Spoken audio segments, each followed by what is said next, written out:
Hi, we're so excited that you're here.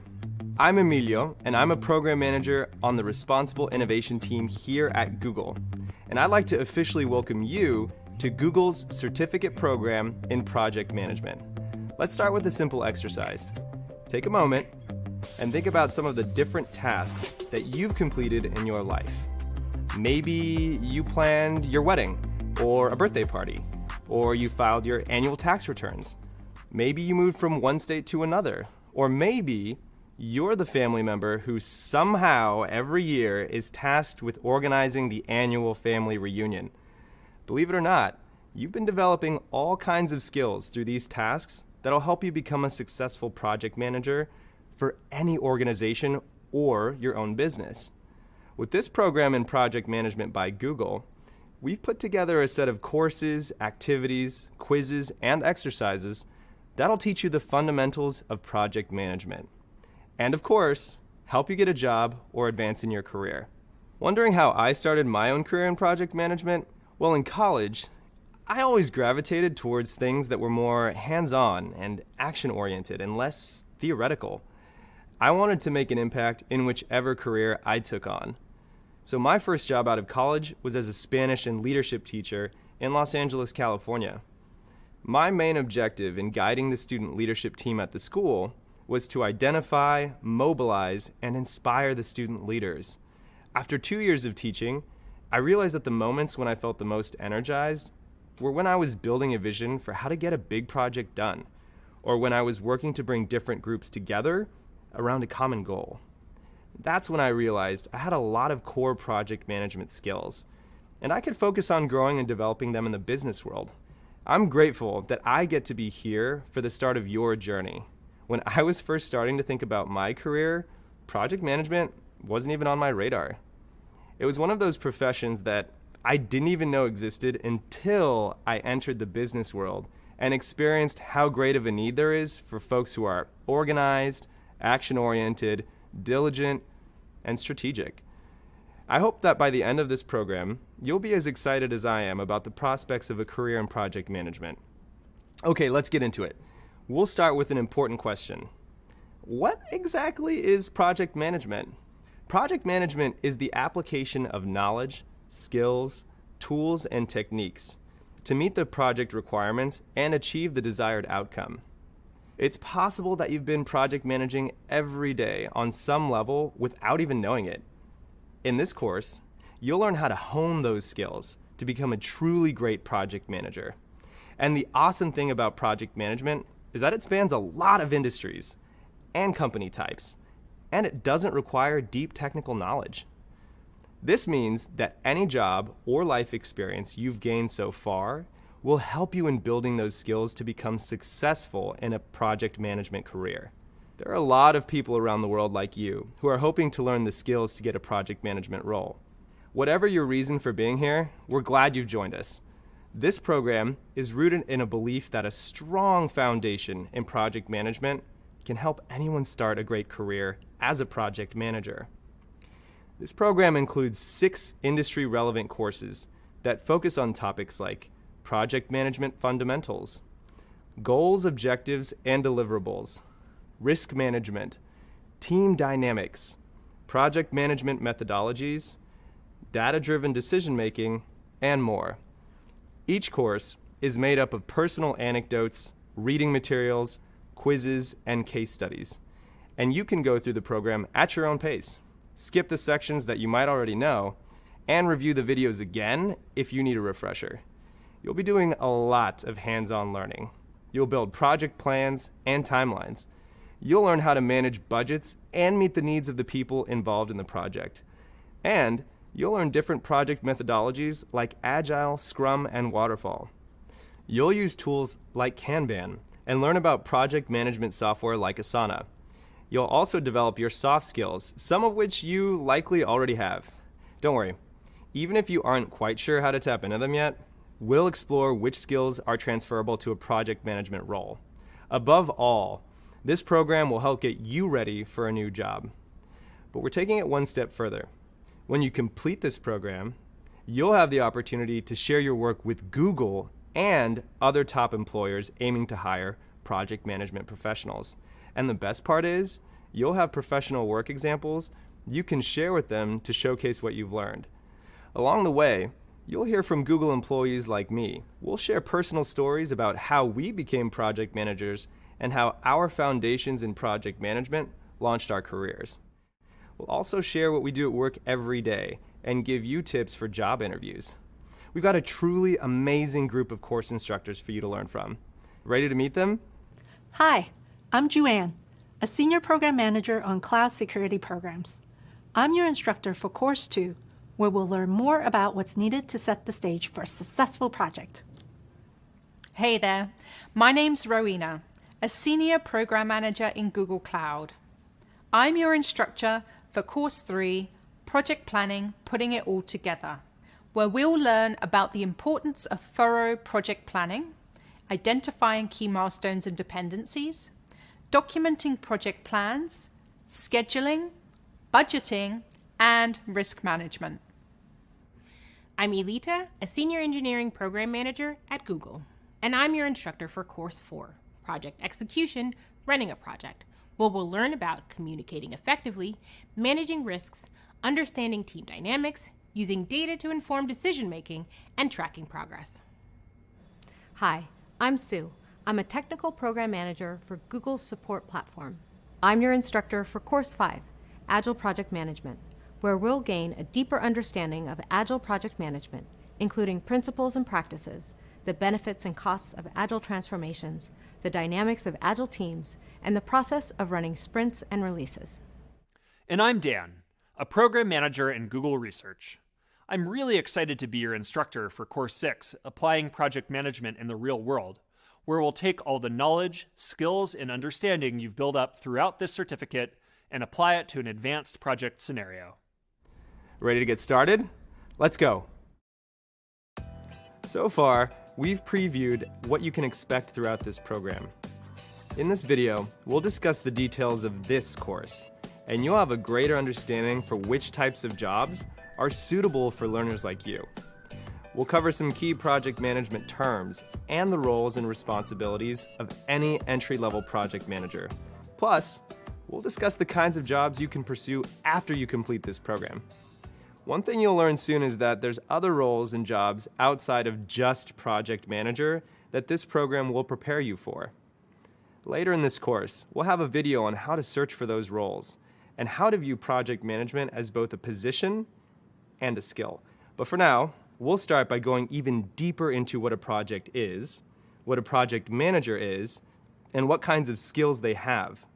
We'll provide real-life examples to help illustrate that you probably already have learned some of the skills required to become a successful project manager. Then, you'll learn more about adding value to projects and tips on being a successful project manager from real-life Googlers. Pretty exciting, right? We'll also cover the project's life cycle. You'll learn all about a project's different phases, the corresponding tasks in each phase, different methodologies for completing tasks, and which is effective for a given project. And finally, you'll learn about different types of organizational structures and cultures, and how they impact project management. Coming up, we'll start exploring the concept of a project and the project management field as a whole. Are you ready to crank things up a notch? See you soon. Hey again, let's get back into it.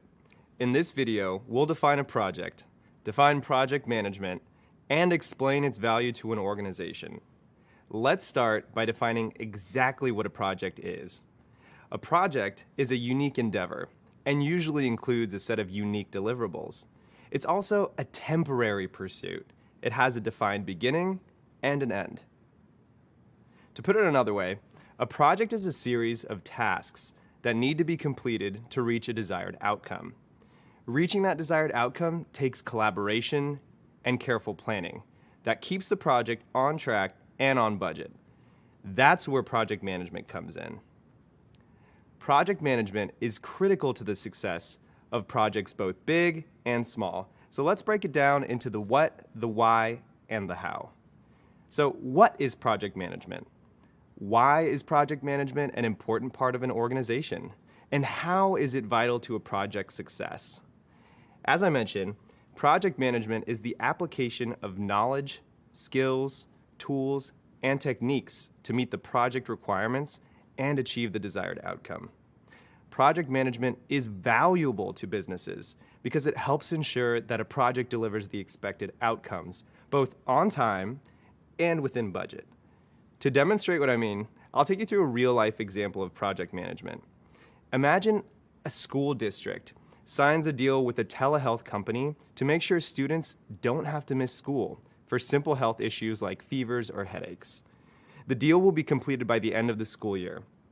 The students can now interact with the doctor through a tablet, smartphone, or computer while they're at school. Implementing this technology into the school's procedures is the project. It's got a clear outcome and start and end date. So how is that project managed? Well, this project has several tasks, and each one has to be carefully planned out and tracked or managed in order for the project to be completed.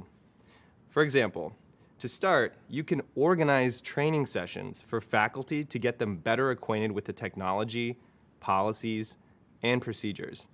You can budget for tablets, computers, and other vital equipment to facilitate the virtual checkups. And you can maintain strong communication with doctors, the telehealth company, and school staff members, and so much more. To successfully launch the product in the schools, all of those things need to get done, and that is project management. Seems pretty important to an organization's success, right? More and more, companies are starting to understand how project management can save them lots of money and time. Poor project management can lead to trillions of wasted dollars every year for organizations around the world. More specifically, poor project management can lead to 48% of projects missing delivery dates, 43% missing budget targets, and 31% failing to meet an organization's goals. As a company that serves so many different purposes and communities, it's no surprise that project management's a huge part of Google. But here, many of our project managers are described as program managers because they manage multiple projects for specific products, teams, or programs. There's thousands of people here with the job of keeping projects and programs running smoothly, people like me. I'm a responsible innovation program manager. My team is responsible for ensuring that the technology we produce, the research we pursue, and the publications we put out are all done with Google's artificial intelligence principles in mind. I review the processes for each of these types of technologies, and I give ideas for how to continue innovating responsibly to meet our organizational goals.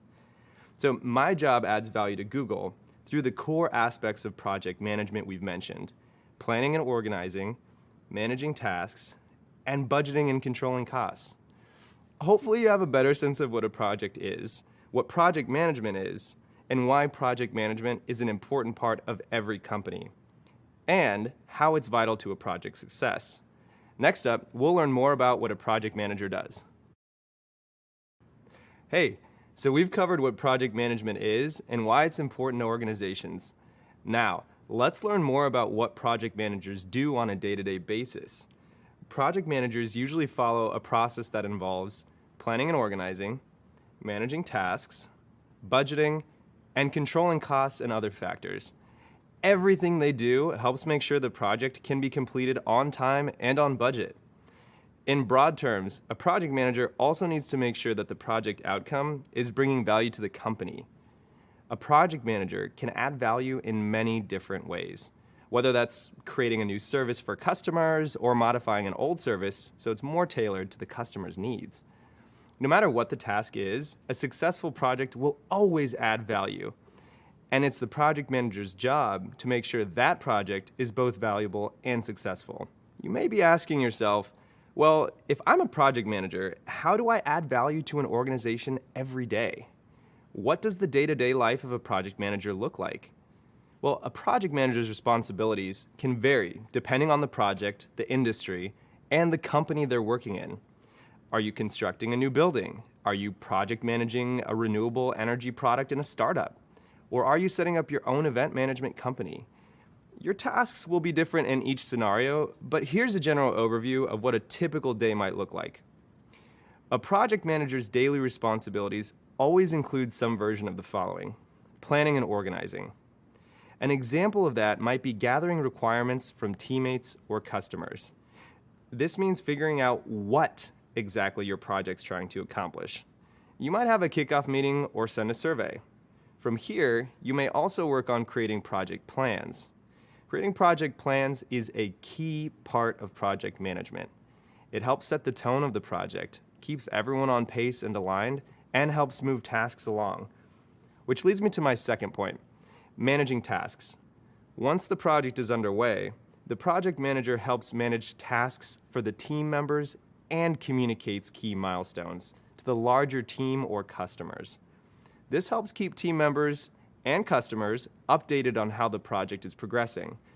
The third piece is budgeting and controlling costs and other factors. Managing the budget and controlling costs is a common responsibility that project managers have to understand to keep the project on track and within budget.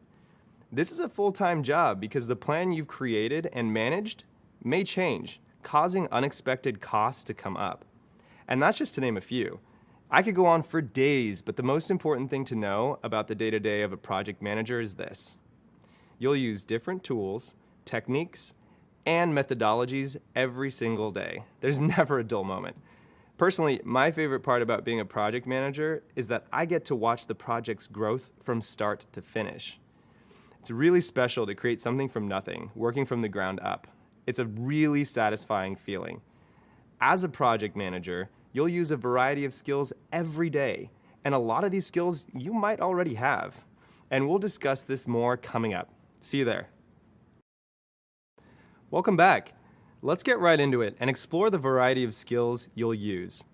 Have you ever been tasked with planning a loved one's surprise birthday party? There's usually a lot of pressure and responsibility, but when you get it right, it feels amazing. That's still true even if there were a couple of issues. Maybe the guest of honor arrived home earlier than expected and nearly ruined the surprise. But if you made someone feel special on their birthday, you probably planned a successful project.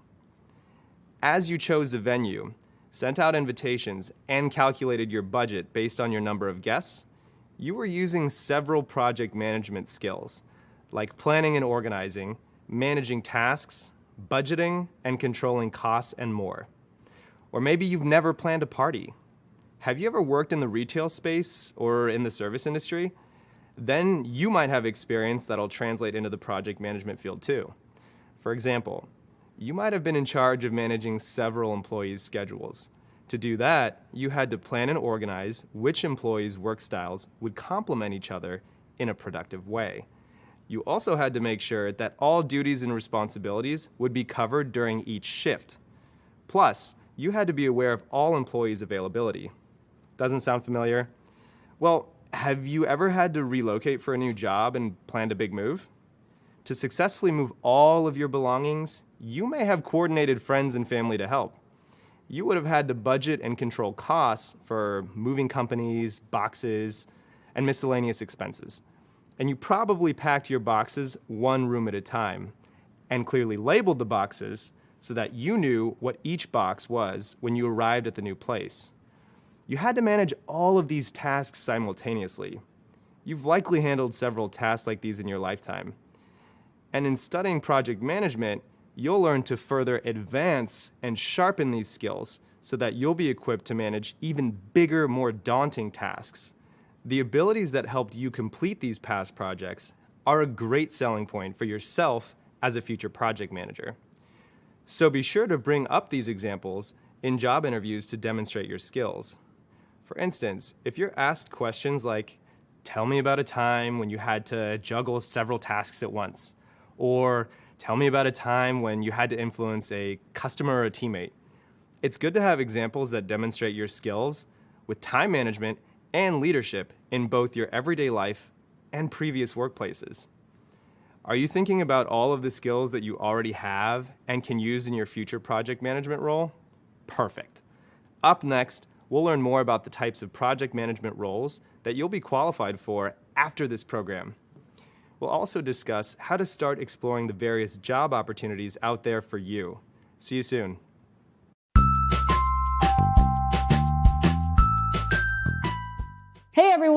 My name is X, yes, just the letter.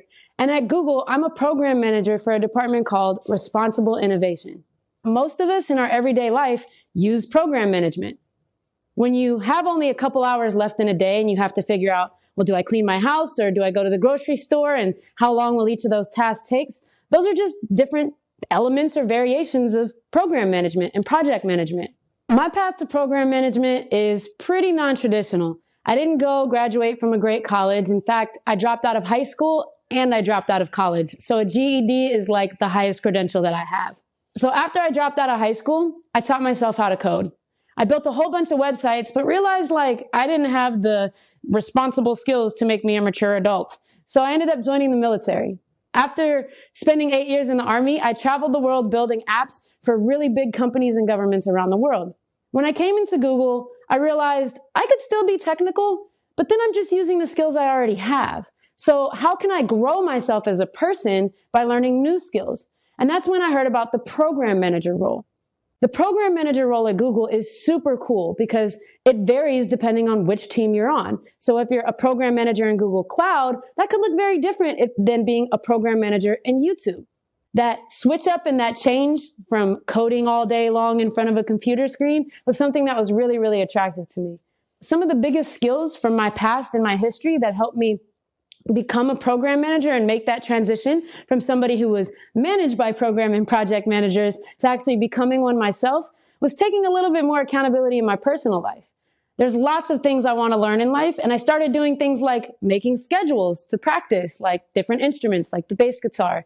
And each of my roles, whenever I worked with a project or program manager, I also made sure to check in with them about why they were doing what they were doing. I'm someone who doesn't really learn from books, if you can't tell by me dropping out of school. So I always found somebody who was willing to teach me why they were doing what they were doing, because that's how I learn. I tend to be more kinetic. I learn as I go. Program management to me was a natural calling. Not because I like to run around and make sure everyone, tell everybody what to do, but because I have a real personal passion for bringing people together and getting everybody on the same page to move towards the same goal. Whether that's convincing all my friends to go to my favorite vegan spot in downtown LA like 4 times a week, or whether that's getting us all together to resolve conflict or to work on an idea and collaborate on projects on the side together. Those skills that you use in your everyday life to keep your tasks together can apply to program and project management very easily. You just have to be a little bit more intentional around them, and there's a lot more paperwork involved. Welcome back. Now that you have a general understanding of what a project manager does, let's focus on the types of jobs that you may be qualified for after completing this program. To start, I've got a question for you. How many open roles do you think are out there for project managers? Hint, the answer is a very big number. Project managers are in high demand. In 2017, a study by the Project Management Institute found that by the year 2027, employers will need 87.7 million people filling project management aligned roles. According to that same study, the industries with the most growth are manufacturing and construction, information services and publishing, management and professional services, finance and insurance, utilities, and oil and gas. Project management plays a big part in helping all of these industries grow. In some industries, you'll find the term project manager grouped with a more industry-specific qualifying word. For example, construction project manager, or IT project manager, or engineering project manager.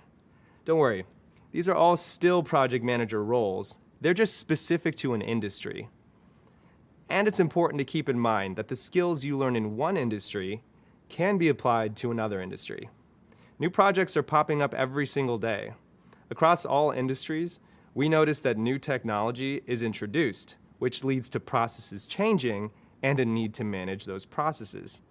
So all kinds of companies need people like you who can tackle a variety of projects from start to finish to help them navigate these changes. By now, you might have noticed that you already have some of those skills, like organizing or planning an event, problem solving, or even managing a budget. And you use them effectively in your everyday life. Reflect on some of those skills. we mentioned earlier and ask yourself, what are some of the parts of project management that you're drawn to? While you may not have the answer just yet, thinking about these things can help you find suitable roles later. As you keep going in this program, try to keep track of the lessons and activities you prefer, and the ones you didn't like as much. This will help you narrow your choices as you search through job boards later. The beauty of project management is that you don't need to be an expert on a focused technical topic. You just need to be able to manage projects. You could be a construction or technology project manager. Or you could enter the healthcare industry and work in patient management. You could also enter the energy sector and act as an environmental project manager. The possibilities are almost endless. What's equally exciting is that you could even end up with a completely different title altogether. For instance, there are roles that entail a sequence of ongoing projects that are considered programs or operations in the industry. In this case, the role may not be described as a project manager, but instead something a little more evergreen, like operations manager or program manager. Other titles that might make sense for you could include operations assistant, project assistant, project coordinator, and program assistant. When it comes to job duties, your responsibilities might change depending on the type of company you choose. For example, the workload and specific tasks at a small agency will be different from those at Google. It's also important to keep in mind that as the world continues to change and evolve, so do industries and the job opportunities you'll find there. So be sure to cast a wide net. You'll be able to find more and more jobs you're qualified for. In addition to being qualified for project management related jobs, there's plenty of other roles or paths that may interest you. Internships can sometimes be a good place to start. An internship is a short-term way to get hands-on experience in an industry. Plus, internships are a great way to help boost your resume and set yourself apart from other candidates. One of the key benefits of internships is that you get real work experience while simultaneously networking with people in that industry. It's a win-win. Now, some internships in your field might not technically be project manager roles, but a lot of roles are easily transferable. For example, something like an events manager intern role can become a full-time project manager position later on. Internships aren't great for everyone's lifestyle, but if you can make them work, they're a fantastic option. Another path you can take is contract work. Working for companies on a contract means you'll work with them on a project-by-project basis, but you won't be a full-time employee. This kind of work is a great way to get your foot in the door and build your portfolio. Plus, it gives you the flexibility to try your hand at a few different projects at once, depending on the commitment level required for that. Another benefit of contracting is that it lets you explore different kinds of companies and project types. Since it's a temporary position, you can explore what type of company is the best fit for you.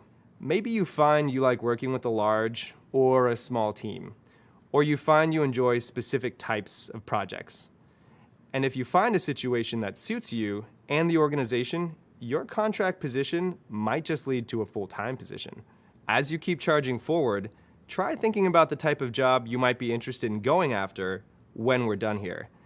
Every new topic you discover brings you one step closer to your first role in project management, and one step closer to where you want to be. In the next video, we'll learn how to identify and search for job titles best suited for a project manager. We'll see you there. Hi again. Let's discuss how to search for a job in the project management field. It's no secret that job searching can be a challenge. Even the most detailed, specific job listings can leave you wondering what the company's really seeking in a candidate. Don't worry, we've all been there, and we're here to help you sort through the lingo and the confusion. The more job listings you find, the more buzzwords you'll likely notice too. Words like data-driven, team player, self-starter. Understanding all the buzzwords in job listings will help figure out if a job is right for you. Up to now, we've discussed project management as a role, but many companies actually list it as a skill. Here's some more good news. You'll soon be qualified for a position as a project manager and a position that lists project management as a skill. Here's the even better news.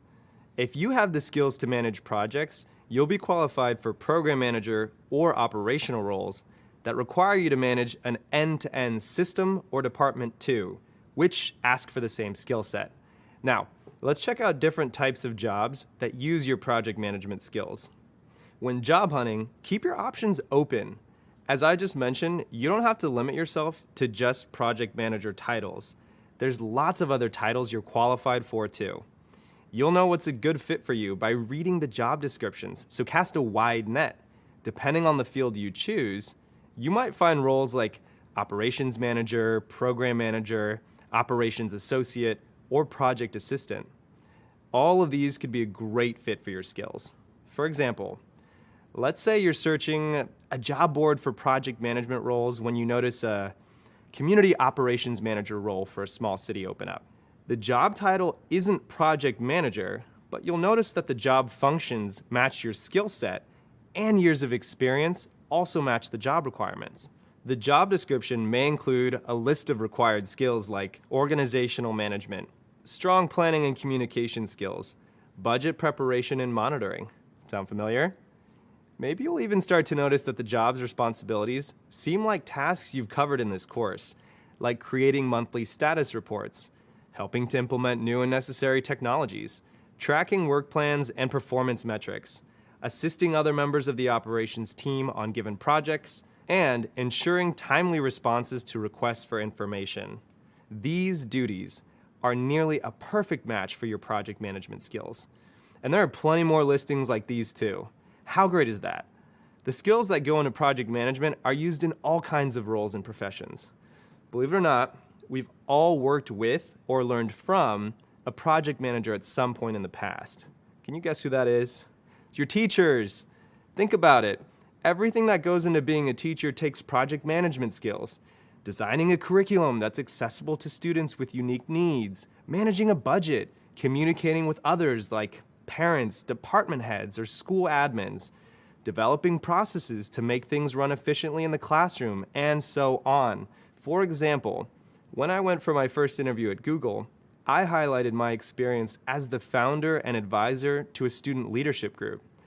I told them about how I assembled and led a team of 20 students to plan and execute events like fundraisers, community gatherings, and academic assemblies for over 300 students during the academic year. I even kind of surprised myself looking back at how much relevant project management experience I had. Now, I'm sure you'll think back on your own experiences and feel the same thing. One more thing to call out is networking. Networking is when you meet other people in a professional setting with the goal of learning, sharing knowledge, and creating new business connections. This plays a big role in job hunting, so it is a great tool to start learning and perfecting. The skills you learn here will prepare you for all kinds of project management jobs.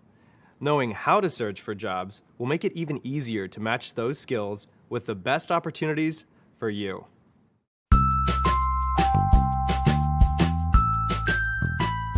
My name is Gilbert, and I'm a talent outreach specialist here at Google. Talent can mean many things. It can mean folks that have never envisioned themselves at Google. And so part of our team's remit is to identify talent that Google or other companies may not necessarily reach out to or consider for roles in the past, and helping them navigate the interview process. It could also mean candidates that are already interested or have expressed interest in opportunities at Google in the past and engaging them to support them through the interview process today. At Google, you have to wear the program and project management hat regardless of what role you're in.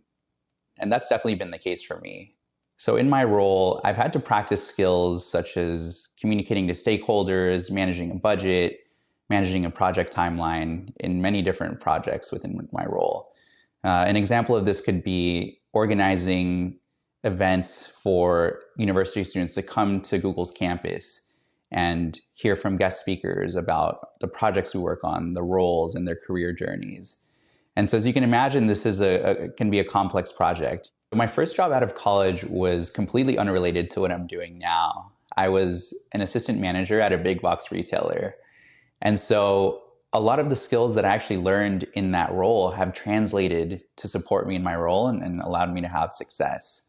So some of these skills are being able to talk to and have difficult conversations, being able to manage a budget, managing resources, and managing your time. These are especially important in the retail setting.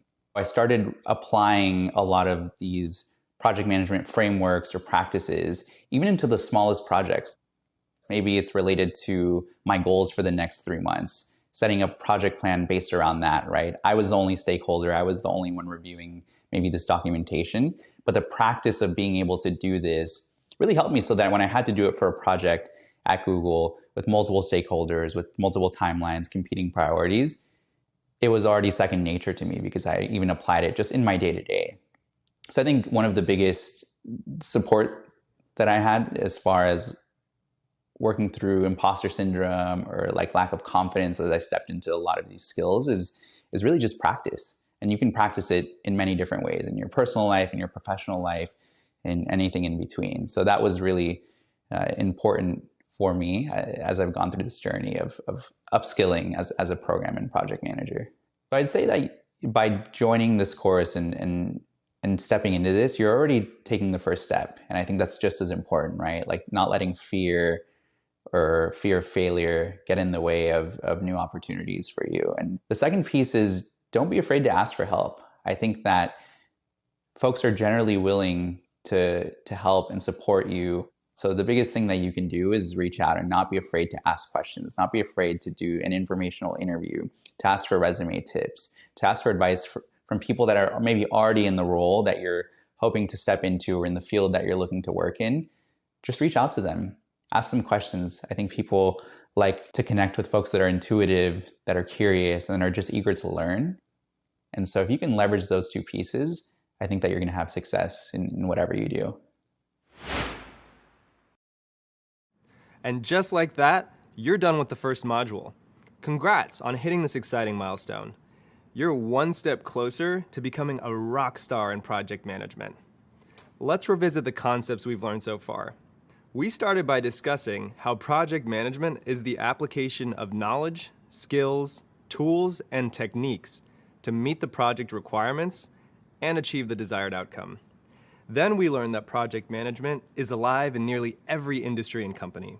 So you're working on an incredibly useful and versatile certification. We also learned what a project is: a unique endeavor and temporary pursuit carefully planned out to achieve a particular goal. Hopefully by now, you're familiar with the idea that every project has a defined time frame, cost, scope, and dedicated resources. We've covered some broad concepts and key terms that'll help you become a successful project manager. And we've gone over how to search for jobs when that time comes.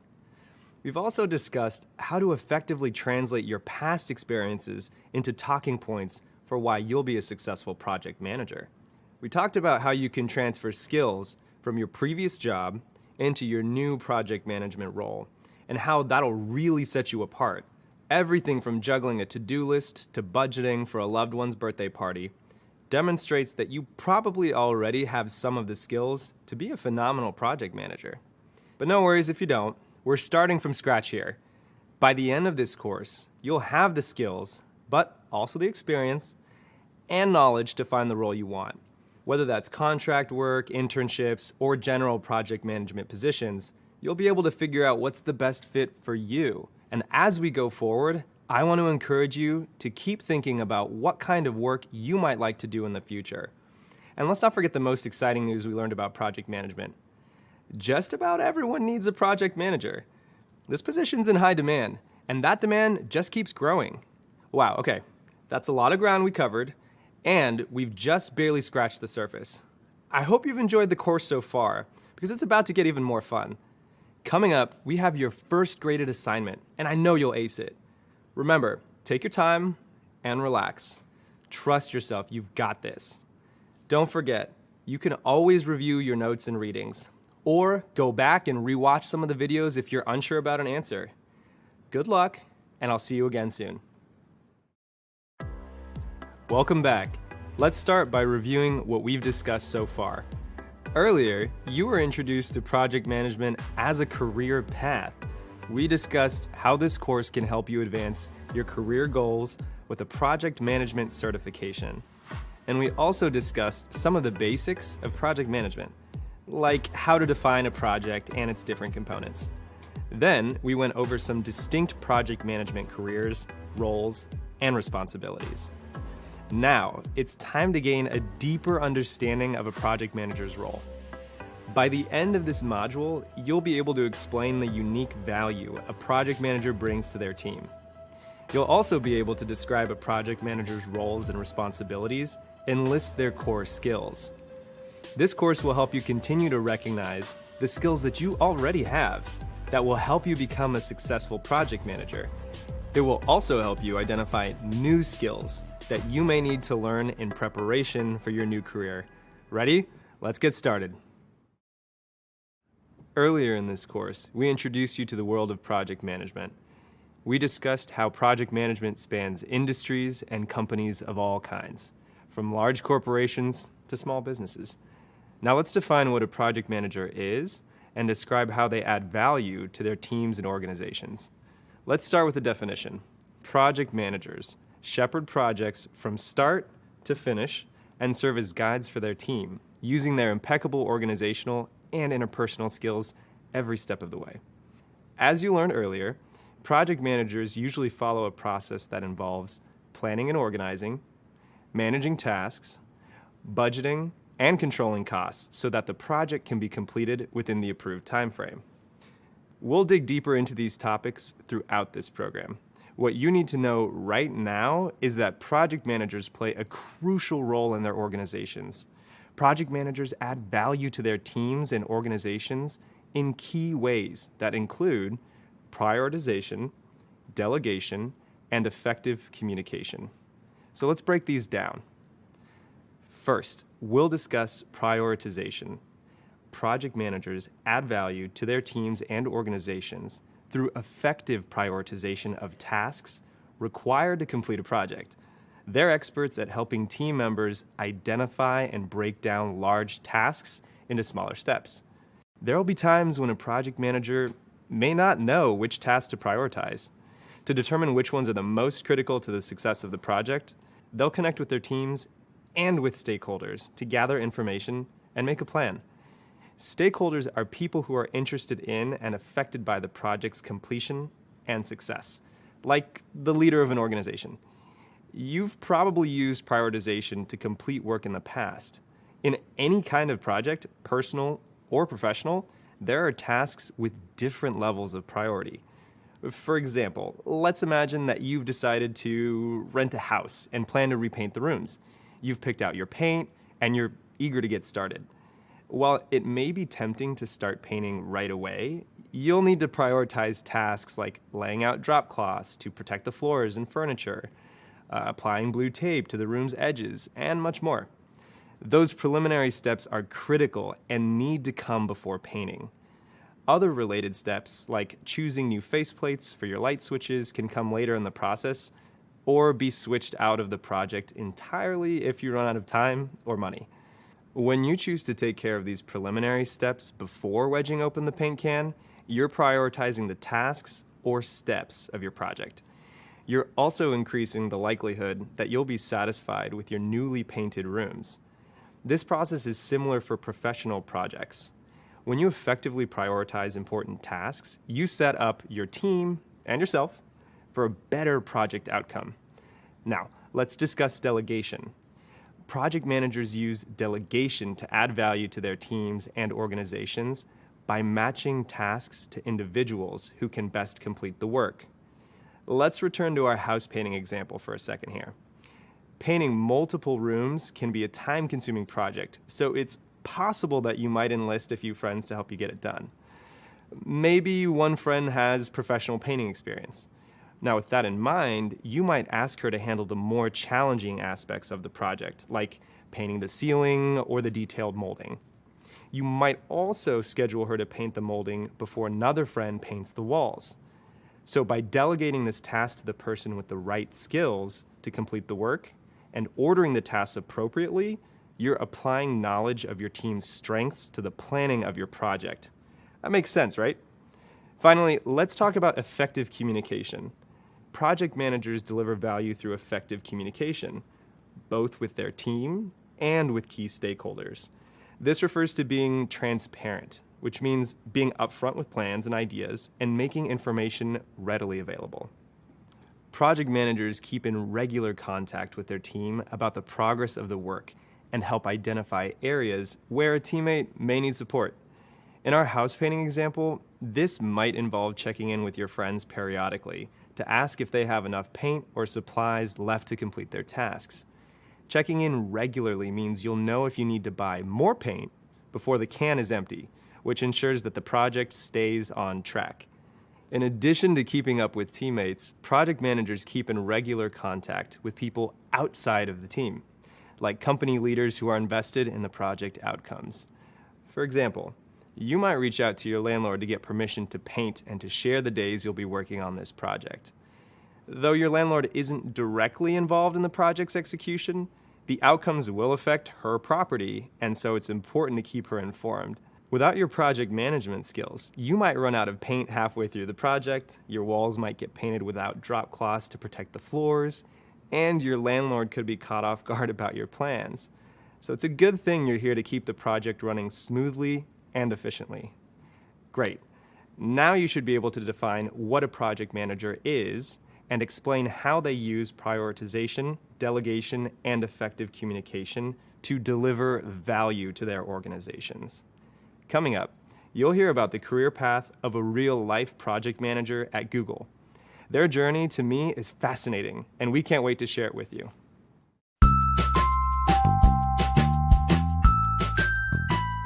My name is Juan. I'm a senior program manager at Google. I'm a first-generation Chinese American.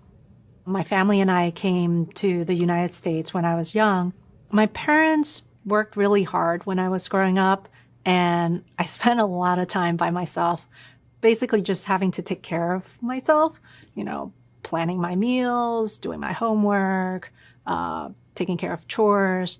So I feel like I got a little bit of my program management skills from just being really organized, like having to be really organized all the time. My path to being a project manager really started as a business systems analyst.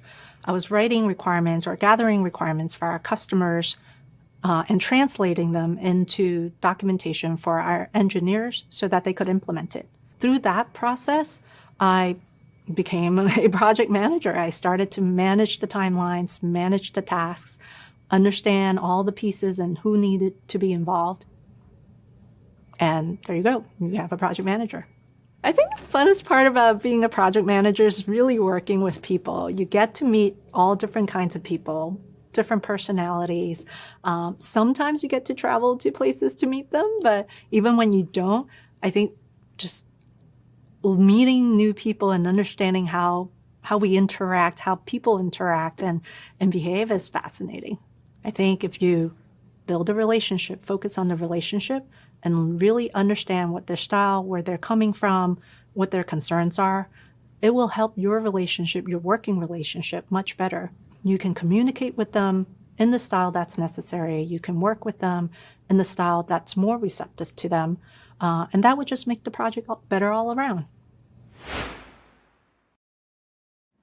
Welcome back. I hope you enjoyed that last story, because for me, it's always helpful to hear about someone else's career path. Maybe you even noticed a few parallels between their career path and your own, or you felt inspired to pursue a specific area of project management. So far, we've discussed the types of project management roles you'll be qualified for and how to search for them. And earlier, we discussed the value that project managers bring to their teams and their organizations. Now let's learn more about the roles and responsibilities of a project manager.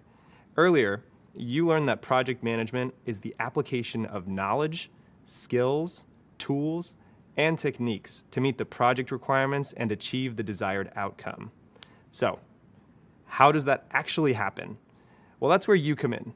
Project managers usually follow a process that involves planning and organizing, managing tasks, budgeting, and controlling costs, and other factors so that the project can be completed within the approved budget and time frame. Let's break these down into examples of responsibilities that you might find in a job listing for a project management role. We'll start with planning and organizing. One responsibility that falls under the umbrella of planning and organizing is making use of productivity tools and creating processes. During the planning and execution of a project, you might need to use certain tools and develop processes to improve information sharing across the team. You may also need to create plans, timelines, schedules, and other forms of documentation to track project completion. And you'll usually need to maintain those documents throughout the entirety of the project. The next task is budgeting and controlling costs and other factors. As the project is underway, changes to the plan and budget are bound to come up, believe me. This will require you to monitor and manage the budget, track issues and risks as they arise, and manage quality by mitigating those issues and risks. One way to do this is by removing unforeseen barriers that come up. Now, by barriers, we mean things that can get in the way of project progress.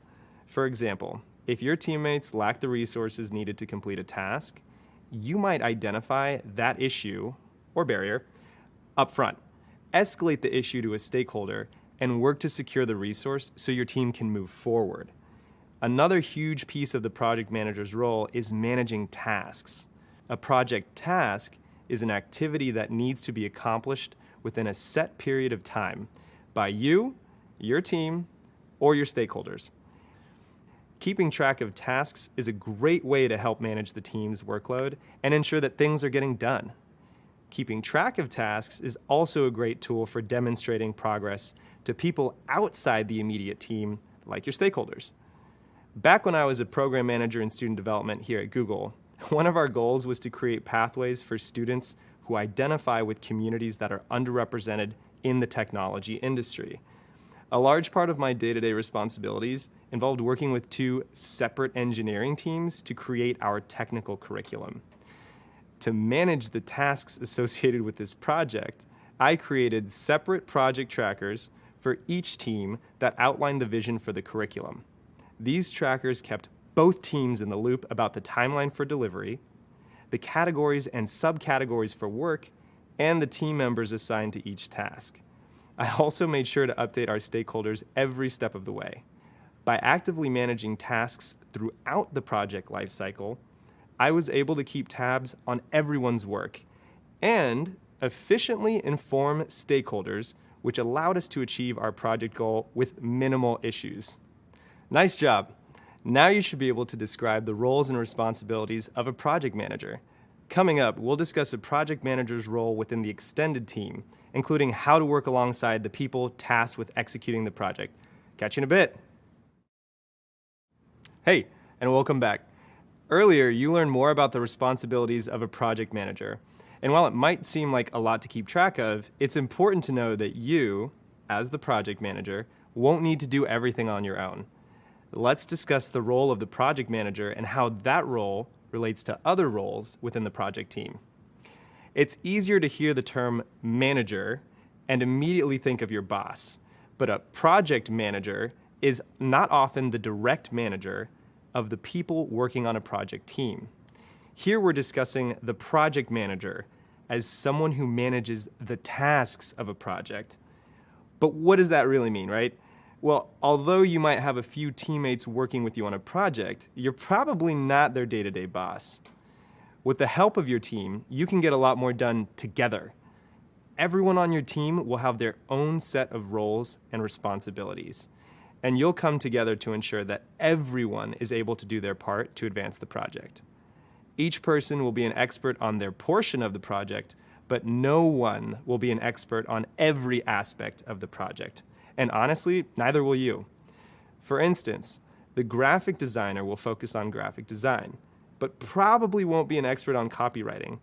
Similarly, you'll be an expert on project management, but may not be an expert on marketing. Here's another way to think about it. Imagine that you're organizing a camping trip. You might be the person in charge of planning the trip, but that doesn't mean you have to be a camping expert. Maybe you've never been camping before, but your partner grew up spending every summer by the campfire. In that case, you might assign them the task of picking out the right number and style of tents for your group.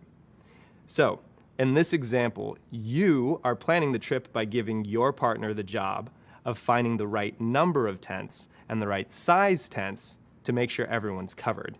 You aren't doing the research or the task yourself, but you're making sure that things are getting done. It's similar in the workplace. As the project manager, you won't be an expert in every project role, and that's okay. As we said, your job isn't to be the expert on everything. Instead, you're responsible for guiding your team and making sure that they have the support that they need in order to complete the project. So how does a project manager go about doing that? Let's discuss using a few more examples of the required responsibilities you might find in a job listing. First, you'll need to hold all team members accountable for their assigned tasks. Managing tasks will help you hold your team members accountable by giving them ownership over specific pieces of the project. Second, you'll need to ensure that issues and risks are tracked and visible, and be able to establish escalation paths. Now, by escalation paths, I mean that you should know how you'll communicate risks to the right people at the right time. Third, you'll need to understand and help teammates adopt the right workflows and project management styles. As the project manager, you'll likely have the best idea of which style is best for the work. It's your job to ensure that the team adheres to that style and the other systems in place. And fourth, you'll need to collaborate with other teams at the organization to meet the requirements based on project, scope, schedule, and budget. In other words, a project may affect not only your team, but other teams at an organization, as well, say, the marketing or the finance team.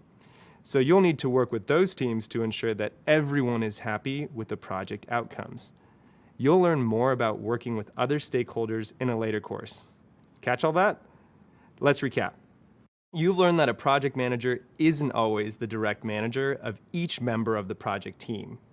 Rather, they're responsible for guiding those people and ensuring they have the support they need to complete the project. Now that you have a good sense of the way that a project manager fits into the project team, let's move a little bit ahead, where we'll discuss the types of skills that a project manager needs to succeed. Meet you there.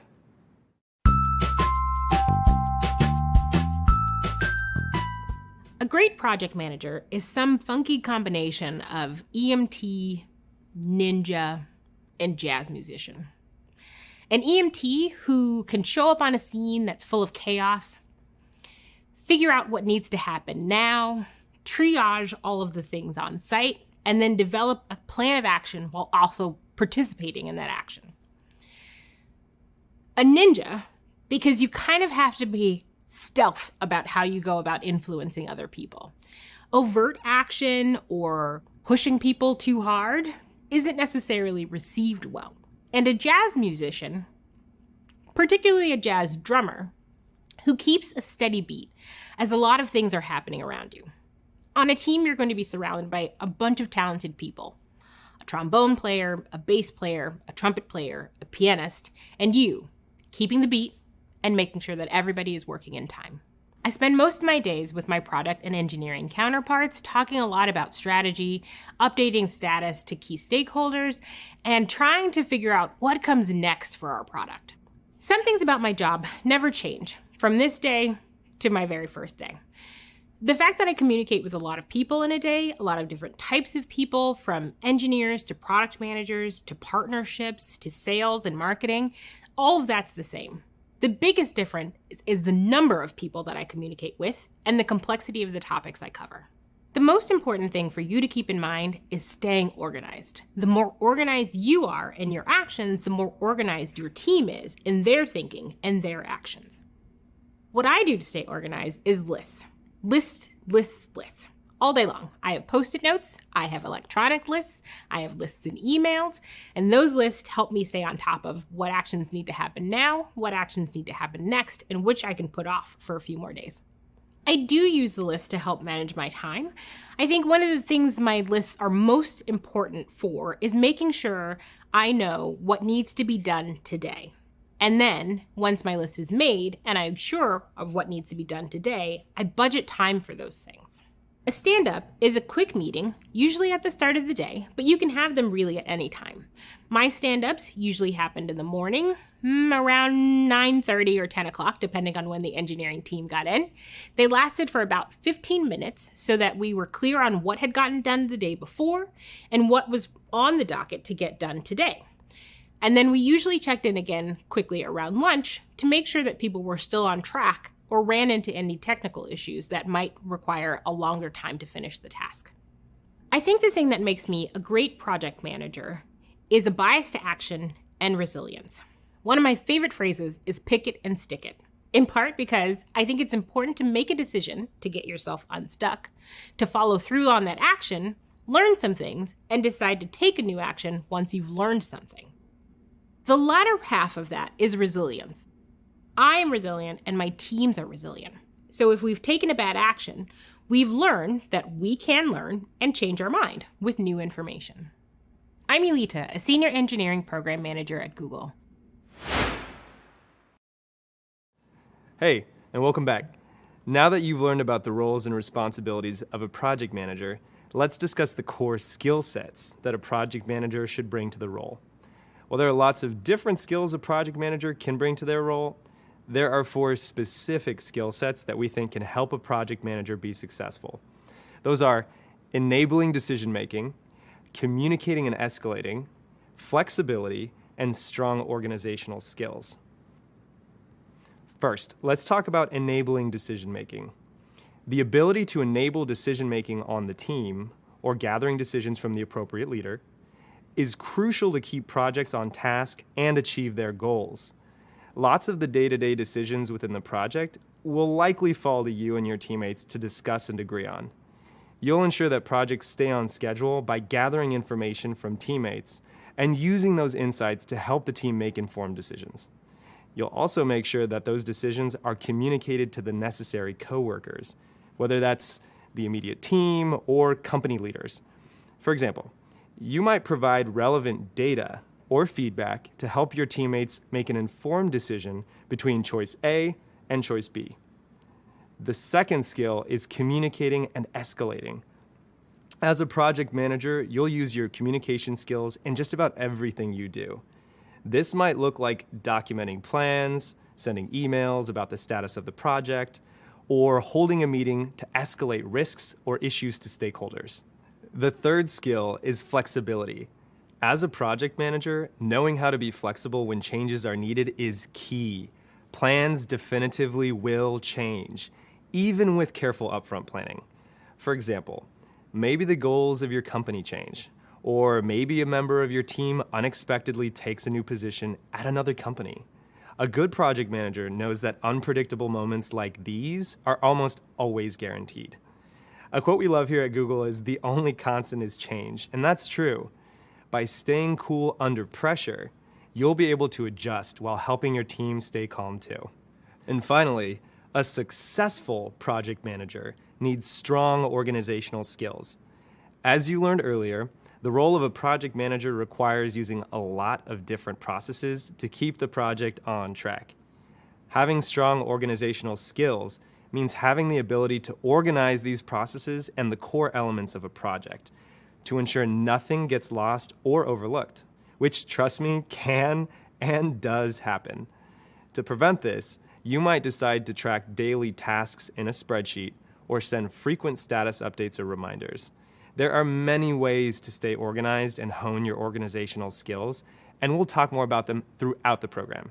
To recap, decision-making, communicating and escalating, flexibility, and strong organizational skills are 4 core skill sets that are essential to successful project management.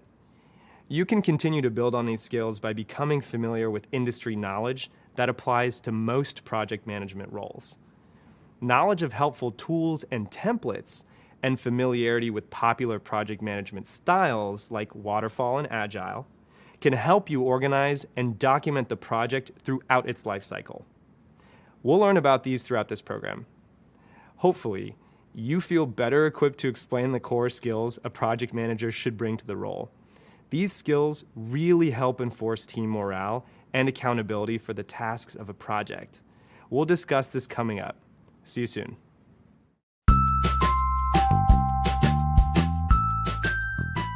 My name is Rachel. I'm a senior program manager in Google New York.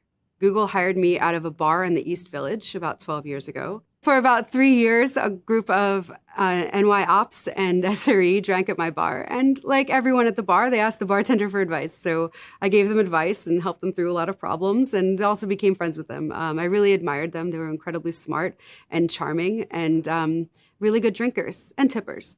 Eventually, I wanted something different from my life than standing behind a bar all night long. And there was an opportunity to apply for an admin role on their team. So I joined Google in 2008. They hired me first as an administrator for site reliability and engineering ops in New York City. After about 2 years, transferred into program management. Google's hiring is a little more conventional now, but the skills that I polished while being a bartender inform my everyday work.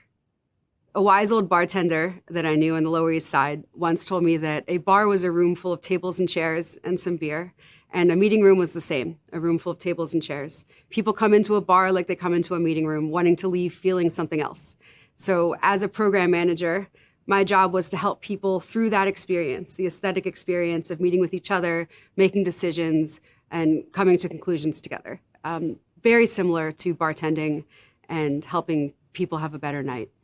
My role as a program manager started by someone taking a risk on me. My engineering partner picked me out of the admin pool because he knew that I could build community with his engineers.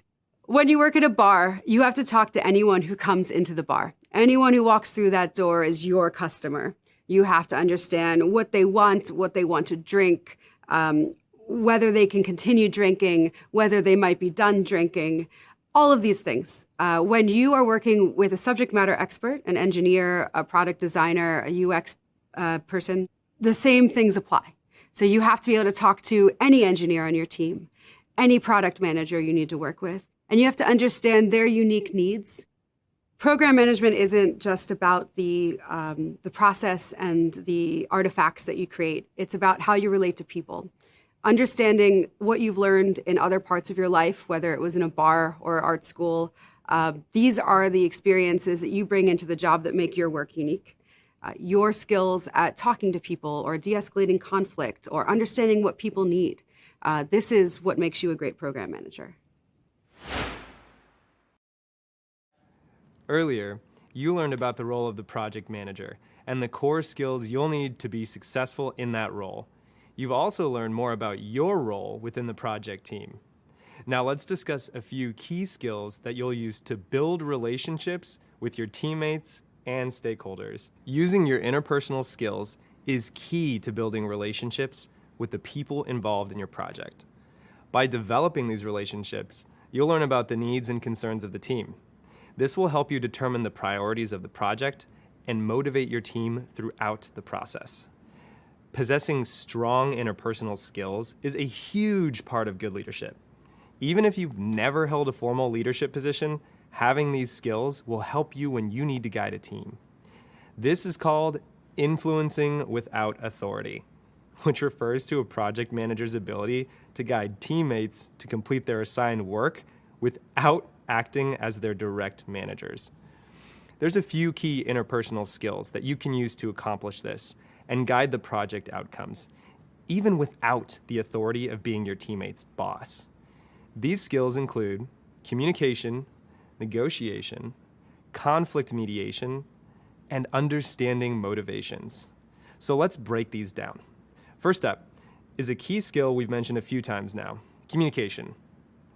In the context of leading a team, communication can include checking in with teammates to understand how they're progressing on a task and providing clear feedback on the quality of a teammate's work. Next is negotiation. Negotiation might include working with a teammate to compromise on a new deadline when they tell you that they won't be able to complete their work on time. Now, trust me, I know this can be frustrating, but you'll need to use your negotiation skills often with your teammates and stakeholders to balance their needs and what is best for the project. Another important skill is conflict mediation. As we mentioned, project plans can change and issues will arise. This can sometimes lead to tension and conflict within the team. So conflict mediation is a great skill to practice and develop to ensure the project does not suffer as a result. This might involve setting up a meeting with two teammates who are struggling to agree upon the best way to handle a shared task. And finally, there's understanding motivations. This means getting to know your teammates and figuring out what pushes them to do their best work. Understanding motivations might also include learning how your teammates prefer to receive feedback and how they like to receive recognition for doing a great job. You would use that individualized information to motivate and encourage each person on your team. So to recap, communication, negotiation, conflict mediation, and understanding motivations are all interpersonal skills that will help you influence without authority. During job interviews for project management positions, you might be asked to discuss a time when you influenced without authority. And it's possible that you've already noticed ways that you've used these skills in your personal life without even realizing it. For example, let's say you have a coworker who's constantly late to every meeting, and I mean every meeting. While you can't force them to arrive on time, it's likely that you've thought about ways to motivate them to want to be on time. In doing so, you might have also wondered how to change the way you communicate with your coworker to influence them to be on time. Maybe you've tried asking them to arrive 15 minutes earlier than the rest of the group. Or maybe you've told them how this behavior impacts the rest of the team. Both of these strategies are examples of influencing without authority, and they serve to encourage specific behavior. Influencing without authority is one of the most critical and one of the most challenging aspects of project management. As you've just learned, you'll need to leverage your interpersonal skills in order to do it effectively. In later courses, we'll review and learn more about using your interpersonal skills to manage various projects. We'll see you in the next video.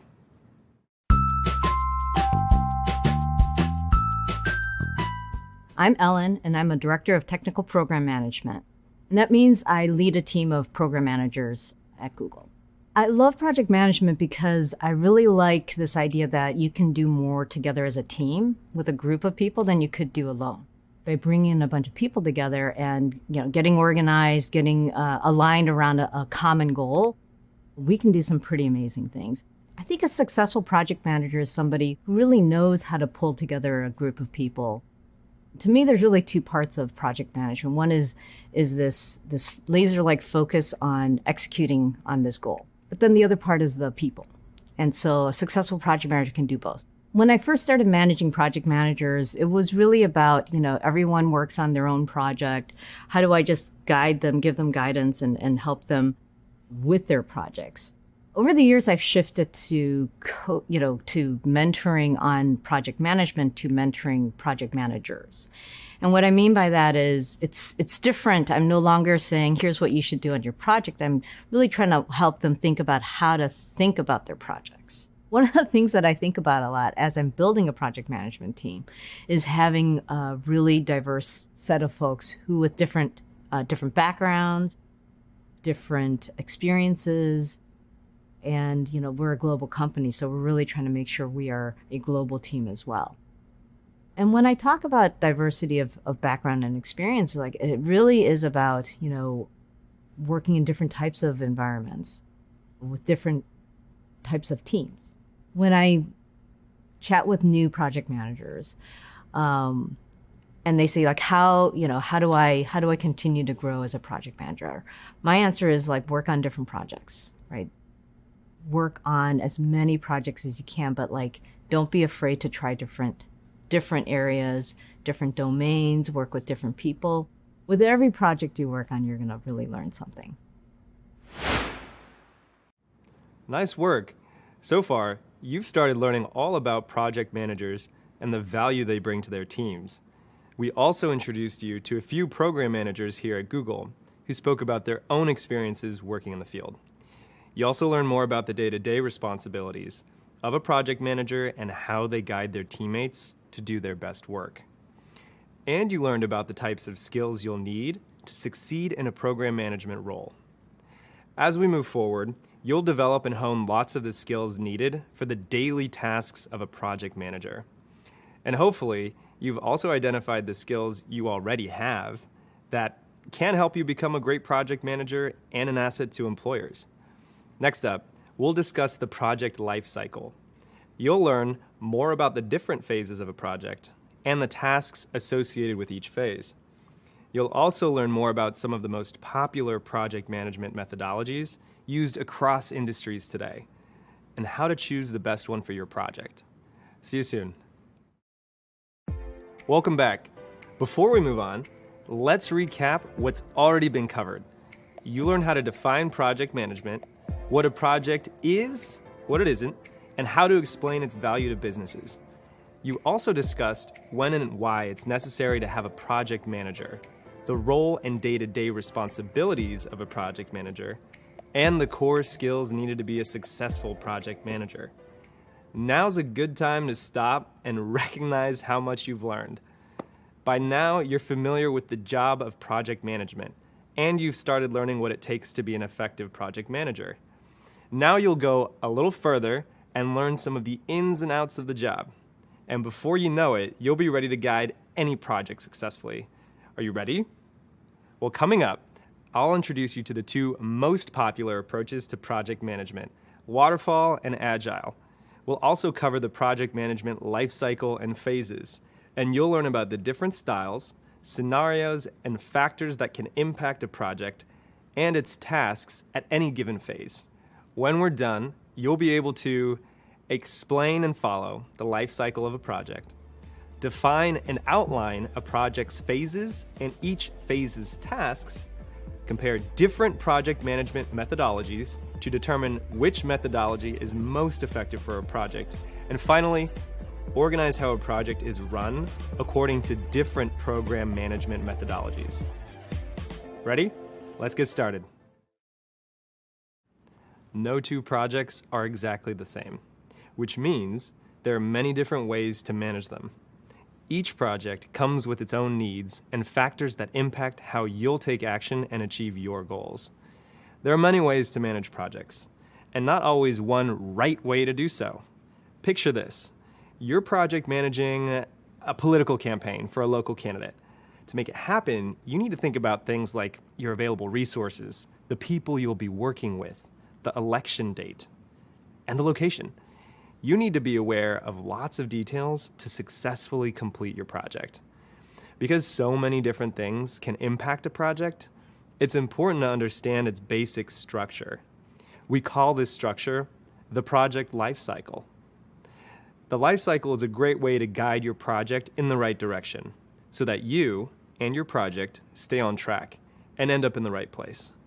Most project life cycles have 4 major phases, each with their own set of tasks and concerns. Check it out.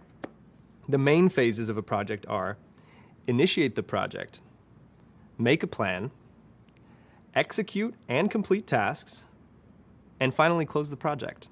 Let's talk about the first phase, initiate the project. This is the launch pad for the entire process of your project. In this phase, you'll define project goals and deliverables, identify the budget and resources you'll need, the people involved in your project, and any other details that can impact the successful completion of your project. You'll document all this information in one place to showcase the project's value and hopefully get approval to move forward with it. Once the project is approved, it's time to get rolling. Next, you'll make a plan for how you'll meet the goals of your project. There are all kinds of ways to plan your project, and we'll get into some different methods and techniques later on. But right now, the important thing to know is that for every single project, creating a plan of how you're going to meet your goals is absolutely 100% essential. Think about it. You can't hire a contractor to build a house without planning what it'll look like or how much you have to spend. These same considerations apply to any project that you manage.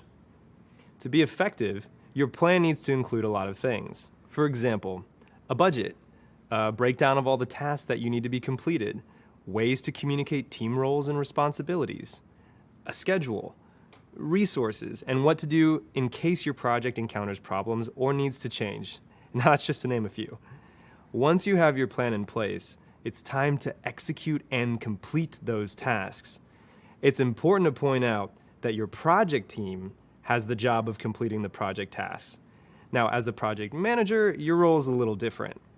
While you might be in charge of completing certain tasks in the project, your primary tasks as the project manager are to monitor progress and keep your team motivated. You'll also remove any obstacles that might come up so that the tasks are executed well and on time. Finally, when all the tasks have been completed, all the resources have been accounted for, and the project has crossed the finish line, it's time to close the project. Why is it important to close? Well, one big reason is so your team has a moment to celebrate all of their hard work. But closing the project is also a chance to evaluate how the project went.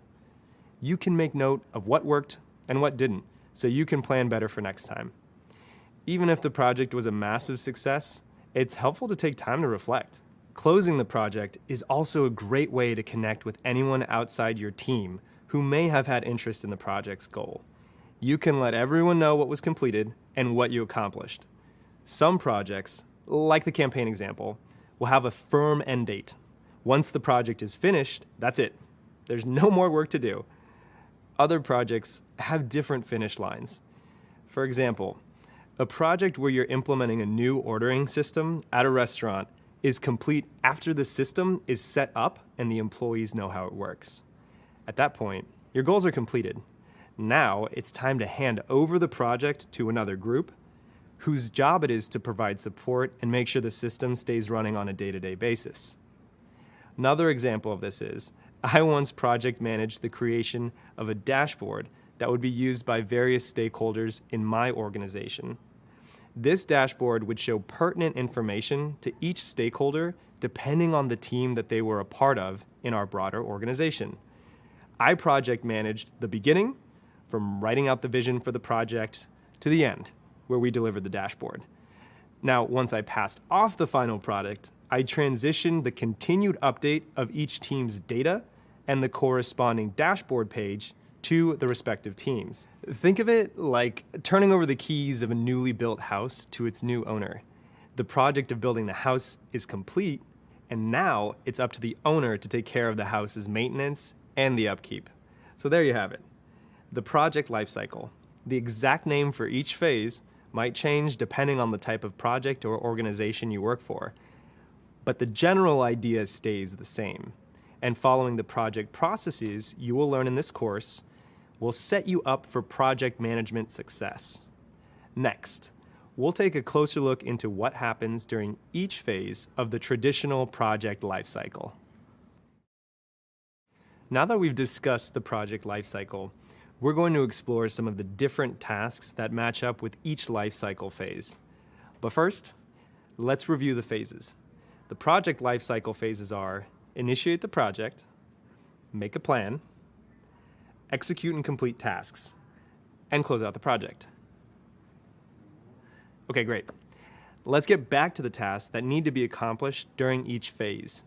For this video, we're going to focus on the first two project lifecycle phases: initiating the project and making a plan. It's important to call out that the name or tasks for each phase might change or may be a little different depending on the type of project or the organization where you work. At Google, we use a mix of different project management methods, which you'll learn more about later in the course. But regardless of the method, all projects share a lot of the same tasks needed to get the job done. So let's get into it. The first step of the project lifecycle is to initiate the project. During initiation, you'll organize all of the information you have available to you about your project. This way, when you're ready to continue on, you'll be prepared for the next phase when you can create your plan. Defining project goals makes the details of your project clear so that you and your team can successfully complete the project. For example, if the project goal is to manage a political campaign, then some deliverables, which are specific tasks or outcomes, might be to raise $5,000, or get 500 signatures in support of your candidate's cause. With this in mind, you'll need to do some research to come up with ideas that will help you meet your goals. You'll also need to find out what resources are available. Resources can include people, equipment, software programs, vendors, physical space or locations, and more. Anything you need to actually complete the project is considered a resource. Now, as a project manager, you'll record all of these details in your project proposal, and then get them approved by a decision maker or group of decision makers at your company so that you can move ahead with your project plans. Now, in some cases, you may be the decision maker, so be sure to consider the same set of factors when initiating your project before moving to the next stage. No worries, you will learn all the details about how to create a project proposal. We will be getting into more detail of what this is and how to create one later in the course. Voila! Once your project is approved, you'll move into the second step of the project lifecycle, which is to make a plan. In this phase, you'll create a budget and set the project schedule. You'll establish the project team and determine each person's roles and responsibilities. Let's pause for a second. You may be thinking, why can't we just get started? But that's the thing with project management. Deliberate planning is critical to a project's success. A crucial part of project management is planning for risk and change. An experienced project manager knows that plans always change. This ability to adapt is all about thinking and planning ahead. Scheduling delays, budget changes, technology and software requirements, legal issues, quality control, and access to resources are just some of the more common types of risks and changes that a project manager needs to consider. So it's important to keep in mind that planning is key to reducing those risks. But don't worry, if the idea of risks seems a little overwhelming right now, in later courses we'll teach you all about understanding risks. Just know that it's really important not to skip this step and to always make a plan. Again, the success of your project depends on it. Once you have a plan, you'll communicate all of this information to your team. That way, each member will know which tasks they'll own and what to do if they have questions or if they run into problems. You'll also communicate your plan with others who have an interest in the project's success so that they are aware of your plans and your progress as the project continues to move forward. Nice job! We've made it halfway through the steps of a project lifecycle. Up next, we'll check out the remaining two phases: executing and completing tasks, and closing the project. Catch you in a bit. Welcome back. We just learned about the core tasks that need to be completed in the first two phases of the project lifecycle: initiating the project and making plans. Now, it's time to put your plans into action. Remember, it's not your job to actually do all the tasks. Your primary job as the project manager is to manage the progress of the project as a whole. This means you'll oversee your team's efforts and make sure everyone understands what's expected of them, what tasks need to be done, and how and when to complete those tasks. It's also your job to help remove any obstacles and to alert the right people if it looks like there might be a delay to the project. This means you'll need to communicate with your team and anyone else involved in your project through meetings, written communications like memos, emails or internal chat tools, and other working documents like task reports. Quick pro tip: if in doubt, err on the side of over-communication. As your project progresses, you'll make adjustments to the schedule, budget, and allocation of resources, clearly communicating updates all along the way. When all the tasks are complete and you've met the project goal, it's time to close the project. This phase is usually overlooked because it's easy to assume that once the project goal has been delivered, everyone can move on. But hold up, there's still a lot that needs to be done. First, check to make sure all tasks have been completed, including any work that was added along the way. Be sure any outstanding invoices have been paid, resources are returned and accounted for, and project documentation has been submitted. Next, and this is very important, get confirmation that the final outcome of your project is acceptable to the people you're delivering it to. It is crucial to your project's success that the person who asked you to manage the project is satisfied with the end result. Once your project has been accepted as meeting its goals, take some time to reflect on what went well and maybe what didn't go so well. This reflection is usually called a retrospective, and it's a chance to note best practices and learn how to manage a project more effectively next time. Even if everything went great, the notes from your retrospective are also valuable to the people or organization receiving the end result of the project. That's because they can use that information to inform decisions about their business the next time they consider a project. Now it's time to collect all the project documentation that you've created or collected along the way, including all of your plans and reflections, and share the final results of your project with your stakeholders. Remember, stakeholders are people who are interested in and affected by the project's completion and success. Depending on the type of project, stakeholders could include a department or organization's management team, clients or customers of your product or service, users of your new tool or process, or even the community at large if you're planning a community town hall meeting. Pro tip, stakeholders play a huge role in the development and success of your project. You'll learn a lot more about these key players later on, but for now, just know that they are like the VIPs of your project. Next, take some time to celebrate the effort your team invested in the project. Celebrations help people feel good about the work they've done, and think of the work as uplifting and rewarding because it truly is. Some ideas for small celebrations are a company or team-wide email, thanking the team and acknowledging individual efforts. Now for big projects, you may even consider a company party to celebrate the team and the project's success. To wrap up, you and your team can formally move on from the project so that you can pursue new projects in the future. Well, as you can see, being a project manager is a lot of work, but it's very rewarding, and it's all, well, manageable when you follow through with the project lifecycle. You can see how the organization, communication, and improvements you add to various areas of a project can make the entire team more effective and efficient. And you can have an impact on many areas of a project in a way that's greater than if you focused on any one task on the project. Similar to a coach with a sports team, even though you aren't actually playing a direct role in the game, your guidance, your communication, and your team building can make the difference in a happy, high-performing, and successful team. In later courses, we'll discuss each of these project phases, and you'll learn methods, techniques, and tools to help you. For now, we just want you to become familiar with the general project management process, and we'll share some of the terms and concepts used in the field that you'll need to know as you develop your project management skills. Up next, we'll introduce you to two of the more popular project methodologies, Waterfall and Agile. See you soon. Welcome back. As we've already discussed, not all projects are alike.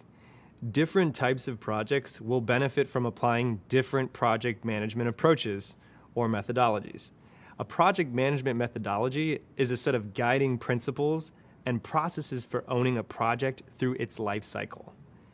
Project management methodologies help guide project managers throughout a project with steps to take, tasks to complete, and principles for managing the project overall. We will talk through two different types, linear and iterative. Linear means the previous phase or task has to be completed before the next can start. A linear approach would work well for a project like building a house. You'd need the blueprint created before you can begin laying the foundation. You've got to know exactly what the house will look like, its dimensions, and what type and how many resources you'll need.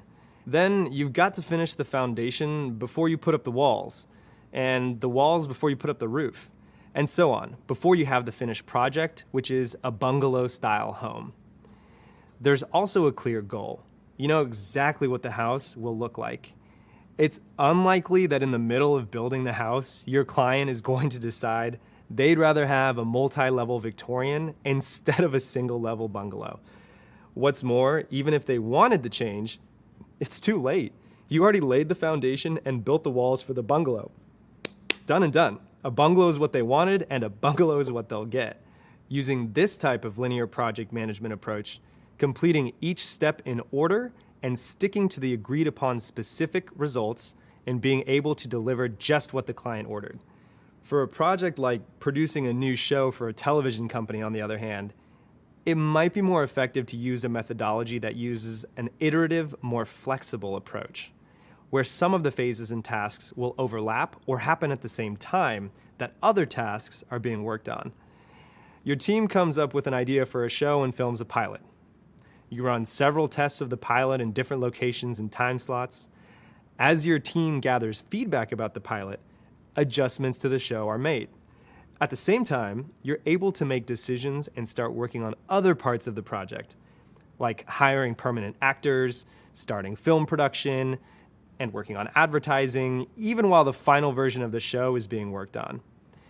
And even though the overall goal is clear, produce a new show, the type of show could end up being different from the original idea.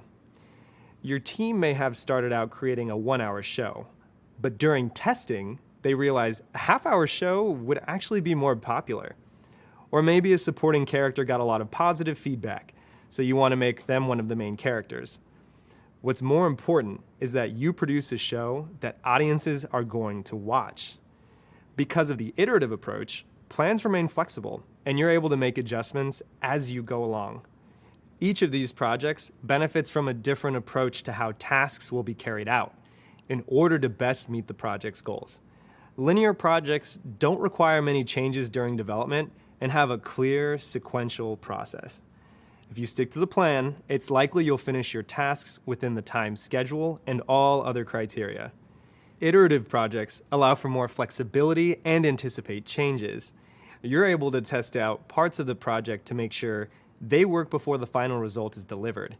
And you can deliver parts of the project as they are completed, rather than waiting for the entire project to be done. Over the years, the field of project management has developed many different methods that project managers can choose from that will help them manage most effectively. Google takes a hybrid approach to project management. We mix and match from different methods depending on the type of project. Our project managers are encouraged to adapt their own style to what makes the most sense to their project and their team.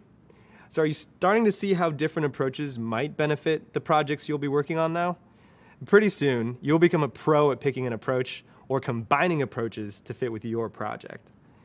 Up next, we'll learn about the most well-known and most used project management methods that you can add to your project management toolbox.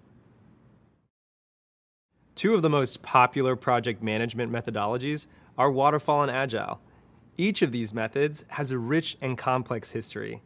In fact, you could take an entire certificate on just one of these methods alone.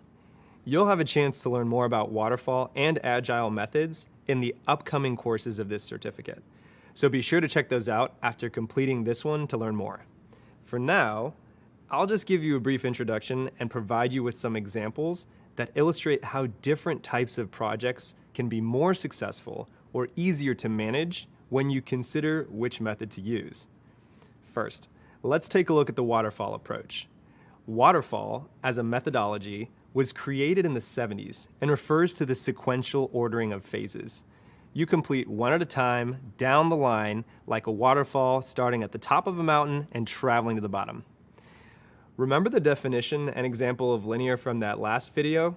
Well, waterfall has a linear approach. At first, waterfall was used in the physical engineering disciplines, like manufacturing and construction. Then software emerged as an important field of engineering, and waterfall was applied to those kinds of projects as well. It's still used a lot in engineering fields, including product feature design and application, also known as app design. Over time, other industries like event planning and retail have adapted waterfall phases to fit their projects. There are now many styles of waterfall, and each style has its own specific set of steps. What they all have in common, though, is that they follow an ordered set of steps that are directly linked to clearly defined expectations, resources, and goals that are not likely to change. Let's take a closer look. The phases of a waterfall project lifecycle follow the same standard project lifecycle flow that you learned about earlier: initiating, planning, executing, which includes managing and completing tasks, and closing. So, when would you want to use a waterfall approach to project management? Well, when the phases of the project are clearly defined, or when there are tasks to complete before another can begin, or when changes to the project are very expensive to implement once it's started.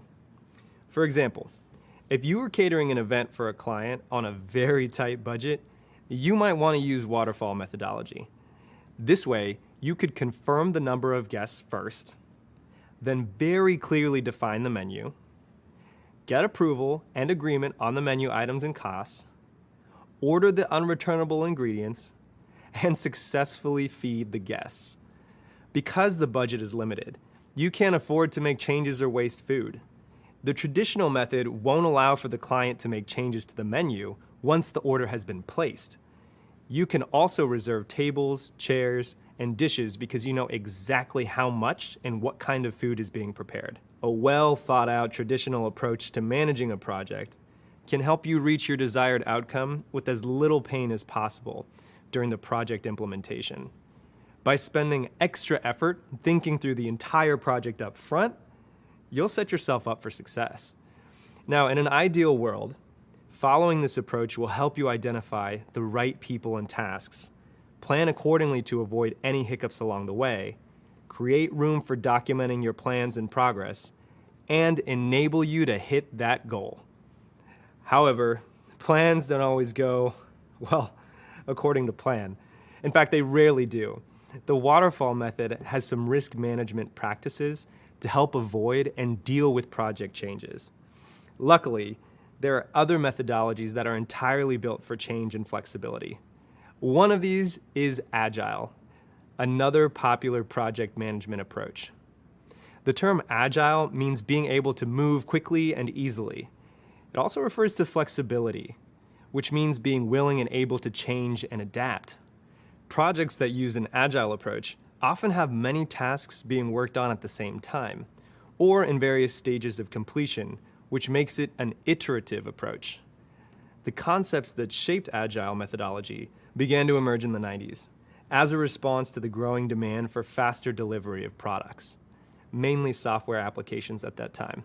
But it wasn't officially named Agile until 2001.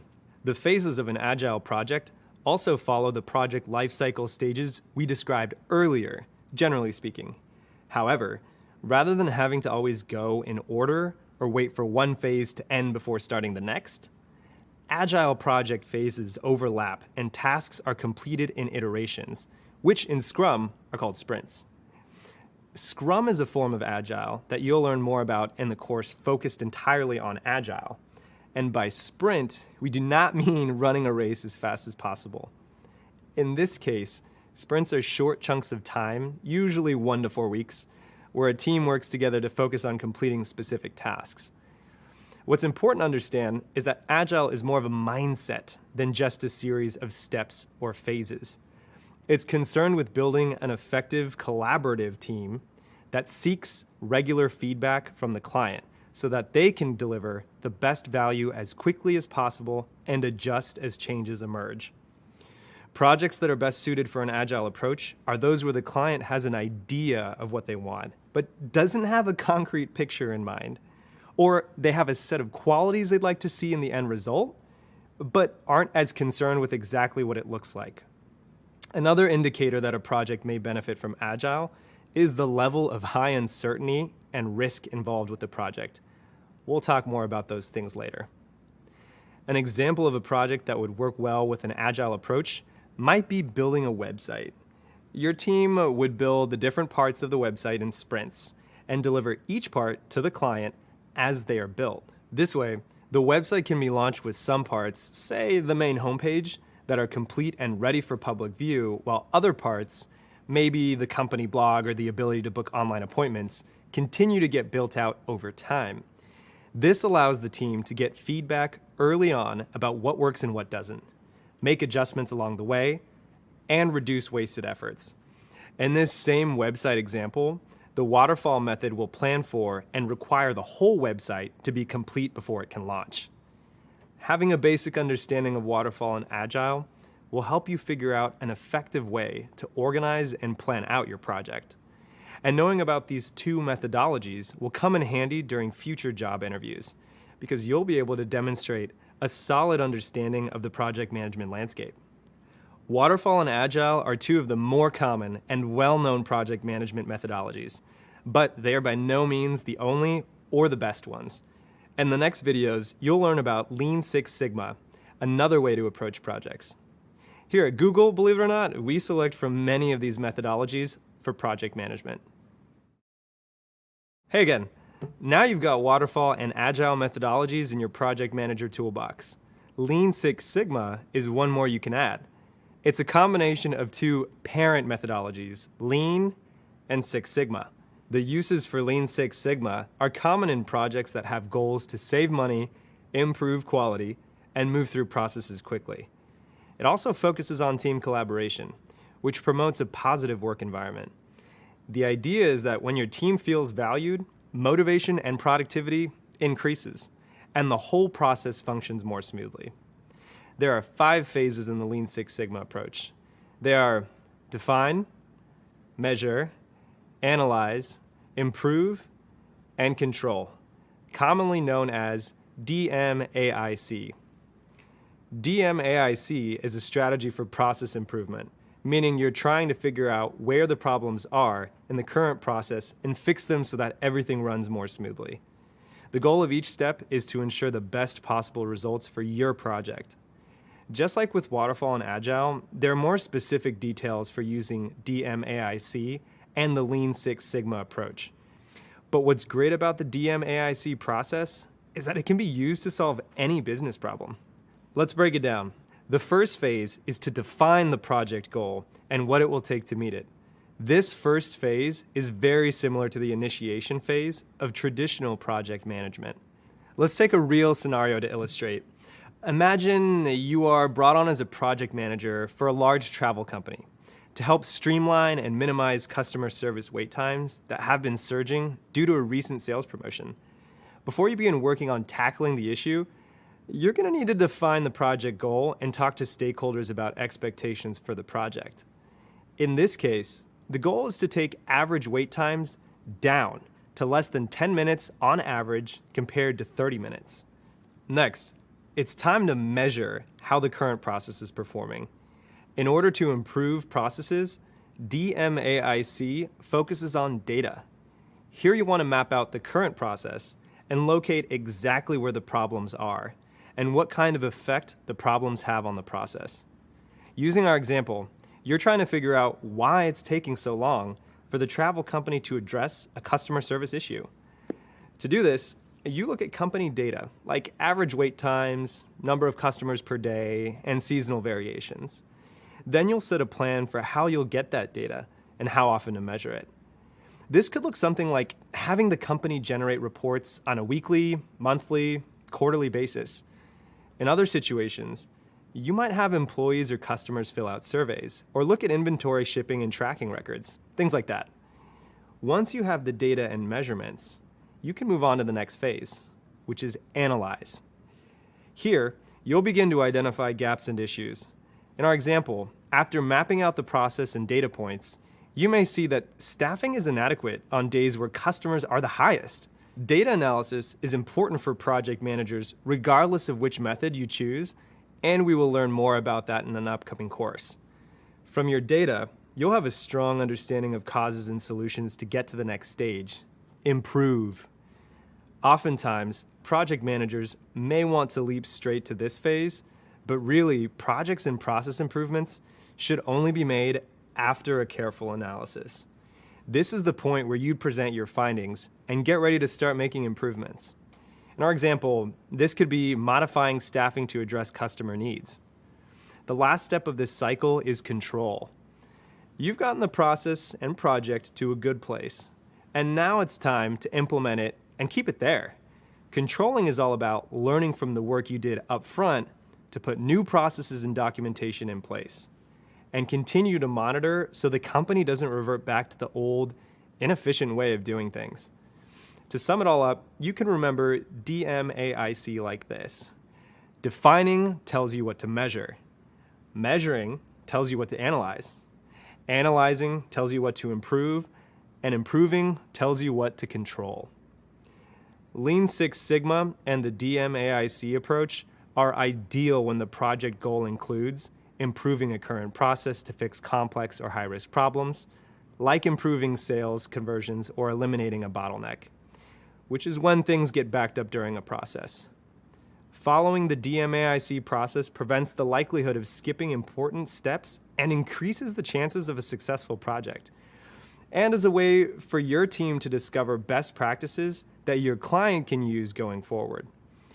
It uses data and focuses on the customer or end user to solve problems in a way that builds on previous learning so that you can discover effective permanent solutions for difficult problems. There are many ways out there that break the flow of project management into digestible phases and approaches, all with the same end goal of accomplishing the desired outcome as smoothly as possible and delivering the best value. Like I said earlier, at Google, we follow a lot of different approaches. For instance, an engineering team releasing a customer-focused product may primarily use Agile when creating the product, but decide to plug in some of the aspects of waterfall project management for planning and documentation. A customer service team might focus on using Lean Six Sigma to improve an experience for our users, like offering new features based on a recent analysis. But the team might develop parts of the code and roll out the features using agile iterations and sprints to allow for change. Or one of our internal education and training teams may focus solely on waterfall project management to achieve a targeted goal of having all employees complete an annual compliance training. Here, waterfall makes sense since the requirements of the training program are fixed and so is the deadline and goal. The biggest takeaway is to know the various methods and tools to be able to confidently apply what works best for you, your team, and the end goal. There is no real prescription for how to execute a project perfectly, because there are always pieces you can't 100% control. But the good news is, you can get pretty close with the skill sets you develop through learning about these different frameworks. Congrats on completing this module on the project lifecycle and project management methodologies. So what did you think? Hopefully, this introduction to a few of the core project management methodologies and hearing from a Googler about the way we approach project management here at Google has you interested and excited to keep on learning. One of the great things about project management is that it can be really creative and present you with challenging problems to solve that have a rewarding impact. You get to work with teams full of interesting, skilled, and dedicated people who help with the problem-solving and idea-generating process. Every project is an opportunity to learn and try something new. Waterfall, Agile, and Lean Six Sigma are solid foundations from which to build your understanding of project management. Each methodology has its own set of rules, values, and processes. There is no such thing as a right or a wrong methodology. There is no one-size-fits-all approach to take.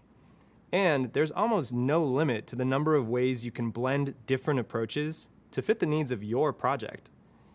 Your goal in choosing a methodology is to maximize the use of resources and time. The method, or combination of methods, will help you reach your goal in the most efficient and effective way. This might feel like choice overload right here, but hang in there. With time and practice, you'll become more comfortable with the benefits and limits of different methodologies, and you'll be able to approach your project assignments with confidence. Next, you'll build on these foundations by learning how an organization's structure and culture can impact the way you manage your project. See you soon. Hey there, how are you feeling so far? We're nearing the end of this course, and honestly, you've done a great job. Previously, we talked about the life cycle of a project, the task breakdown of phases, and some different methodologies you can use as a project manager to help ensure your project success. You also heard from my colleagues about some of the ways we manage projects at Google. Here, You'll learn about organizational structure and culture, and how they impact the way you set up and execute your project. I'll describe some common types of structures that you're likely to encounter during your project management career. You'll also learn about change management, which refers to the way you present the final project to the organization and get them to accept and implement your project outcome. These are important elements to ensure that your project is adopted and lives on. Are you ready? Let's get into these concepts. Welcome back. In this video, I'm going to talk about the concept of organizational structure and the project manager's role within a given structure. Keep in mind that your role won't be the same for every team or organization because many companies are structured differently. But this overview will serve as a foundation for wherever you work. So, what is organizational structure? Organizational structure refers to the way a company or organization is arranged or structured.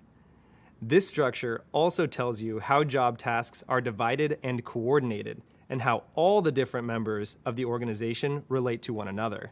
In other words, organizational structure gives you a sense of who reports to who. But organizational structure is much more than that. Understanding the different types of organizational structures can serve as a map to help you determine where you fit in, who you should communicate with, and how frequently to communicate with them. Now that we have a basic overview of the definition of organizational structure, let's look at the various organizational hierarchies that you may encounter at work. An organization's structure is most commonly mapped out using a reporting chart or org chart, which is short for organizational chart. Reporting charts show the relationship between people and groups within the organization and details who each person or group reports to. There are a few different types of organizational structures, but for this course, we're going to focus on two of the more popular ones, classic and matrix. Let's start with classic. The classic grouping includes what are usually called functional or top-down structures. The classic grouping follows a typical chain of command, where the chief executive officer, also known as CEO, and other executives are at the top, followed by directors or managers, then their direct reports, and so on. Each of these directors or managers typically oversee teams within their function of the organization, like marketing, sales, or human resources. You can see this type of structure in effect by looking at a branch of the military. Take the Army, for example. You may enter the Army as a private and report up to a sergeant, who oversees multiple people in your squad.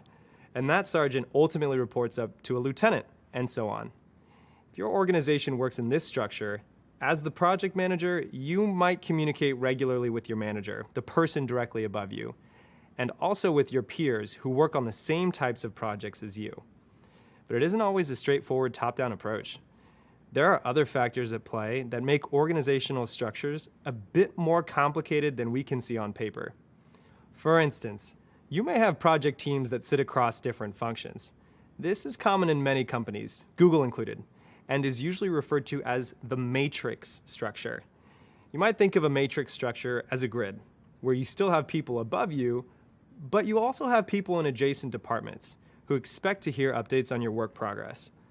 These people may not be your direct bosses, but you are responsible for communicating with them, since they may inform changes to your work. For example, at Google, we have the major functions of marketing, sales, and more, with a traditional reporting chain. But we also have programs for our products, like Google Search, where project teams consist of program managers, engineers, user experience or UX designers, and so on. And each team member reports to their own management chains. Another example is my organization. It's called Global Affairs. I have a direct manager who oversees the work I do in my core role, and who is responsible for delivering my performance reviews. But because I work with multiple people across other teams and specialties, I often get asked to manage projects where I'm informally working with lead program managers in other organizations. Similar to my own manager, I provide updates to that program manager, seek their approval, and solicit feedback on our partnership and progress. So to recap, the classic structure follows a traditional top-down system of reporting, and the matrix structure has direct higher-ups to report to and stakeholders from other departments or programs. Knowing which kind of organizational structure you're working in plays a major role in how you prepare for and carry out your project, or even in an interview. During an interview, you can ask about the type of organizational structure the company uses and where your role will fit in. This will help you and the interviewer communicate clearly about the people you will engage with daily and the expectations for the role. In the next course, you'll hear from a Googler about a third type of structure, Project Management Office, which you might see in some of the organizations where you work or interview. Enjoy. Hey again, ready to keep going? The previous videos explained that knowing what kind of organizational structure you're working in plays a major role in how you prepare for and carry out your project. An organization's structure provides the framework for accountability and communication. As the project manager, it's vital that you understand who you're reporting to on each project, and just as importantly, who the members of your team report to. Knowing the organizational structure also tells you how and where to get the resources you'll need so you can get the project done efficiently. When you understand the organization's structure, you'll be able to identify how it impacts the way you manage the project. One way organizational structure can impact the way you manage a project is by the amount of authority given to the project manager. Authority has to do with your ability to make decisions for the project that impact the organization. In some cases, you might have the authority to do things like select the vendors who provide services or goods for the project. Other times, you might have a set of vendors selected for you. Your level of authority and responsibility will vary from project to project. Another way organizational structures can impact project management is through resource availability. Managing a project is a lot easier when you know how to access the people, equipment, and budget that you need. Let's explore how different structures can affect the way you manage a project. In a classic structure, you might find yourself with less authority and a tighter scope. You may need to rely on getting approval from the appropriate managers, directors, and department heads in order to move forward and complete certain tasks. In this case, it's likely that these people are in charge of the people on your team and the resources you need. As a project manager, working in a classic structure, you may depend on the managers in your organization to approve resources. In other words, the amount of people working on your project or the budget that you have allocated to your project is decided by the leaders of your department or function. In a classic structure, you may have to go through a chain of approvals and advocate for more resources if you need them. For example, if you need a budget increase, you would report this to your manager. Then your manager might escalate this up to their management chain to get approval. That's the classic structure, a traditional top-down arrangement of employees and authority. Now, let's explore the matrix structure. The main difference with a matrix structure is that employees often have 2 or more managers or leaders they'll need to work with and update. Your team members will have their functional manager and you, the project manager. If members are working on multiple projects, they may have even more managers. This can affect your authority as a project manager, as you will need to cooperate with more than one leader in the organization. You may need to share resources and negotiate priorities. The key is to make sure you know who your stakeholders are and who controls what, since the chain of command isn't always as clearly defined as in the classic structure. Because there isn't always a clear chain of command in a matrix structure, you need to make sure you have identified and communicated with anyone you might need to report to and get approval from well before the project begins. Once this is established, though, your project within a matrix structure should be able to run efficiently. Matrix structures emphasize a strong project focus from the team and the organization, so you as the project manager generally have more autonomy to make decisions and gather resources as needed. As I hope you've noticed, the way an organization is structured can have a big impact on the planning and execution of your project. Understanding all of this will help you run and manage a project much more efficiently. Next, I'll tell you about organizational culture, another factor that impacts how you manage your project. Catch you in a bit.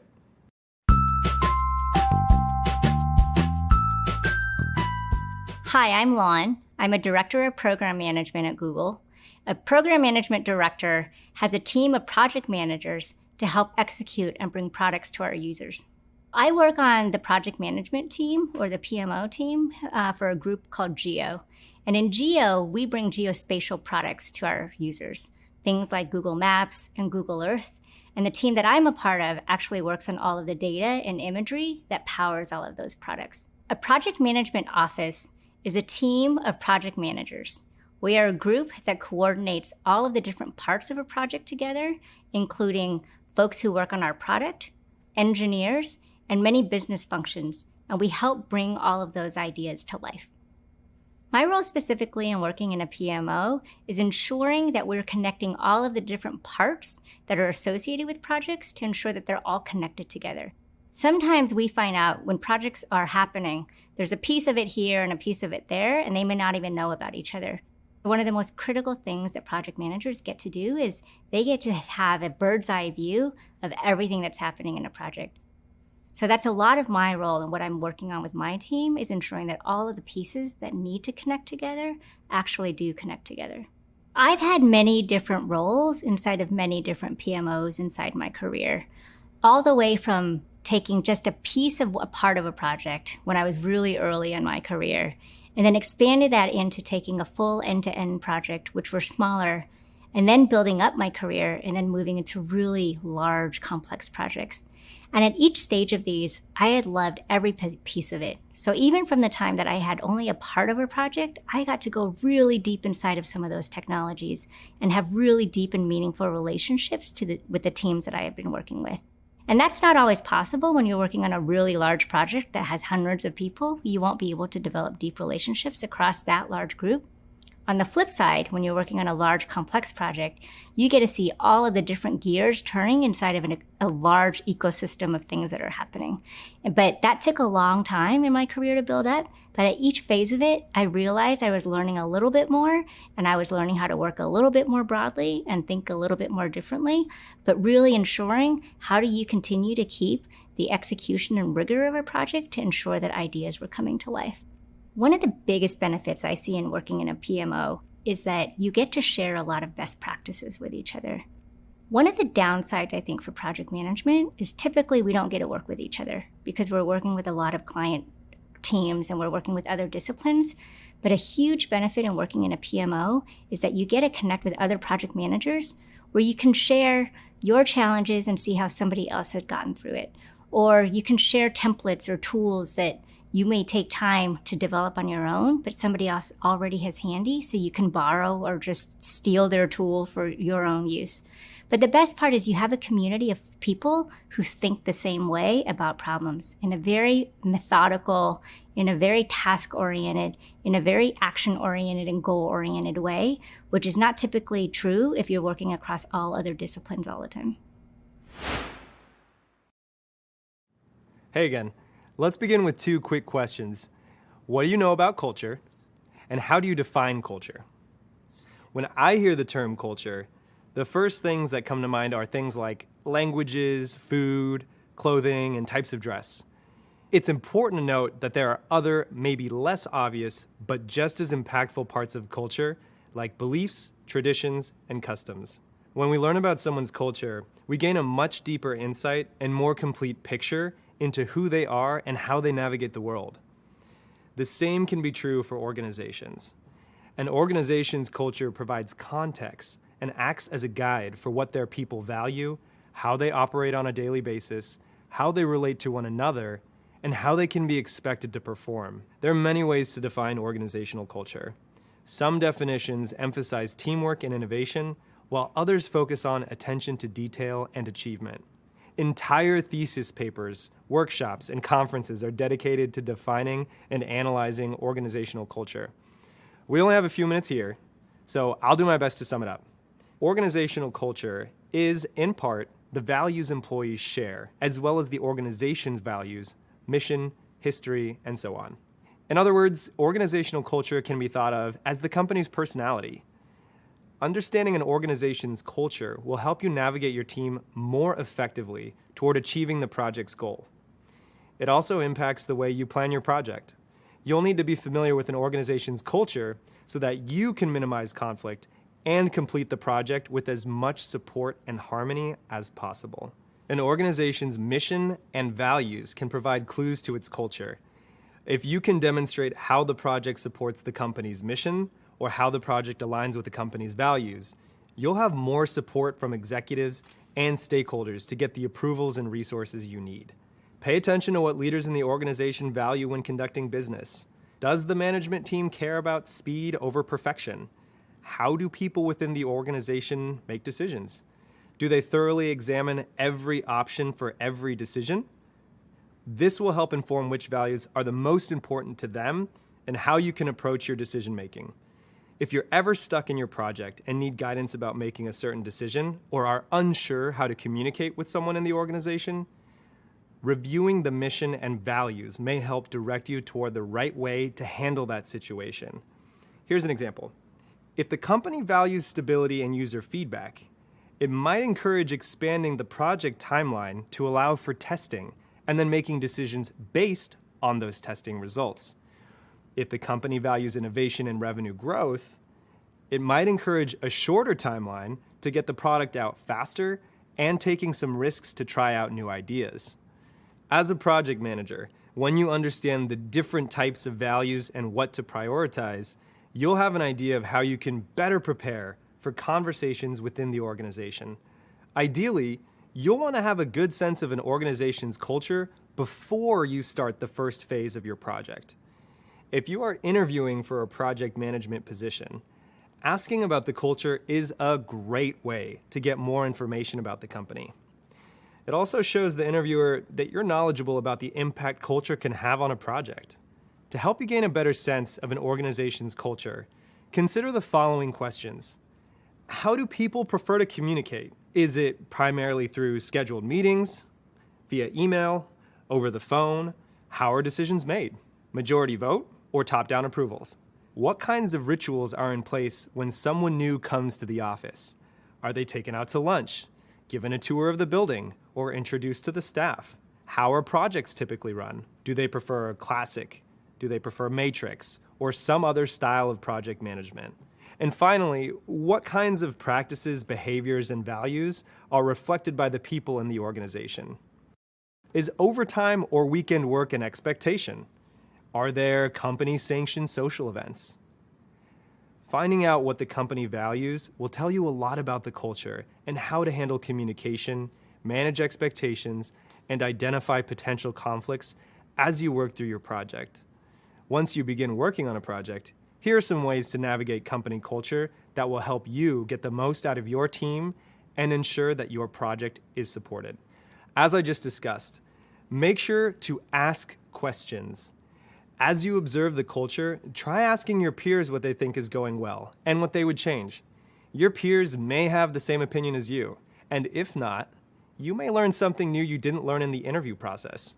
Either way, you'll be in a better place to assess risk, adjust your current project, or be more prepared for projects in the future. It's also a good idea to make observations. It's important to understand how things work and what people like and respect about the company's culture. When working in different geographies, it's also important to be aware of established customs like bowing, shaking hands, or wearing head coverings. This will help you gain understanding and form respectful relationships. Lastly, it's important to understand your impact. Be aware of your role as a change agent. A change agent is someone who helps the organization transform by focusing on improving organizational effectiveness and development. You and your project will most likely affect the organization in some way. Sometimes just the presence of a project manager creates changes in the office environment or employee dynamics. If your project requires major changes that the organization must adapt to, be mindful of how extreme those changes could be and seek feedback and approval early on. The company may not agree with certain kinds of changes that don't seem to fall in line with their mission, vision, or culture. It's important to recognize the limits or boundaries of changes to implement and understand what would be the most beneficial for the project and the company overall. As you can see, organizational culture has a strong influence over how decisions are made about the project. the way an organization is structured usually influence the type of culture that exists. So it's important to consider both structure and culture when planning and carrying out your project. Coming up, we'll talk about the way your project can create change in the workplace and how to get stakeholders and employees on board with implementing your project.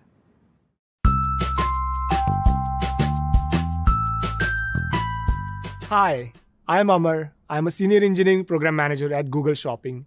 And on a day-to-day basis, I drive programs which spans across multiple products at Google. The way I look at program management, it's more like life is program management, right?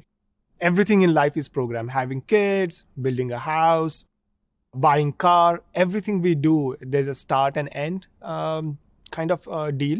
And what we see across the board in anything and everything we do, there's a tremendous amount of friction in the system, in the decision making, in the budgeting, everything in life, right? And that applies equally to software program management. Or even if you're in a construction industry, if you see right from starting the construction project to really getting the bids and all this stuff, right? There's a tremendous amount of chaos from the perspective of that, okay, you know what, are the right people connected? Are the right decision-making people in the meeting? Are there right number of approvals that we have in a timely basis? So there are many of these things that I had witnessed during my career and the previous companies and even at Google, that those were not efficient and those were really adding a huge risk or exposing the risk late in the development cycle. And that is what I had seen as a chaotic world. And I really felt that, you know what, I can really help out in solving some of those chaos. On a day-to-day basis, I work on bringing order into chaos. There's a chaotic world out there in the software program development. So we as a program manager make sure that we bring that together. When I started my program management journey, one of the main thing what I was looking for, and thanks to the mentors, I really cherish the mentors. One of the things they taught me that, you know what, Amar, when you're coming to work every day, ask what are the top 3 challenges that you want to solve today. And to date, I always follow the thing about what are the top 3 things that I want to address today, big ones, impactful ones, as well as I also look at and also help my team understand on a weekly basis how success looks like. Every Monday morning, I'll have meeting with strategic folks, very strategic discussions on how does success looks like in this week? How would we define the week is successful?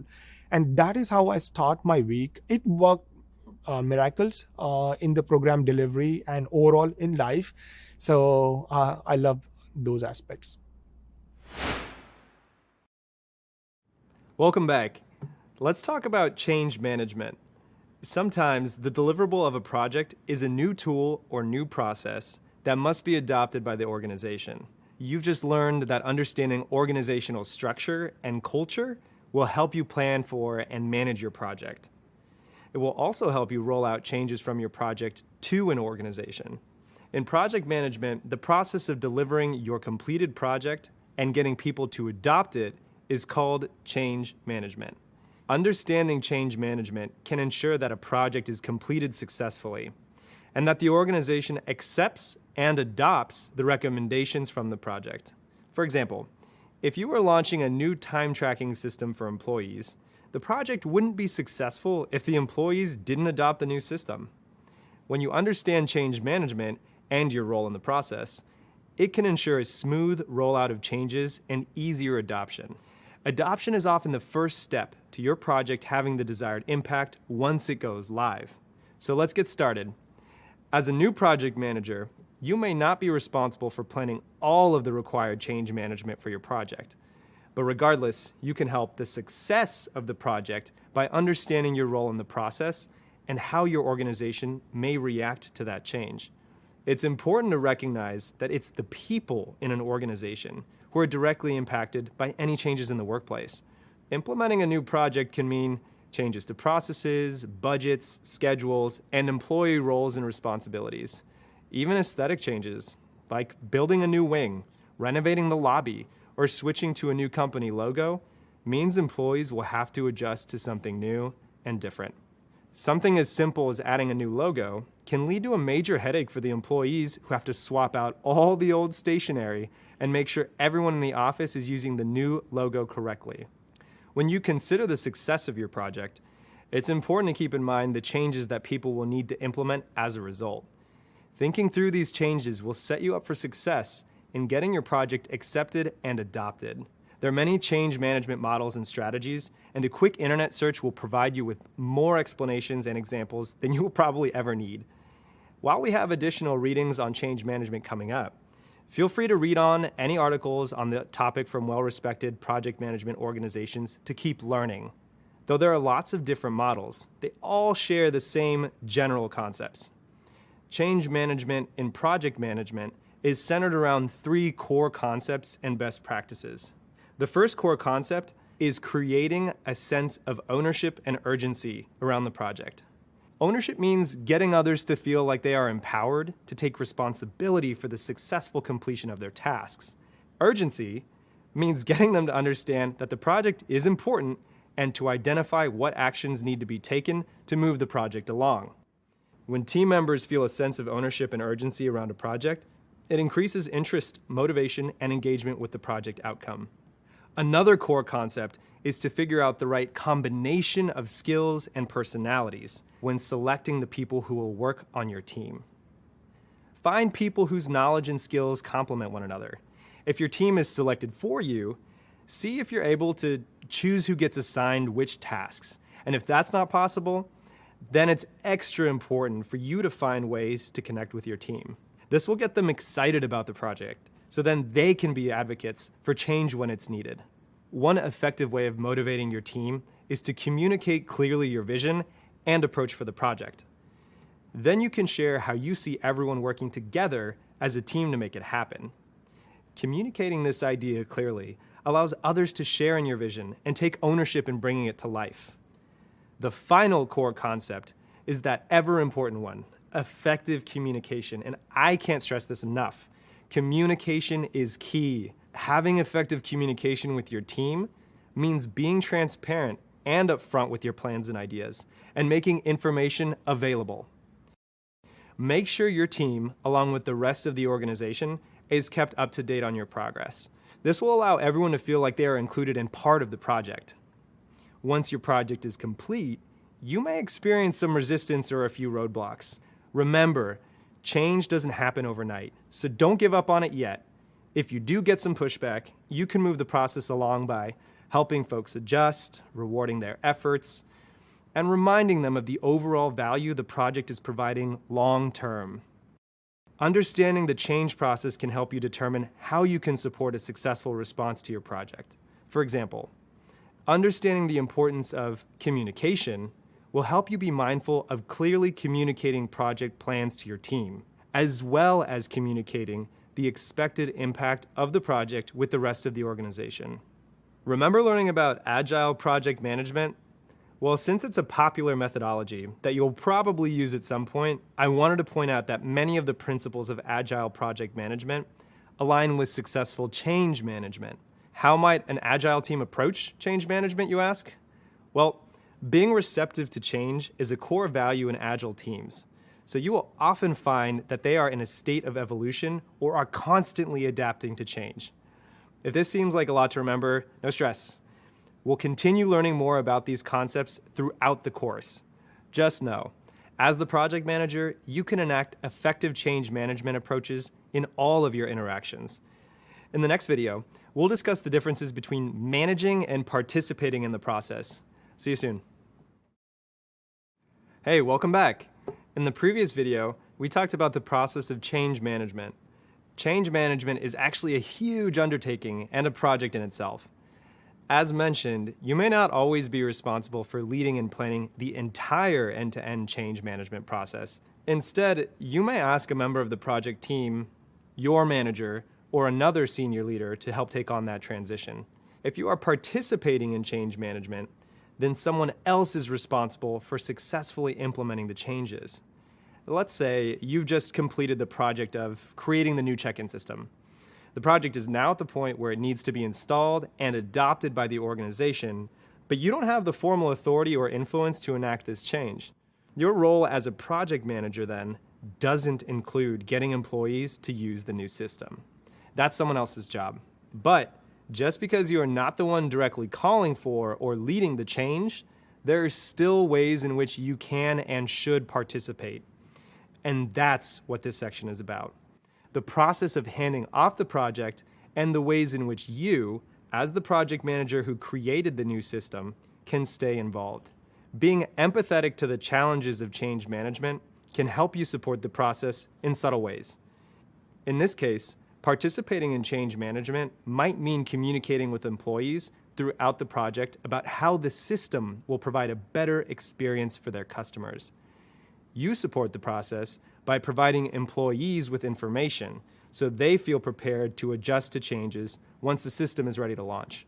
Since participating in change management is such a big part of being a successful project manager, I want to take you through a few examples so you can see how this might play out in different types of organizations.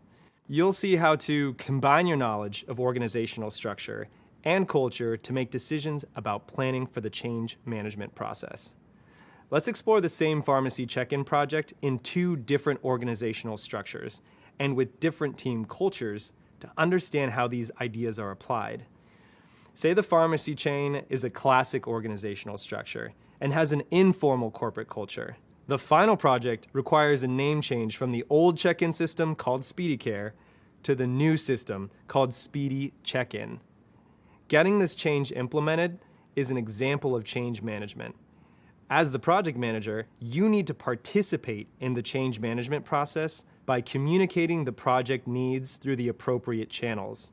In this case, the Chief Executive Officer, or CEO, sends an email to the C-suite. Now, these are all the chief-level officers in an organization. The CEO lets them know that the name must be changed and to please inform their teams to implement the name change. Since this is a classic structure within a hierarchical organization, the budgets are managed separately, and the marketing department needs to request an extra $10,000 to change all of their printed posters for the stores. This request goes back up to the Chief Financial Officer, or CFO.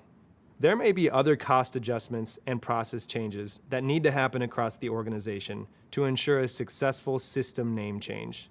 In this instance, you may need to have multiple meetings with others to help them understand what is changing and why. Now suppose that the pharmacy chain is a matrix organization structure and has a formal corporate culture.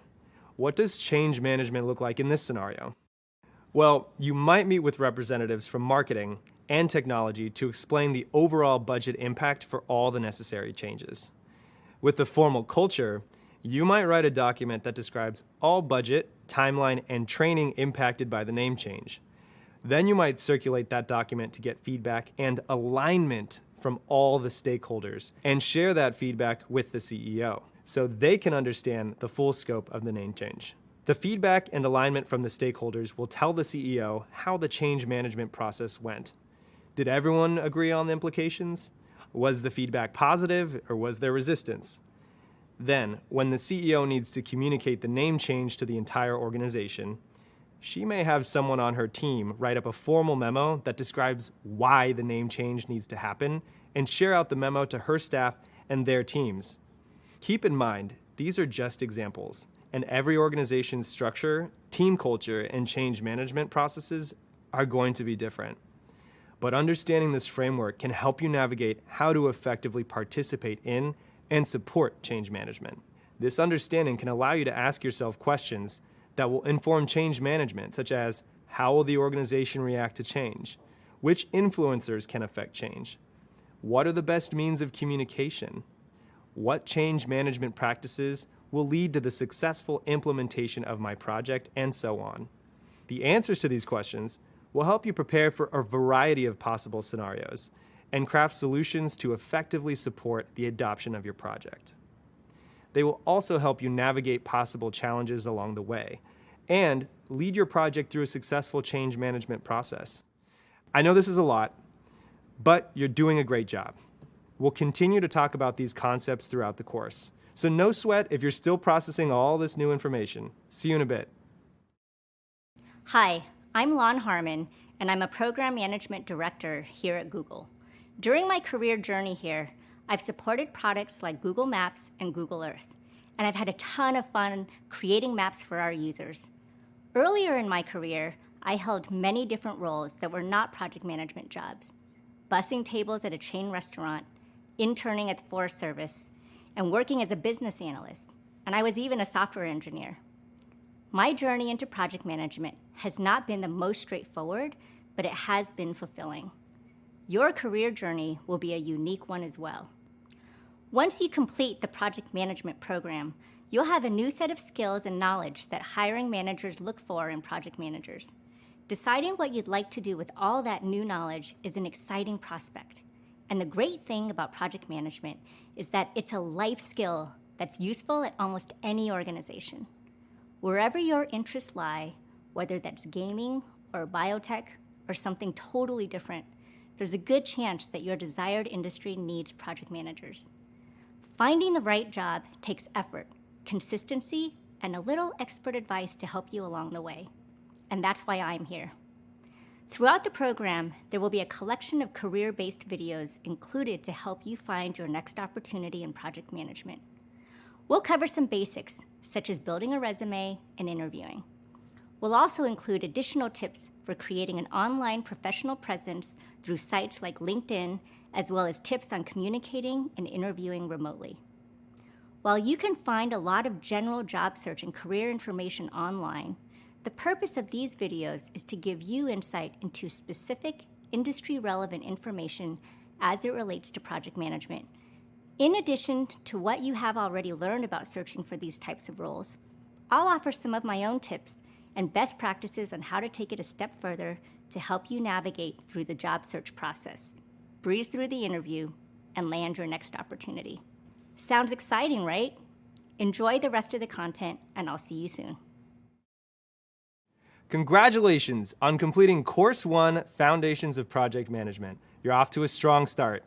You've just learned a lot of new information, and you're already starting to apply that knowledge to the field of project management. So let's do a quick recap. In this course, you learned what project management is, along with the role and value of a project manager.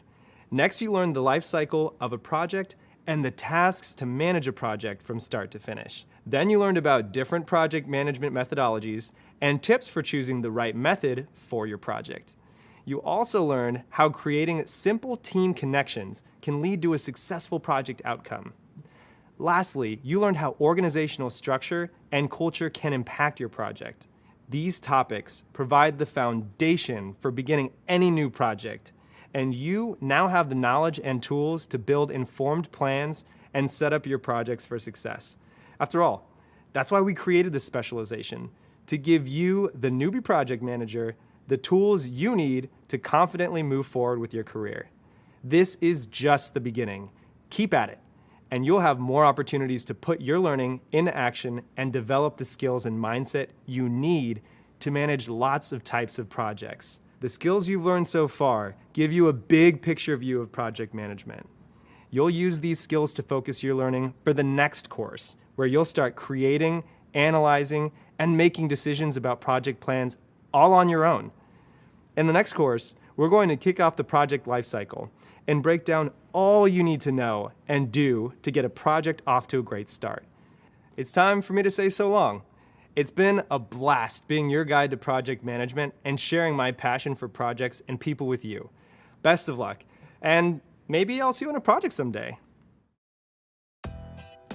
Hi there, welcome. This course is all about initiating a project successfully.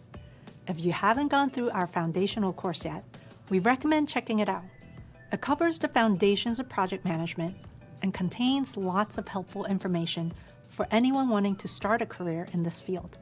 There are lots of people around the world like you who are hoping to learn the skills to get a project management role. Maybe you prefer to take a specialized certification rather than a 4-year degree. Maybe you're looking for an affordable way to stand out among competition. Maybe you're interested in changing your career. Whatever your reason for being here, we are glad you've joined us. This program is rooted in the belief that a strong foundation in project management can help anyone start a great career as a project manager. Before we begin this course, let me introduce myself. My name is Juan, and I'll be your instructor for this course. As a senior program manager at Google for the past 8 years, I have worked on cross-functional projects involving product managers, software engineers, user experience designers, network operations, customer support, and more to build software used at Google and used by Google Cloud customers. I began my career working as a liaison between customers and engineers, documenting requirements on software development projects. As I became involved in larger projects, I started to manage the timelines of the projects and coordinate the work of the different teams that had to get involved to finish the project. Before I knew it, I was the de facto project manager. I have accumulated my knowledge through formal and informal training, finding practical application in finance, insurance, and tech companies. I'm super excited to be sharing with you more about the project management discipline. During this course, you'll learn all the steps for kicking off a project. We'll start with an overview of initiation, which is the phase that allows ideas to come together and form the beginnings of a plan for a project.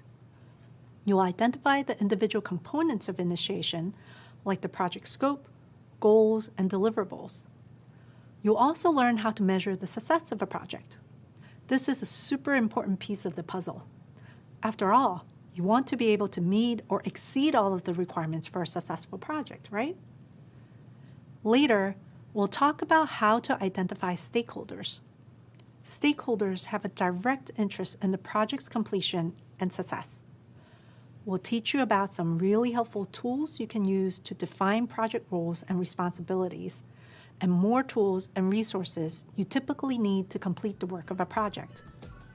Finally, we'll introduce documentation that can help your team prepare for project kickoff. Exciting, right? The skills you learn in this course will help you start projects of your own. We can't wait to get into these topics with you. So let's get started. Meet me in the next video. Welcome back. In the last course, you learned that initiation is the first phase within the project lifecycle, followed by planning, executing, and closing. Makes sense, right? Regardless of your chosen methodology, all projects have to start somewhere. Let's talk more about initiation and why it's important for the success of a project. Because initiation is the first phase of the project, it's really important to get it right. A well-planned initiation results in a strong foundation for your project and sets it up for success. Initiation begins after a problem or opportunity has been identified within an organization. Often, stakeholders like senior leaders at a company will initiate a project to address a specific need for the business. For example, perhaps the company would like to roll out a new product, improve employee well-being, or reduce costs in a certain department. It's your responsibility as the project manager to help identify the project goals, resources, and other details based on initial discussions with the project stakeholders. Even though someone else might come up with an idea for the project, it's still your job to figure out all the important pieces that need to come together in order to get the work done. The initiation phase is a crucial time for asking stakeholders the right questions, performing research, determining resources, and clearly documenting the key components of a project. Doing this will help you solidify the scope or the boundary of the project. If this seems a bit overwhelming, don't worry. We'll talk more about project scope later on in this course. If a project isn't initiated properly, things can go wrong pretty fast. For example, without sufficient understanding of the project's goals, you might underestimate what resources you need or how long the project might take. Or without agreeing with stakeholders on what success looks like, you might think the project was completed successfully, while the stakeholders might think it didn't accomplish their goals. Getting on the same page and gaining clarity during the initiation phase can save a lot of time and extra work for everyone throughout the project. Proper initiation also helps ensure that the benefits of the project outcomes will outweigh the costs of the project. To determine this, you'll do what's called a cost-benefit analysis. which is the process of adding up the expected value of a project, the benefits, and comparing them to the dollar cost. To do this, you will work with stakeholders to consider a few questions. To determine the benefits of a project, those questions might include: what value will this project create? How much money could this project save our organization? How much money will it bring in from existing customers? How much time will be saved? How will the user experience be improved? And to determine the costs of a project, those questions might include: how much time will people have to spend on this project? What will be the one-time costs? Are there any ongoing costs? What about long-term costs? The benefits of a project should always outweigh the costs, so it's really important that you consider these questions early on. Coming up, we'll talk more about the initiation phase and explore the key components of initiating a project. Bye for now. Hello, and welcome back. You just learned about the initiation phase of the project lifecycle and why it's so important to get it right. Next, I'll teach you about the key components that make up initiation and how these pieces lead to the planning phase of a project. There are several key components of initiation that you need to consider in order for your project to be successful: goals, scope, deliverables, success criteria, stakeholders, and resources. First, you need to consider the goals of a project. The goal is what you've been asked to do and what you're trying to achieve. All projects should have clear goals, and often those will be determined by senior company leaders with your help. From there, you will begin to consider the project's scope. This is the process to define the work that needs to happen to complete the project. You also need to think about project deliverables. There are products and services that you will create for your customer, client, or project sponsor. Deliverables can be anything from product features and functionalities to documentation, processes, and more. Anything that enables the goal of your project to be achieved. Deliverables are submitted to help you reach your project goals. Also, it's important to keep in mind that deliverables can be tangible or intangible. An example of a tangible deliverable might be submitting a chapter of a manuscript if the goal is to publish a textbook. Or if your project goal is to finish implementation of a new point-of-sale software at a retail store, scheduling staff training sessions could be an intangible deliverable. Once the goals, scope, and deliverables are determined, you need to consider success criteria. Success criteria are the standards by which you measure how successful a project was in reaching its goals. Another important consideration is your stakeholders. Stakeholders are key to making informed decisions at every step of the project, including the initiation phase. They're the people who both have an interest in and are affected by the completion and success of a project. As a result, they're often instrumental in determining the goals, objectives, deliverables, and success criteria of a project, from coming up with the idea to outlining the expectations of its results. As you move through the initiation phase, it's your job to ensure that you understand the needs of the project's stakeholders early on. It's also your role to ensure that all stakeholders are in agreement on the goals and overall mission of the project before moving on to the next phase. Now, let's talk about resources. Resources generally refer to the budget, people, materials, and other items that you'll have at your disposal. It's super important to think carefully about these pieces early on. No one wants to get started on a project only to realize halfway through that they don't have enough money or enough people to complete the work. That would be a mess. Finally, once you've established your goals, scope, deliverables, success criteria, stakeholders, and resources, it's time to create a project charter. A project charter is a document that contains all the details of a project. Project charters clearly define the project and its goals and outline what is needed to accomplish them. A project charter allows you to get organized, set up a framework for what needs to be done, and communicate those details to others. Once you've drafted the charter, you would then review the document with key stakeholders to get their approval to move into the planning stage. Coming up, you'll learn more about project charters and even get the chance to create one yourself.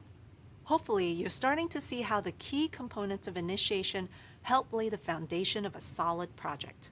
To quickly recap, you'll gather information about your goals, scope, deliverables, success criteria, stakeholders, and resources. And you'll document that information in the project charter. During the rest of this course, we'll talk more about each of the components outlined so far. You've come so far and learned so much. Keep up the great work.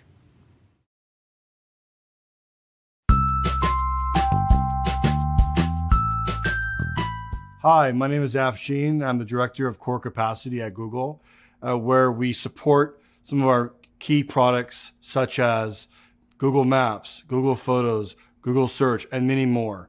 Ultimately, what we're doing is we're managing the supply and demand for our products in the resource space. So specifically, compute, storage, machine learning, and networking resources. Ultimately, our goal is to provide the fuel for these products so we can support our billions of users. I often look at establishing the project goals, and tied to the goals is discussing the criteria. What's a successful project? What are the measurables involved in the project space? And then lastly, I always want to look at the stakeholders that are involved, maybe our clients, our key stakeholders, and so on, and make sure that they're thought of during the formation of the project. I'm meeting with the stakeholders. I'm trying to understand what they're trying to achieve, what we're trying to achieve, and the goal, if you will, is a critical aspect of setting the scope. When I'm trying to set the goals of a project, I apply very in-depth active listening. I'm doing a lot of socializing with stakeholders. I'm meeting a lot of players to understand what's the landscape like. I really am, it's an active listening experience. So I have a recent example of a project that in my view did not do the proper initiation phase. Last week, in fact, a group approached me with a process or a feature that they were going to launch. I reviewed it and immediately realized that they were so far off. They had not discussed the topic with any of my team members or myself, and they were day -1 from launching the feature. It was a total miss. And it really illustrates the point about when you initiate a project, you can't invest enough time in meeting with stakeholders, meeting with your colleagues, listening to them, actively listening. Someone taught me recently the value of building that listening to learn muscle. And in the project initiation phase, to me, that is such a valuable talent. There are those that have it, there are those that haven't learned it, and there are those that will never do it. And I believe it's a trainable skill, but it requires you to really slow down and look at the landscape in front of you. Nice work. You're on your way to becoming a great candidate for roles in project management. We're so glad you've stuck with us, and we hope you're proud of the progress you've made so far.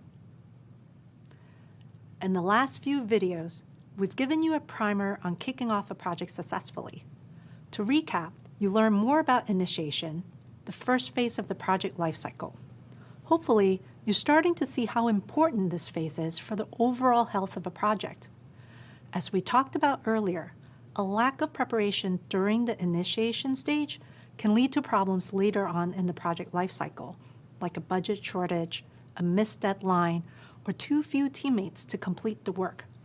But with early planning, you can set your team up for success. We also introduce you to the major factors you should consider during the initiation phase, including goals, scope, deliverables, success criteria, stakeholders, and resources. All of these come together in the early plans for a project and are documented in a project charter. Now that you understand the basic elements of initiation, let's dive deeper. Next up, We'll talk about identifying goals and deliverables and learn more about measurement and success criteria. You're doing great, and we'll see you soon. Welcome back. By now, you should have a better sense of how the different parts of initiation come together to form the beginnings of a project. So far, you've outlined the key components of project initiation, and most importantly, you've learned that a lack of preparation during this stage can lead to problems later on. We're going to continue honing your project preparation skills. Once we're done here, you'll be able to define and create project goals and deliverables, the guiding stars of your project.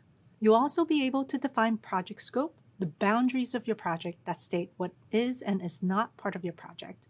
You'll be able to identify what's in scope and out of scope for a project, and you'll be able to recognize scope creep, something you'll need to keep a close eye on to help you reach your project goal. Finally, you'll be able to explain different ways of defining and measuring your project success criteria. Before we get started, I'd like to talk through an example that will follow for the rest of this course. Imagine that you're the lead project manager at Office Green, a commercial landscaping company that specializes in plant decor for offices and other businesses. The director of product at Office Green has an idea for a new service called Plant Pals to offer high-volume customers small, low-maintenance plants like little cacti, leafy ferns for their desks.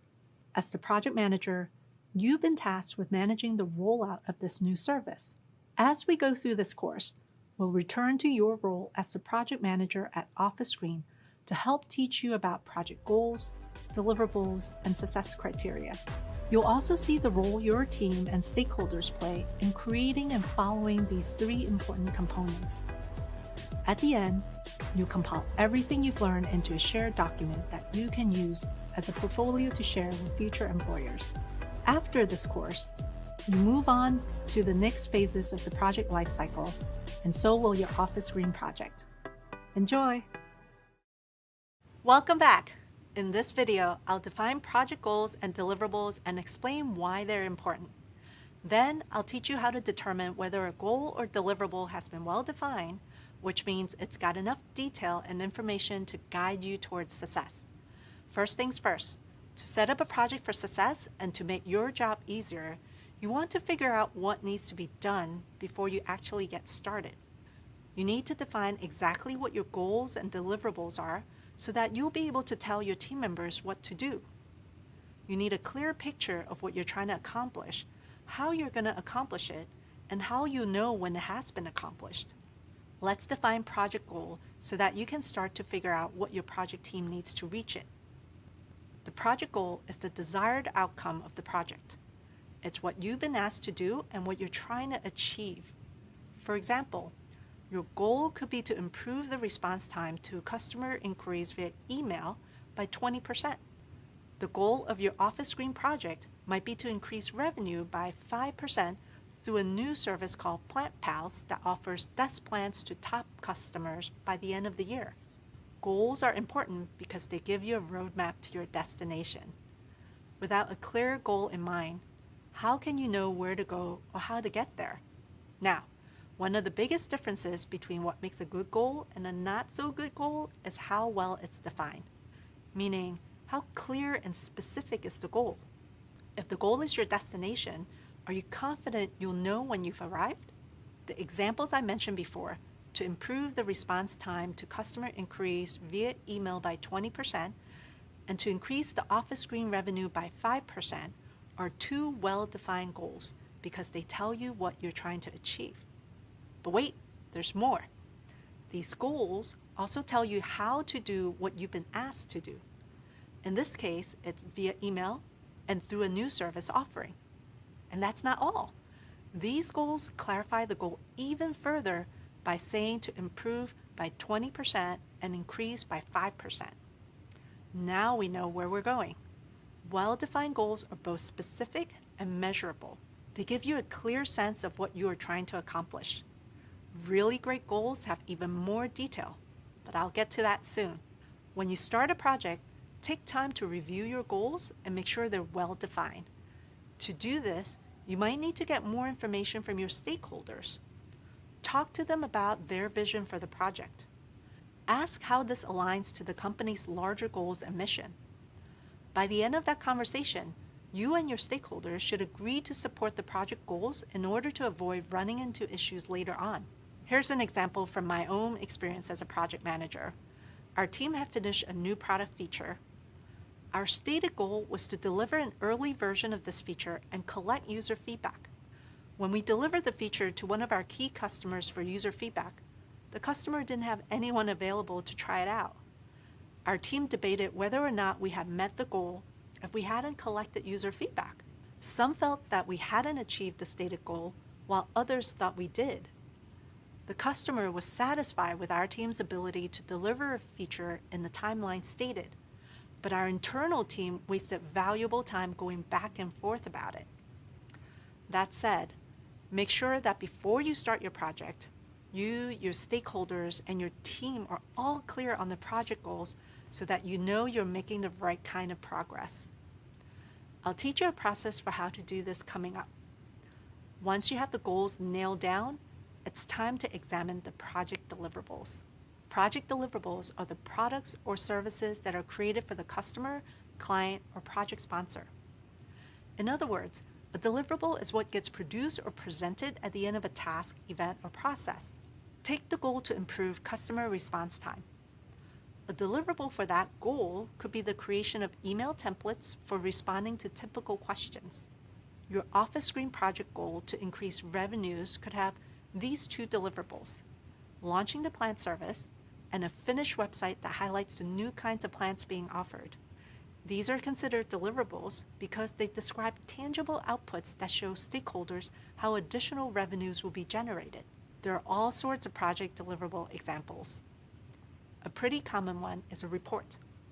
When a goal is reached, you can visibly see the results documented in a chart, graph, or presentation. Deliverables help us quantify and realize the impact of the project. Just like needing well-defined goals, you need well-defined deliverables for pretty much the same reasons. Deliverables are usually decided upfront with the stakeholders or clients involved in the project. They hold everyone accountable and are typically a big part of achieving the goal. Make sure to ask questions about what the deliverables should be and have everyone share their vision and expectations of the deliverables so that you're all on the same page. Coming up, you'll practice the art of defining your goals even further following the SMART method. Enjoy! Welcome back! By now, you know that goals are important to the success. Hi there! So far, you've been learning to define and create measurable project goals and deliverables. As you broaden your understanding of project management and the different tools available to help you succeed, I want to teach you about a popular tool used in many organizations and here at Google: Objectives and Key Results, or OKRs. In this video, I'll discuss what OKRs are, how they are used by organizations, and how they help focus a team's time and effort on activities that drive success. You've just learned about and practiced the SMART method for defining project goals. Like the SMART method, OKRs help establish and clarify goals or objectives for an organization, department, project, or person. OKRs take SMART goals a step further by combining a goal and more detailed metrics to determine a measurable outcome. They not only state clearly what the goal is, they provide specific details that allow you to measure the success of the goal. One way to think about OKRs is that they separate the different components of SMART goal and clarify them even further, rather than grouping everything into one statement. Let's break this down. The O stands for objective and defines what needs to be achieved. It describes a desired result or outcome, such as an increase in customer retention or an improvement in the employee onboarding process. KR stands for key results. These are the measurable outcomes that define when the objective has been met. For example, if your objective is to improve customer retention, then a key result might be to have 90% customer satisfaction rating by the end of the first quarter. Recall that one of the SMART criteria is attainability. which means it's practical to achieve the goal. Key results, however, should be a little more ambitious. Here at Google, we actually use OKRs to set stretch goals as a way to challenge ourselves to do something we haven't accomplished before. If we actually accomplish all of our key results, we may have made our OKRs a bit too easy. Let's review quickly. Objectives define what needs to be achieved and describe a desired outcome. Key results define how you'll know whether or not you've met your objective. So how do OKRs work in practice? And how do you use them to manage a project? Organizations often set OKRs at different levels, such as the company level, department or team level, and project level. Company-level OKRs are commonly shared across an organization so that everyone is clear on the company's goals. They are usually updated on an annual basis to help drive the organization in the direction it wants to go. These high-level OKRs support the mission of the organization. Project-level OKRs should support and be aligned with company-level OKRs. An example of a company-level objective at Office Green is increase customer retention by adapting to the changing workplace environment. This is a big, vague, aspirational goal that applies to the entire company and all of its endeavors. In order to focus their efforts to reach this objective, Office Green might develop key results that include 95% of phone, chat, and email customer support tickets are resolved during the first contact. Top 3 most requested new offerings for distributed office environments are in pilot by the end of the second quarter, and sales and support channels are available 24/7 by the end of the year. Some of these company-level key results could become the basis for projects. For example, the key result, top 3 most requested new offerings for distributed office environments are in pilot by the end of the second quarter, could become the Plant Pals project. Team or department level OKRs support the company's broader OKRs and help drive team performance. Departments may develop OKRs that are more specific to their job function as well. For example, the company-level key result, sales and support channels are available 24/7 by the end of the year, could lead to a related sales department objective like increase the sales team presence nationwide, and the key result, new sales offices are open in 10 cities by the end of the year. Project-level OKRs are set during the initiation phase to help define measurable project goals. They're tracked throughout the planning and execution stages to measure project success. Project-level OKRs need to align with and support both company and department-level OKRs.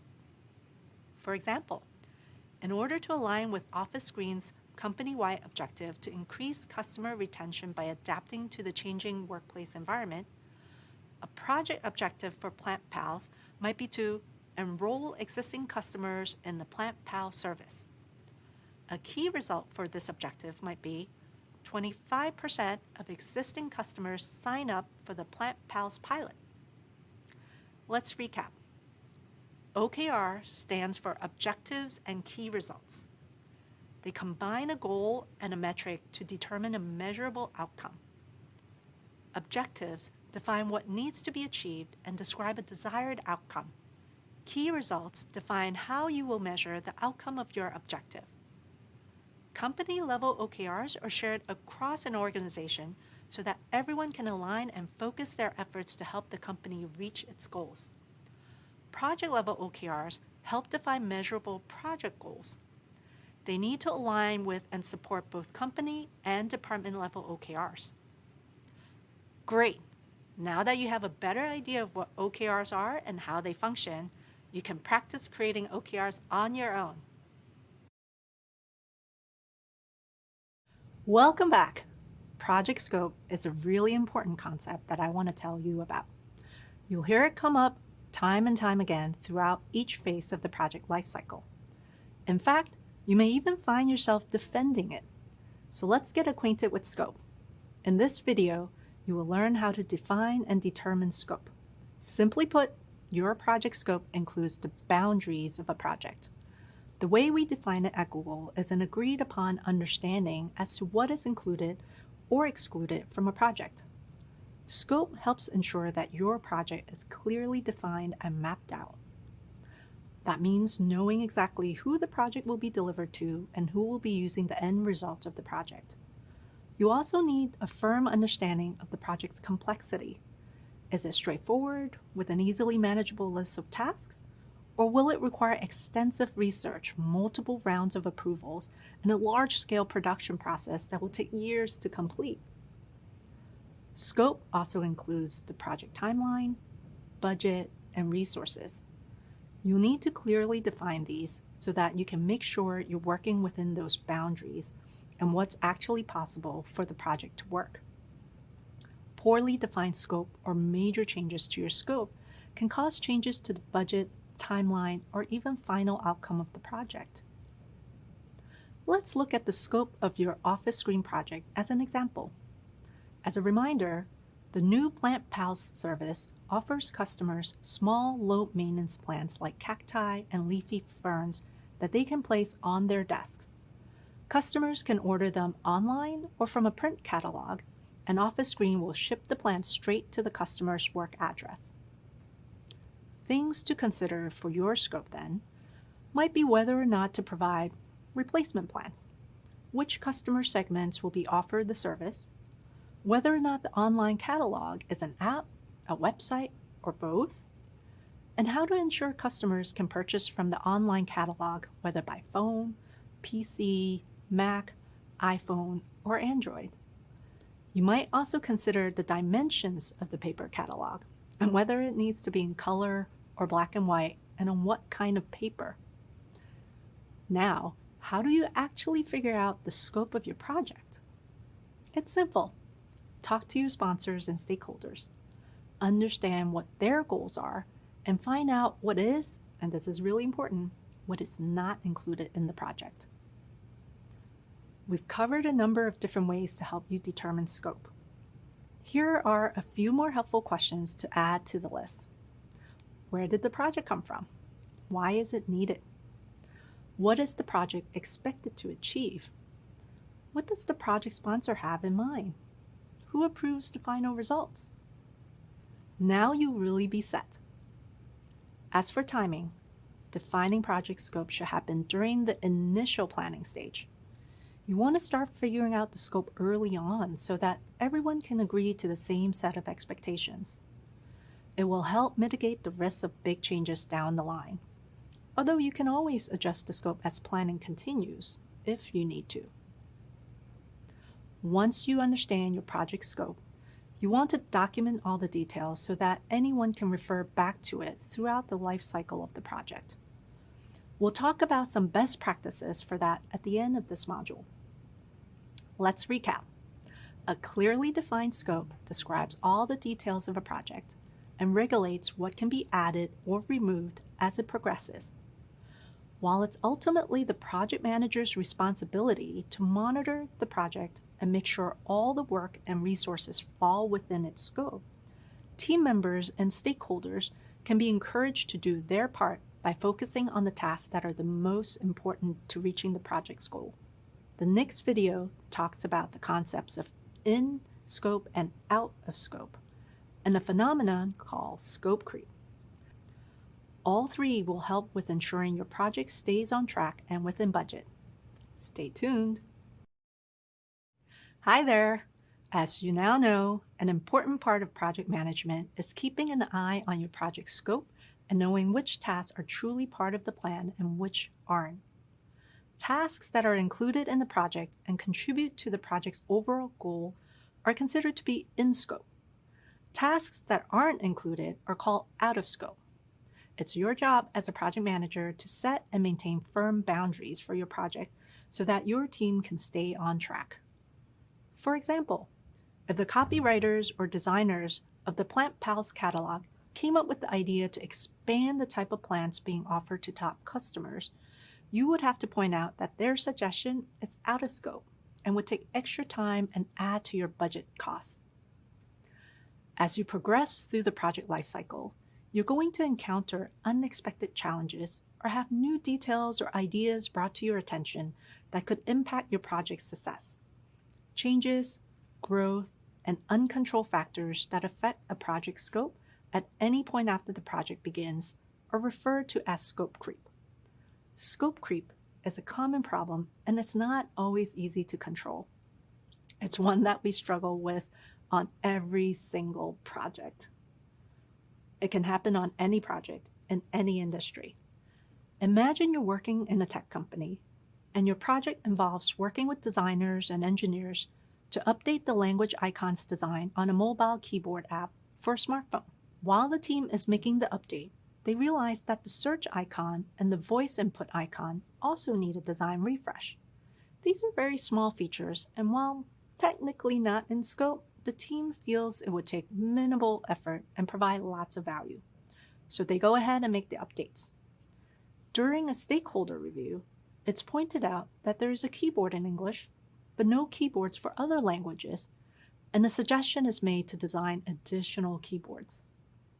At this point, the project scope is in danger of expanding from a fairly simple icon update to a complex rollout of multiple keyboard layouts. Adding the keyboards would impact the team's timelines, causing the project to take longer to finish. It would also impact resourcing, because you would need to hire more people, or existing team members would have to work overtime. And it would increase the budget since the team did not anticipate costs for extra working hours or keyboard translations. This is just one example of scope creep. Sometimes it's subtle, just design one or two more icons. Or more obvious, hey, can you tack on designing keyboards for other languages? By identifying scope creep and being proactive, you protect your project and your project team. To help you combat scope creep, it's good to know that there are two major sources from which it comes: external and internal. External sources of scope creep are easier to recognize. For example, if you're working on a project with one main customer, the customer might request changes, or the business environment around you might shift, or the underlying technology you're using might change. While you can't control everything that happens, there are some useful tips to keep in mind. First, make sure the stakeholders have visibility into the project. You want them to know the details of what's going to be produced, what resources are required, how much it will cost, and how much time it'll take. Also, get clarity on the requirements and ask for constructive criticism of the initial product proposal. It's important to get this information before any contracts are signed. Be sure to set ground rules and expectations for stakeholder involvement once the project gets started. Come to an agreement on each of your roles and responsibilities during execution and status reviews. Once you're clear on the project scope, come up with a plan for how to deal with out-of-scope requests. Agree on who can make formal change requests and how those requests will be evaluated, accepted, and performed. And finally, be sure to get these agreements in writing. This way, you always have a documentation to point to if you, a stakeholder, or the customer have a disagreement down the line. One of the leading causes of external scope creep is not being clear on the requirements before defining the scope and getting formal approval to move forward with the project. This is where those specific and measurable goals and deliverables come into play. If the requirements aren't specific, and if you haven't agreed on the project's processes, deliverables, and milestones, then you're almost guaranteed to be dealing with scope creep once the project begins. Internal sources of scope creep are trickier to spot and harder to control. This kind of creep comes from members of the project team who suggest or even insist on process or product changes or improvements. It's possible that a product developer will justify a decision on the grounds of making the product better, even though it's going to cost more. Or a team lead might decide that a certain process is more efficient without realizing the impact the change in process will have on other team members tasked with different parts of the project. What you need to make clear to your team is that any change outside of the project scope comes off the bottom line, threatens the schedule, and increases risk. There are no small impacts to project scope. Anytime a team member takes on an unplanned task, more is lost than just the time spent working on that task. It's your responsibility as the project manager to maintain the limits of the project. The best defense is to know the details of your project in and out, so you're always prepared with the most appropriate response to a new idea or request. Let's recap. Monitor your project scope and protect it at all costs. Even the most minor change can mean major risk to your project's success. Coming up, I'll tell you about the triple constraint model and how you can use it to help determine how your project changes affect scope. Stay tuned. Hi, and welcome back. In this video, we're going to talk about managing project scope. Managing scope goes hand in hand with goal setting. For example, redefining the scope can change the goal, and a revision of the goal can change the scope. The concept of project scope is important throughout the project. While your project will have its own specific goals, the overall goal for you as the project manager is to deliver the project according to the scope agreements. This includes delivering the project within the given deadline and the approved budget. You'll quickly find that this is easier said than done.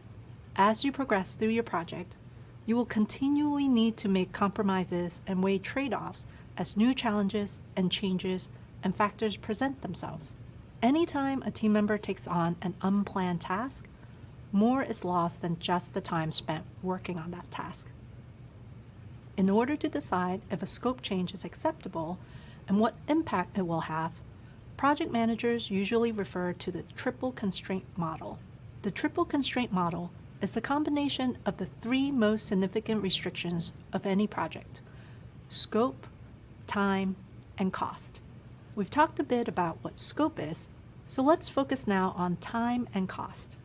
Time refers to the project schedule and deadlines. Cost includes the budget, and it also covers resources and the people who will work on the project. Both time and budget have to be carefully managed alongside scope. All three of these are linked. You can't change one without having an impact on the others. For example, a decrease in cost means a change in time or scope. An increase in time means a change in scope or cost, or both. Understanding how changing one impacts the other two constraints is key. It's important to consider what trade-offs you're willing to make as the project progresses. To do this successfully, you need a clear understanding of the project priorities. You have to know what is most important when it comes to scope, time, and cost. If there's a specific deadline that must be met, then you'll need to limit any changes to the scope that might cause the project to go past the deadline.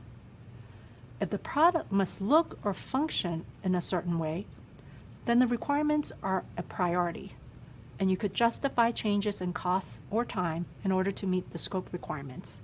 But just because you can make a change, that doesn't mean you necessarily should make a change. And even though the limits of scope, time, and cost have been set, you can still make changes if there's a good reason to do so.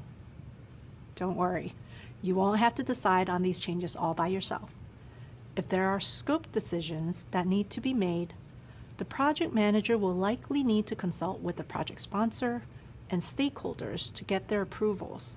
Let's go through a few scenarios so you can get familiar with weighing the value of a trade-off and understanding the impacts of any changes. In the first scenario, a request has been made to improve the PlantPal's product features. The director of product at Office Green wants to use pots that indicate when the plants need to be watered. Making changes to the product is a scope change.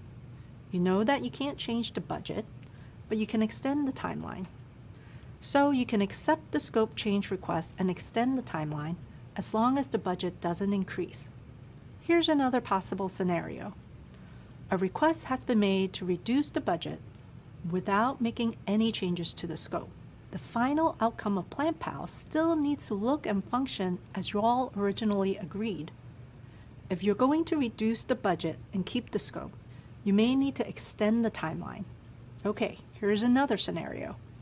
There's a request to tighten up the timeline and finish early, but you can't increase the budget. In order to do this, you'll need to make changes to the scope, like limiting shipping options. Doing this will give your project more time because you'll have one less shipping contract to negotiate. The end result won't be exactly what was originally agreed on, but it means getting it out earlier as requested and within budget. Let's try one more. In this last scenario, the director of product informs you that the project deadline must be met. It's the most important thing. In this case, your stakeholders are willing to increase the budget and make any necessary changes to the scope requirements in order to meet the deadline. In the end, it's all about prioritizing which element of the triangle matters the most in the project. Are you getting the hang of trade-offs?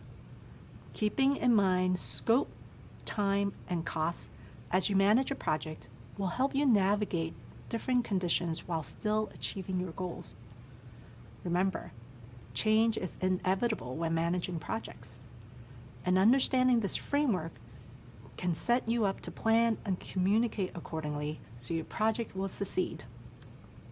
When you understand the triple constraint model, you'll have the tools to evaluate scope changes. Understanding how changes will be evaluated, accepted, and performed is key to scope management. Don't worry if you still have questions. We'll be sure to talk more about this concept in Course 4. Up next, we'll talk more about successfully launching and landing your project. See you soon.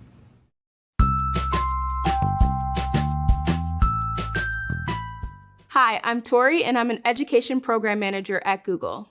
Specifically, I work on our digital literacy curriculum called Applied Digital Skills that helps learners of all ages learn the practical digital skills needed for the jobs of today and tomorrow. So scope is important because if you have a well-defined scope in the beginning of a project, it'll help make sure that your team members, your stakeholders are all aligned and on the same page right from the start, and you can avoid any issues down the line that may come up that you might not have been aware of. Some challenges of staying within scope could be what we like to call scope creep, and these things can happen if, for example, you have some stakeholders that have some certain needs, desires, or requests that may actually end up changing the scope. Scope creep is when the scope changes after you've already started the project. And this can be really challenging to manage if you don't keep an eye on it from the beginning. I was recently working on a project where we were hoping to actually reach underserved communities with our digital literacy curriculum, and the initial project scope started off focusing on middle and high school students. But at some point down the line, after the project started, there were some stakeholders who actually wanted to expand the audience to adult learners. And so we had some trouble trying to figure out how we were going to manage that. Were we going to change the scope?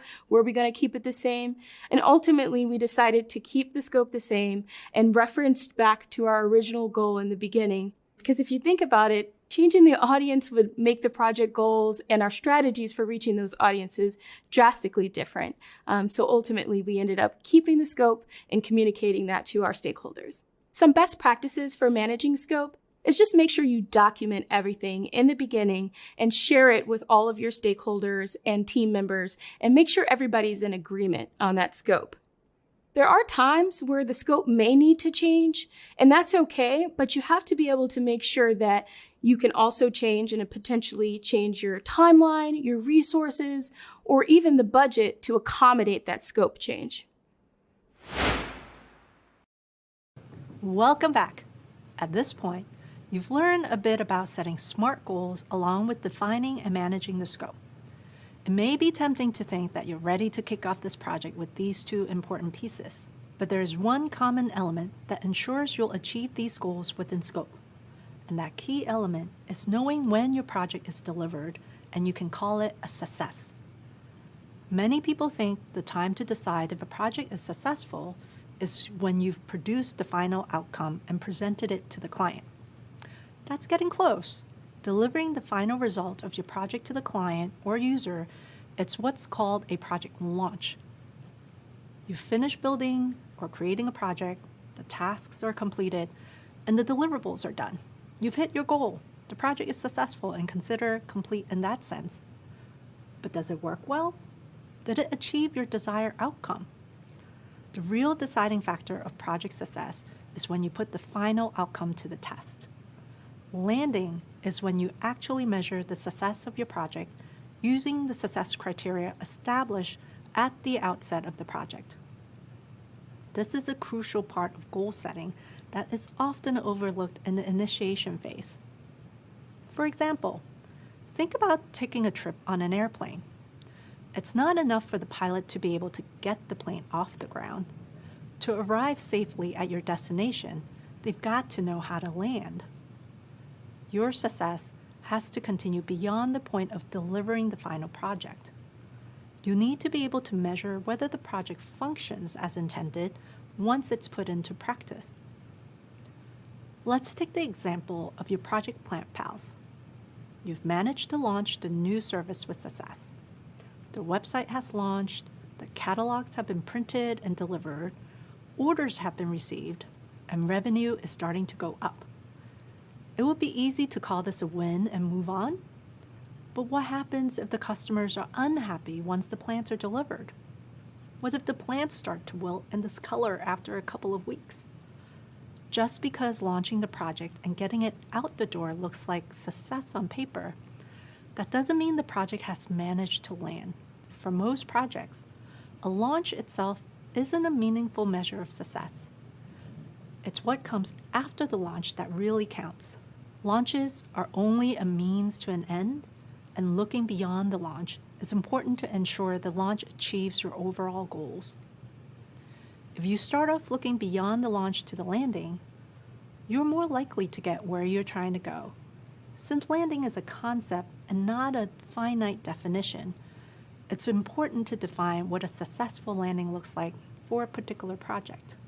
Luckily, we have a way to measure and help you ensure the success of your project. It's called success criteria. And if you can manage to follow it through the life cycle of your project, you'll ultimately have a smooth landing. The success criteria includes all the specific details of your goals and deliverables, and it can be a guide so you know whether you've accomplished what you set out to do.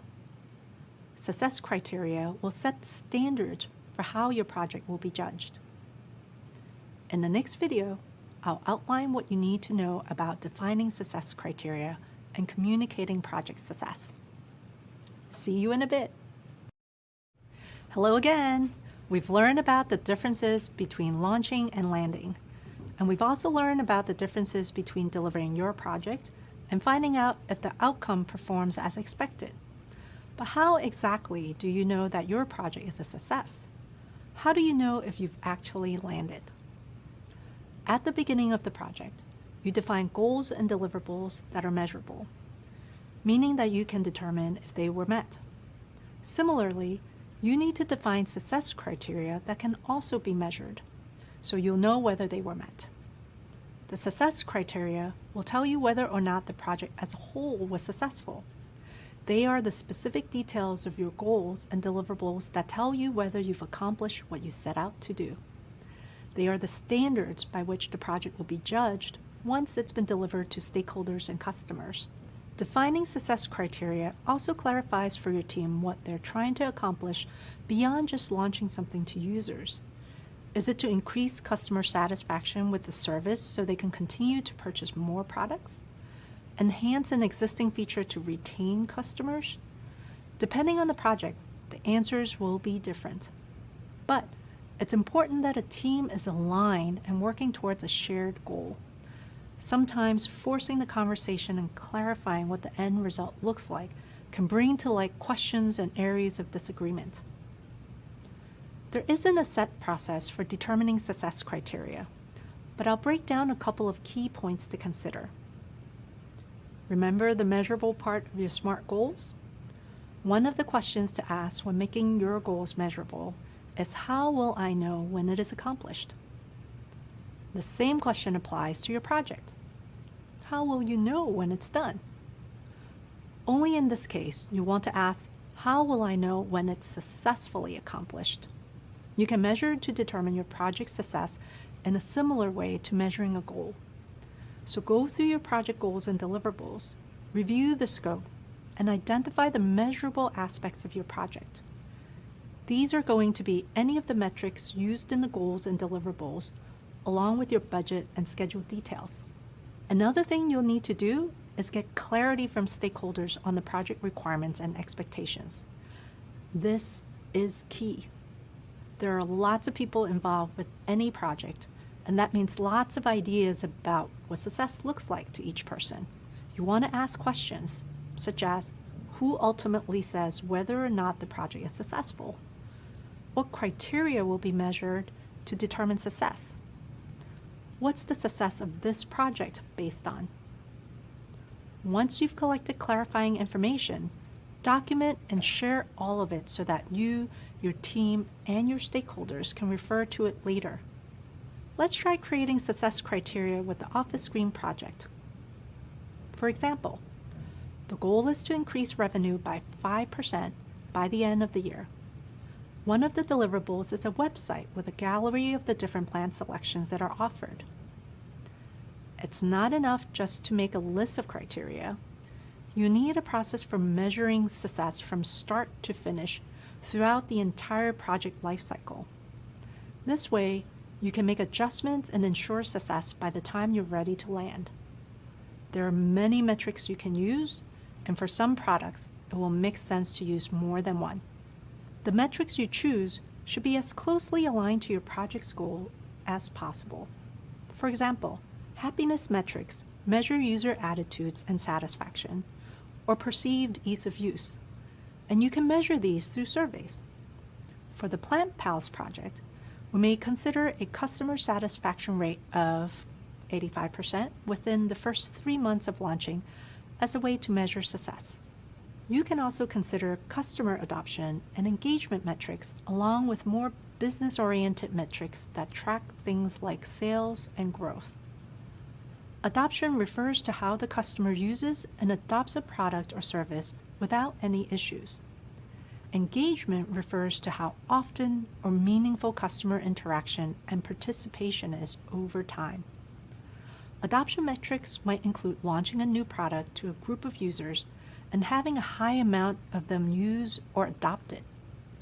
Engagement metrics might include increasing the daily usage of a design feature or increasing orders and customer interactions. Using the Office Green example, tracking how many customers initially sign up for and use the Plant Pals service is an adoption metric.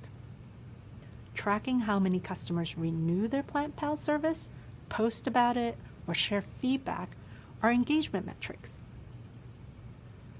Once you've defined the metrics that you'll be measuring, think about how you track these metrics. Evaluate which tools can help you collect the data you need to ensure you're staying on track. For example, if you're measuring business metrics like revenue, consider tracking that in a spreadsheet or dashboard where you can easily spot gaps and trends. If you're measuring customer satisfaction, you can think of a way to incentivize customers to participate in regular email surveys and create a system to measure their responses when they participate. You can also utilize your project management tools to check on efficiency metrics, like what % of tasks are completed, or whether the project is progressing alongside the planned timelines. It's smart to measure success with your team as the project or product is in progress. For example, you can hold a project review once a month, have team members complete task checklists by certain deadlines, or hold live feedback sessions with your users or customers. There are many different ways to measure success. The key is to pick the methods that work best for your success criteria. It's a good idea that, along with each success criteria on your list, to also include the methods for how success will be measured, how often it's measured, and who's responsible for measuring it. Share your success criteria document with your stakeholders, and ask if they agree with how the project's success will be determined. It's also a good idea to have the appropriate stakeholders sign off on the success criteria. This way, everyone will be clear on who is responsible for which tasks, and you'll all thoroughly understand what the path to success entails. Keep this documentation visible throughout the duration of the project, and clearly communicate it with your team every step of the way. They're the ones who will be attempting to meet all the different requirements, so don't keep them in the dark about what they're supposed to do or how they're supposed to do it. If done correctly, defining your success criteria should create greater alignment within the team and give everybody better visibility into how to achieve success. Clarity around success metrics also helps teams prioritize which efforts are most impactful to their users. Defining project success is a complex but crucial part of project management. With more and more practice, this process will come more natural to you in the planning stages and throughout your project. We'll continue exploring and talking more about these concepts throughout the course. Nice job! You're almost done with Module 2. I'll see you in a bit to review what we've covered. You're doing great! You've completed this module and have set yourself up for success. Way to go! Defining goals and managing scope and ensuring a successful landing might seem tricky to master at first, but the SMART method and the triple constraint triangle, tools and methods for measuring success criteria, and clear communication will help you every step of the way. In the next module, we will talk about the roles and responsibilities that come along with each project, so that everyone knows how they contribute to reaching the project's goals. Welcome back. In this module, we'll learn all about stakeholders and their importance to a project. In the last set of videos, you learned the ins and outs of project scope. While exploring how a project can be in scope or out of scope, you learned about setting SMART goals. We also discussed launching a project, getting it started, versus landing a project, whether or not it was successful. And there are a lot more exciting topics to come. In this module, you'll learn more about stakeholders. Remember that stakeholders play a pivotal role. They are people who are interested in and affected by the project's completion and success. You'll see that each person involved has a set role and set responsibilities to help bring the project to a landing. Those roles include project sponsors, customers, team members, and of course, you, the project manager. You'll also find out about things like stakeholder mapping and analysis and RACI charts. These are tools that help clarify roles and responsibilities and prevent confusion on who takes ownership of which tasks. Throughout this module, you'll have plenty of hands-on activities, discussion prompts, and readings to really help you master how to start a project. As we go through each new skill, imagine checking off a to-do list. There's almost nothing more satisfying than crossing off a to-do. Hello, nice to meet you. My name is Holly, and I will be your accessibility instructor for this course. Accessibility should be incorporated into every role at a company, whether a product designer, communicator, developer, or yes, project manager. In my role of Accessibility Education Program Manager at Google, I help ensure all Googlers are educated on accessibility, from building accessible products for the entire world to communicating accessibility with you throughout this course. I'm deaf myself, so I am able to share my experiences as a person with a disability too, and help others understand that having a disability isn't a barrier in itself. It's the world around us that we must strive to make accessible for everyone. Accessibility can be defined a number of different ways. To me, it means actively removing any barriers that might prevent persons with disabilities from being able to access technology, information, or experiences, and leveling the playing field so everyone has an equal chance of enjoying life and being successful. A disability is often defined as a physical or mental condition that substantially limits a major life activity, such as walking, talking, seeing, hearing, or learning. Over 1 billion people in the world have a disability. 1 billion. That's more than the populations of the United States, Canada, France, Italy, Japan, Mexico, and Brazil combined. Disability is diverse and intersectional. Someone can be born with a condition or acquire it later in life. Disability can affect us all in some way, whether directly or indirectly, and at any time, from permanent, like deafness, to temporary, like a broken leg, to situational, like trying to operate a TV remote control in the dark.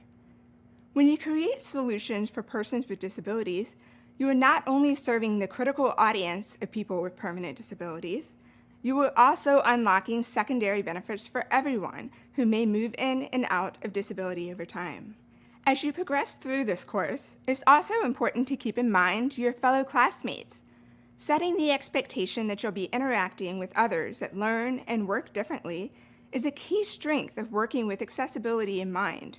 Asking others what they need from you to learn and communicate, and also sharing what you need if you have a disability yourself, is important to working well together as a team. In project management, you yourself, people on your project team, or people highly invested in your project may have a disability, whether visible or invisible. As a project manager, you are responsible for making sure a group of people can come together to achieve a common goal, using shared tools and systems. In order to be successful, you need to make sure the infrastructure and culture you set up works for everyone. Knowing this is a key element of project management, I'll teach you how to make your work and content accessible. I'll also help you become a better project manager by considering accessibility in your future projects. I'll offer tips and best practices throughout the program, starting with this one. Did you know that many technologies that we all enjoy started out as an accessibility feature? Think about the Google Assistant, which allows you to control your home with your voice, or closed captioning, which makes it possible to watch the TV above a crowded, noisy bar. By considering accessibility, you can impact everyone's lives for the better. I'm excited to share more with you throughout the program while you learn more about project management and prepare for a career in this field. See you later. In this video, I'll take you through the process of choosing the roles and responsibilities of all the people on your project team. In order to decide who does what on a project, we have to consider and outline our needs. Choosing the right people for a team is a big task, and one every project manager should take seriously. After all, these are the people who do the work on the project, so we want to make sure we have the right people lined up. When identifying people resources, we need to carefully consider the project needs and use that info to guide our decision-making. First, a project manager will make a list of roles that they'll need on their team to complete each task. In the same way that a project manager is accountable for the overall initiation, planning, execution, and completion of a project, the person in each role is accountable for specific tasks within the project lifecycle. For example, a home construction project team might include roles on their list like an architect, a site manager, and multiple construction workers. Once the tasks are clearly laid out, the project manager decides how many people they'll need on their team. This can vary greatly depending on the project size. For small projects, a team may only need 3 or 4 people to complete the deliverables on time. And for larger projects, a team might include dozens. At Google, we sometimes have hundreds of Googlers working on the same project. Getting the team size right is important for a bunch of reasons. For example, when there's a lot of people on a project, communication sometimes becomes difficult. That makes it more likely for someone to miss important details. But if your team is too small, there might not be enough people to finish all the tasks. Once you know how many people you need on your team, you have to think about who does what. To decide on the right person for each role, a project manager needs to think carefully about skills. Makes sense, right? If you're managing the construction of a house, you want to know that the construction workers who are building the frame or installing the drywall have the skills needed to do it properly. It's on the project manager to ensure that everyone on the team has the right skills to do the job. But it's also important to remember that skills can be taught. If someone doesn't have a certain skill initially, they might still be a great fit for the team. Maybe this person brings a positive attitude and attention to detail. Perfectly good reasons to have them on your team. Just keep in mind that if a teammate doesn't have the necessary skills, it's important that they are trained in time so not to cause project delays. When choosing teammates, a project manager also has to factor in each person's availability and whether they'll feel motivated to complete their assigned tasks. For example, you might know a fantastic site manager who'd make a great asset to the team. But if they're already staffed on another big project, they might not have the time to commit to yours. Or even if they do have the time, they might not feel like this project will give them the visibility they need for a promotion. Motivation is a key ingredient to great work, so it's a good idea to pick people who are excited to get involved. But of course, we don't always get to choose our resources. Sometimes another manager or team lead might just assign people to roles. When this happens, it's the project manager's challenge to deliver the best work with what we're given. Let's check in on our project at Office Screen, where we're rolling out a new service. As a project manager, it's up to you to decide who you need on your team. You'll have to ask yourself questions on things like staff experience, availability, the workspace, team member workload on other projects, and more. For example, who on the team has office landscaping experience? Who's local to the city where the launch will happen? Who can be fully dedicated to this project for the next 8 weeks? There's no exact formula for putting together the right team, which makes it a little tricky. Every situation is different and calls for a different set of skills, experience, and perspectives. It can be helpful to look deeper into each task on the project. Always ask yourself these key questions. How many people do I need on my team each step of the way? Which team members do I need and when? Are those experts already busy on other projects? Who makes the final decisions on project resources? So there's a lot to think about when putting together your dream team. Up next, we'll learn more about all the different roles on a project. See you there. As we mentioned in the last video, when you're managing a project to meet certain goals, having the right team around you is a must. Why is it so important? It's because there can be so many moving parts on a project. That means you really need to have confidence and trust that the people around you have the skills and motivation to do the work well. To feel confident in your team, you need to know each person's role from the start. Clearly laying out the responsibilities for each role helps everyone know what project tasks they're accountable for. Odds are, you can't complete this project on your own, even if you're the best project manager of all time, which we know you will be. Before we jump into the specific roles on a project, we want to call out that some roles aren't fixed. Sometimes team members need to adapt and take on more than one role at a time. This usually happens if the company is small or resources are limited. For example, at a small firm, you might be the project manager, designer, and marketer. Whether they're fixed or not, we always have these project roles: project sponsors, team members, customers or users, stakeholders, and of course, the project manager. Let's learn more about each of them. A project sponsor is the person who's accountable for the project and who ensures the project delivers the agreed upon value to the business. They play a vital leadership role throughout the process. Sometimes they fund the project. The sponsor will probably communicate directly with managers and key stakeholders. Team members are the heart of the operation. They're the people doing the day-to-day work and making the project happen. The customers are the people who will get some sort of value from a successfully landed project. Since the project aims to deliver something useful to the customers' needs usually define the project's requirements. You can think of them as the buyers of the project. In some situations, we have both customers and users for a project, and we need to differentiate between the two. Simply put, users are the people that ultimately use the product that your project will produce. To make the distinction nice and clear for you, think of it this way. A software company has created a type of software that allows teams to communicate with each other in an instant message application. The software is purchased by Corporation ABC. They are the customer.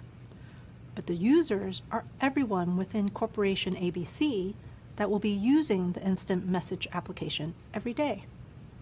Stakeholders are anyone involved in the project, those who have a vested interest in the project's success. Primary stakeholders are people who expect to benefit directly from the project's completion, while secondary stakeholders play an intermediary role and are indirectly impacted by the project. Secondary stakeholders may be contractors or members of a partner organization, but both primary and secondary stakeholders help project managers define project goals and outcomes. And finally, we can't forget the project manager, the person who plans, organizes, and oversees the whole project. That's you.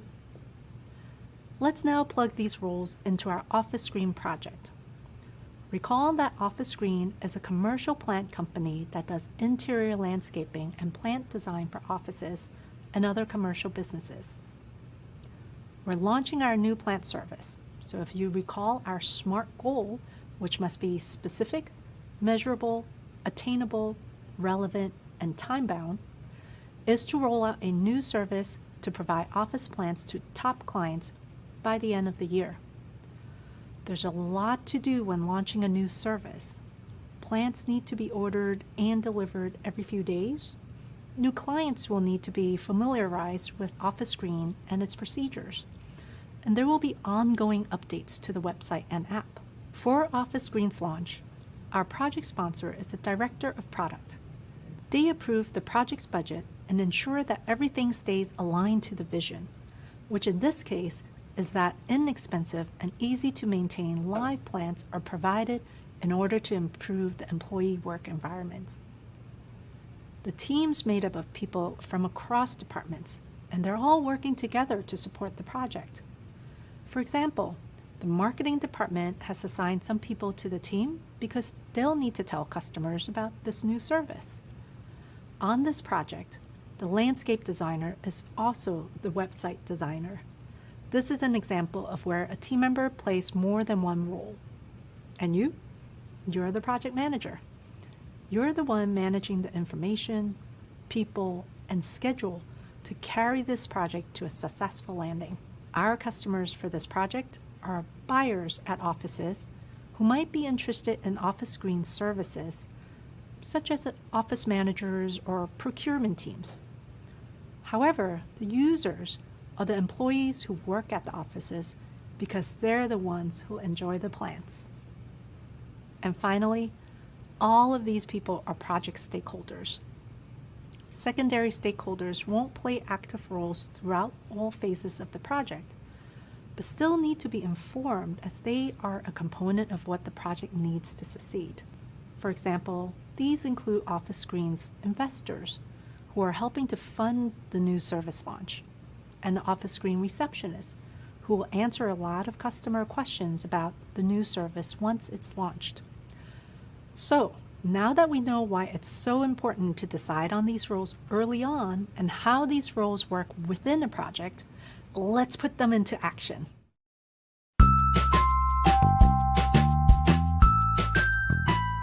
My name is John Flatley, and I'm a technical program manager for Google in the Chicago office. I've worked at a couple different companies. I've worked at startups, I've worked at growth stage companies, and I've worked at Google. And what I've found is that some companies, what you find is that there's engineers that kind of come in, and what they're looking for is direction. They want to be told what to do. They want to be handed the task and just execute on it. At Google, people are really invested in their product. we call Google a bottom-up kind of culture. You know, a lot of companies, you have this directive from the top saying, this is what we're going to do. But at Google, people are so passionate about the industry and what they're working on that the ideas really come up and bubble up from the bottom. What I always tell folks is that the technical and hard skills of program management, you can pick up in a book. You can learn about Agile, you can learn about extreme programming, you can learn about all these things, planning, retrospectives, all these great terms and tools and stuff like that. At the end of the day, that's all they are though. They're just a tool, and you can't use a hammer for a screw. It's the same thing with program management. You can't use the same tools for every project. You have to learn what's going on in a given team, a given project, and a given group of people. And so at the end of the day, really the challenge is understanding the dynamics of the people that you work with. I like to say that the key about program management is people and context. You have to understand the people that you're working with, you have to understand the context, and only then can you apply the skills that you learned. You won't always have the opportunity to pick and choose what people you want to work on a project. And that's okay, because you can just use those tools that you've gained in the past to understand the backgrounds and the style and the personalities of the people that you're working with. The most important part about program management is understand the personalities of the people you work with so that you can tailor your approach to make sure that you're working effectively with them. Think about it this way. You might be working with an introverted person. That person needs different types of attention than an extroverted person. An extroverted person wants to talk about their ideas and their project plans in a meeting. An introverted person, you might want to get their feedback offline or have an async kind of forum or opportunity for them to voice their opinion. It's really not going to be cut and dry every time you work on a project. And that's why it's really, really important that you're flexible in your approach. You want to have people that are challenging the choices that we make. But at the end of the day, we all need to agree on a common goal and a common vision so that we can move forward. We don't want distractions, because that's the one thing that can slow things down. At the end of the day, technical problems aren't that hard. People problems are really hard. And making sure that your team is sold and bought in on a vision and the project is super, super important. It's your goal and your job role as a program manager to motivate the team and make sure that everyone's on the same page. We just saw how important stakeholders are to the project, and how both primary and secondary stakeholders help project managers define project goals and outcomes. As a quick refresher, primary stakeholders are people who will benefit directly from the project's success, while secondary stakeholders are indirectly impacted by the project's success. Having all these different people involved on a project can get confusing, and that's where stakeholder analysis comes in handy. This is a visual representation of all the stakeholders. It helps you avoid surprises, build necessary partnerships, and ensure you're involving the right people at the right time. When done well, your stakeholder analysis helps you see all the opportunities for success and the potential risks. It illustrates which stakeholders are taking on which responsibilities. And it can help you include the right people in important conversations, which is key to getting the support you need throughout the project. There are 3 key steps to kicking off a stakeholder analysis. First, make a list of all the stakeholders that the project impacts. Then, determine the level of interest and influence for each stakeholder. And finally, assess their ability to participate and find ways to involve them. In the second step, we talk about influence and interest. What do those terms mean here? Influence measures how much power a stakeholder has and how much the stakeholder's actions affect the project outcome. In our office screen example, the director of product who first initiated the project and oversees new products and services has a huge amount of influence, while the vendor providing the greenery has less influence. Interest is pretty much what it sounds like. How much are the needs of the stakeholder affected by project operations and outcomes? For example, Office Screen's Human Resources Department might not have as much interest in the product launch as the sales department does. The Power Grid is a super useful 2x2 grid used for conducting a stakeholder analysis. We use the Power Grid to assign each stakeholder's level of importance to the project, measuring their interest and influence.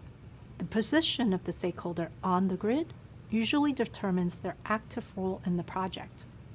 The higher the interest and influence, the more important the stakeholder is to the project's success.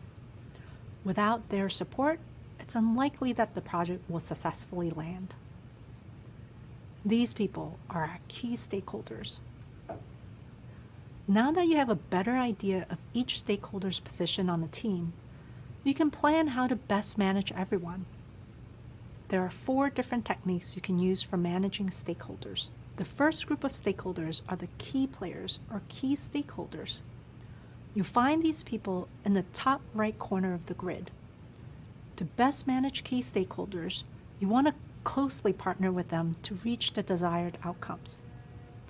Of course, not everyone's a key stakeholder, but each role, even the non-key stakeholder, gets a spot on the grid. You find stakeholders with higher influence but lower interest in the top left corner of the grid. To manage these stakeholders, you want to consult with them and meet their needs. Their opinions and input are important to the project. The director of product has high influence but may not be vested into day-to-day activities, and therefore will have a lower interest. Stakeholders with lower influence but high interest are in the right bottom corner of the grid. For these stakeholders, you want to show consideration for them by keeping them up to date on the project. It's unlikely they'll need a say in what's going on, but keeping them informed is important. For example, the customer success team may have lower influence, but high interest, since they'll work directly with clients on the new product. Last up, we have stakeholders with low influence and low interest. You'll find these in the bottom left corner. They're the least important of the stakeholders, but this doesn't mean that they don't matter. It might just be that for this particular project, they aren't as integral. So for this project, you mainly want to monitor them, keeping them in the know. Creating a grid like this is an effective way to track who should be communicated with and when. This grid here is an example of how that might play out, depending on the project and the stakeholders. You may also want to create a steering committee made up of high influence and high interest stakeholders. These people will be the most senior decision-making body on any project. They have the authority to make changes to budget and approve updates to timeline or scope. The project manager isn't a member of the committee, but they're responsible for bringing the right project information to the steering committee so that decisions can be quickly made. How you engage your stakeholders from this point on depends on your particular situation. There are different ways to involve each stakeholder, and you have to be strategic to get helpful and relevant input from the right people at the right time. You want to meet with some stakeholders every single day, and others you'll just send periodic updates to. Stakeholder buy-in is the process of involving these people in decision-making to hopefully reach a broader consensus on the organization's future. To get stakeholders to buy in on the project, you'll have to pay particular attention to your high-impact stakeholders and make sure they feel looped in. You want to explain to them how the project will help them achieve their goals, and you'll want to have their support later on if any issues come up. Here are some important things to keep in mind when communicating with stakeholders. If you have one main stakeholder, that stakeholder is likely to be highly influential and needs constant communication. But if you're on a larger project with numerous stakeholders, they won't be quite as involved in the day-to-day tasks. For stakeholders who need time to make decisions about the project, over-communicate early on. For example, hold frequent meetings and send daily end-of-day progress emails. This way, they have enough time to weigh the options and make decisions. Think about the level of project details each stakeholder needs. You don't want to spend time diving deep with stakeholders that just need a project summary. For example, the facilities team that delivers the product doesn't need daily updates on vendor pricing or website issues. On the flip side, do spend time updating key members that need frequent updates. The sales team will need to know pricing and availability changes, so a weekly check-in might make sense here. Great work! You just completed your own stakeholder analysis. Up next, we'll check out another tool, RACI charting. See you there. In the last video, we saw how a stakeholder analysis shows us how to best work with stakeholders and when to communicate with all the different people involved in the project. In this video, we're going to check out another handy tool called a RACI chart. A RACI chart helps to define roles and responsibilities for individuals or teams to ensure work gets done efficiently. It creates clear roles and gives direction for each team member. There are 4 types of participation included in a RACI chart. These are responsible, accountable, consulted, and informed. Let's take a look at each. Responsible refers to those doing the work to complete the task. Accountable refers to those making sure the work gets done. Consulted includes those giving feedback, like subject matter experts or decision makers. And lastly, we have informed, which includes those just needing to know the final decisions or that a task is complete. Here's an image of how this breaks down in a chart form. When creating your RACI chart, you'll need to write down each task or deliverable for your project and then assign it the appropriate role for each stakeholder. To do this, first think about who's involved in the project. Write the roles or people's name in a row across the top of your chart. Pro tip: use roles rather than names if some people might take on more than one role. Next, write down the tasks or deliverables in a column on the left. Try not to get too specific here. You want the chart to be simple and easy to read. After that, go through each task and deliverable and ask who's responsible for doing this, who's accountable if it doesn't get done, who will have strong opinions to add and therefore should be consulted about how this gets done, and who needs to be informed of the progress or decisions made about this. Assign the letters R, A, C, and I based on your answers. For example, as a project manager on Office Screen's new service launch, one of your tasks is to create different price points for different packages and delivery frequencies. The head of finance will be accountable because the project needs to stay in budget and make money, but it's the financial analyst who's responsible, as they're the person doing the work in determining optimal pricing. The director of product will be consulted on the matter, as they oversee the product offerings. And finally, team members, like those on the sales team, need to be informed of the final pricing. It's possible there are several roles that fall into the informed and consulted categories. One thing that will always remain constant is there will never be more than one person designated as accountable. This prevents confusion because having one person accountable clearly defines ownership. However, the same person that is accountable may also be responsible. There are several other factors that can cause role confusion. For example, there might be unbalanced workloads, which means some people might be doing more work or less work than others on the team. Or there could be an unclear hierarchy when people aren't sure who to seek help from if a task doesn't get done. Or unclear ownership of decisions, where people aren't sure who makes the final call on a project.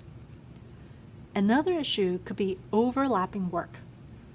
This is when teams or individuals feel that they're responsible for the same work. When this happens, things can get confusing fast, and the same goes for excessive communication. While communication is usually a good thing, too much communication can actually make things more complicated. It can cause information overload where people don't know what to pay attention to, and so they miss something important. Wow, there's a lot of things that might cause confusion, but all these issues can be resolved or even prevented with a RACI analysis. Be proactive And do this work up front, and you'll help ensure the success of your project. If something is stumping you or you feel stuck at a certain aspect, there's always someone else who's going through the same thing. Anytime I started to feel overwhelmed by information or like I just wasn't getting it, I wasted so much time being unsure of myself that I should have just listened to my friends and family when they said, just do it, you can do it. One of the greatest thing that helped me to get back motivated is the accessibility of the course on my phone. I was just able to go into the app and listen to a few videos because I can learn on the go.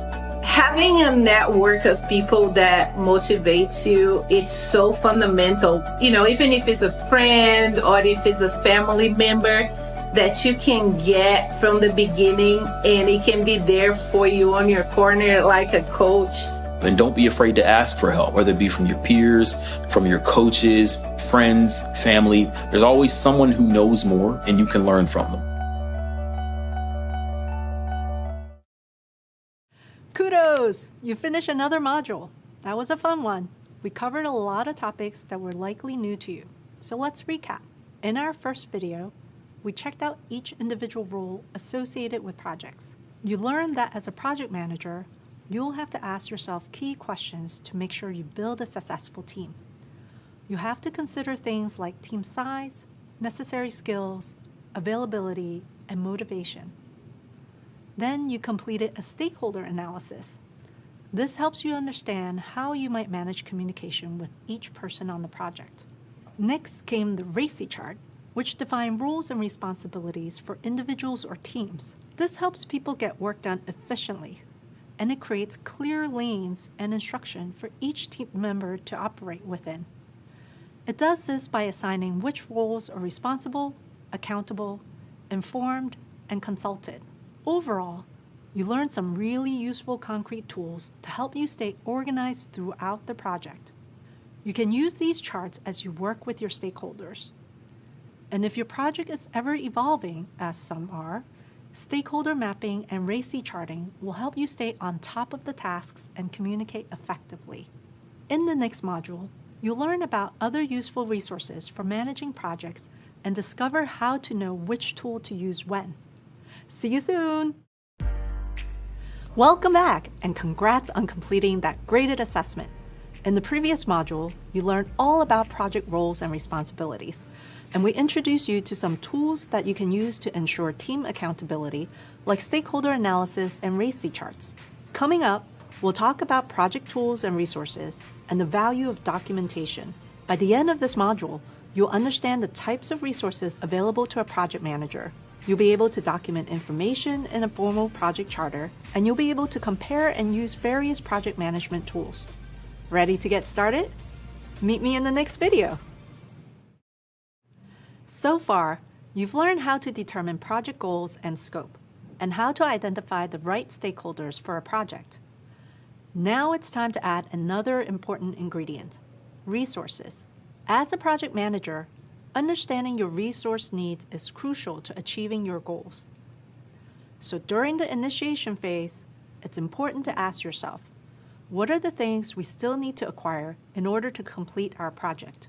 Project resources usually include budget, people, and materials. You'll use tools to manage all those resources. As you think about the goals and the scope of the project, you figure out the different resources you'll need to meet those goals. It's important to figure out your resources before the project gets rolling. This makes it easy for everyone on your team to get their work done. And that's your job as a project manager. You won't be doing the work directly, but you'll support the people who do. Figuring out resources early on also helps you avoid accidentally understaffing your project, which can seriously slow down team progress and eat away at the overall timeline.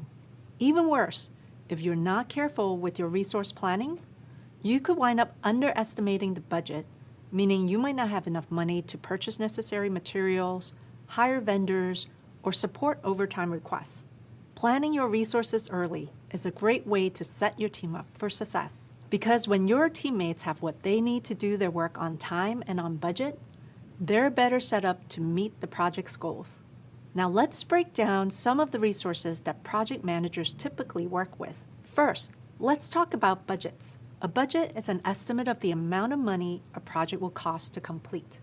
Almost all projects have budgets because they need funding for expenses, like buying the right materials or software, hiring vendors to complete jobs, or doing marketing once the project's done. During the initiation phase, you'll talk to the stakeholders and the people working on the project to figure out the tasks needed to get the project done. Here, you might ask questions to help uncover hidden costs. For example, are there any taxes on products that you need to account for? What about extra fees? All this information will help you create a budget, which you can use to source and compare proposals from vendors, figure out upcoming costs, and track all the money moving in and out of your project. You often include the budget in the project charter, and the stakeholders review it for approval. We'll talk more about what goes into creating a project budget and creating a project charter later on. When we talk about resources, we're also talking about the team of people who help execute the tasks of a project. For example, you, as the project manager, are a resource. So is the marketing manager who might create advertisements for this new product. Other resources can include people outside of your company who have unique skills and can do certain tasks that people in your organization can't do personally. Then you have materials. These are items you need to help get the project done. For example, project materials might include the lumber needed to complete a construction project. Okay, so you know that project resources include budget, people, and materials. How do you organize these resources? That's actually a nice transition into our next topic, which is tools. Tools are aids that make it easier for a project manager or team to manage resources and organize work. They help you do things like track tasks, manage budgets, and collaborate with teammates. There are all kinds of tools out there, including productivity tools like Google Docs and work management software like Asana. We'll talk more about these tools later in this program. Tools are essential for tracking progress, so you want to keep them top of mind at all phases of your project. Let's talk about how you might determine your resources during the initiation phase of your project at Office Screen. As a reminder, the PlantPal service offers customers small, low-maintenance plants like cacti and leafy ferns that they can place on their desks. Customers can order them online or from a print catalog, and Office Screen will ship the plants straight to the customer's work address. The project goal is to increase revenue by 5%. So how do you get started? Well, you might do some research to figure out the costs of launching the new plant service. That might include the estimated prices of developing a new website and new promotional materials, as well as shipping and delivery costs.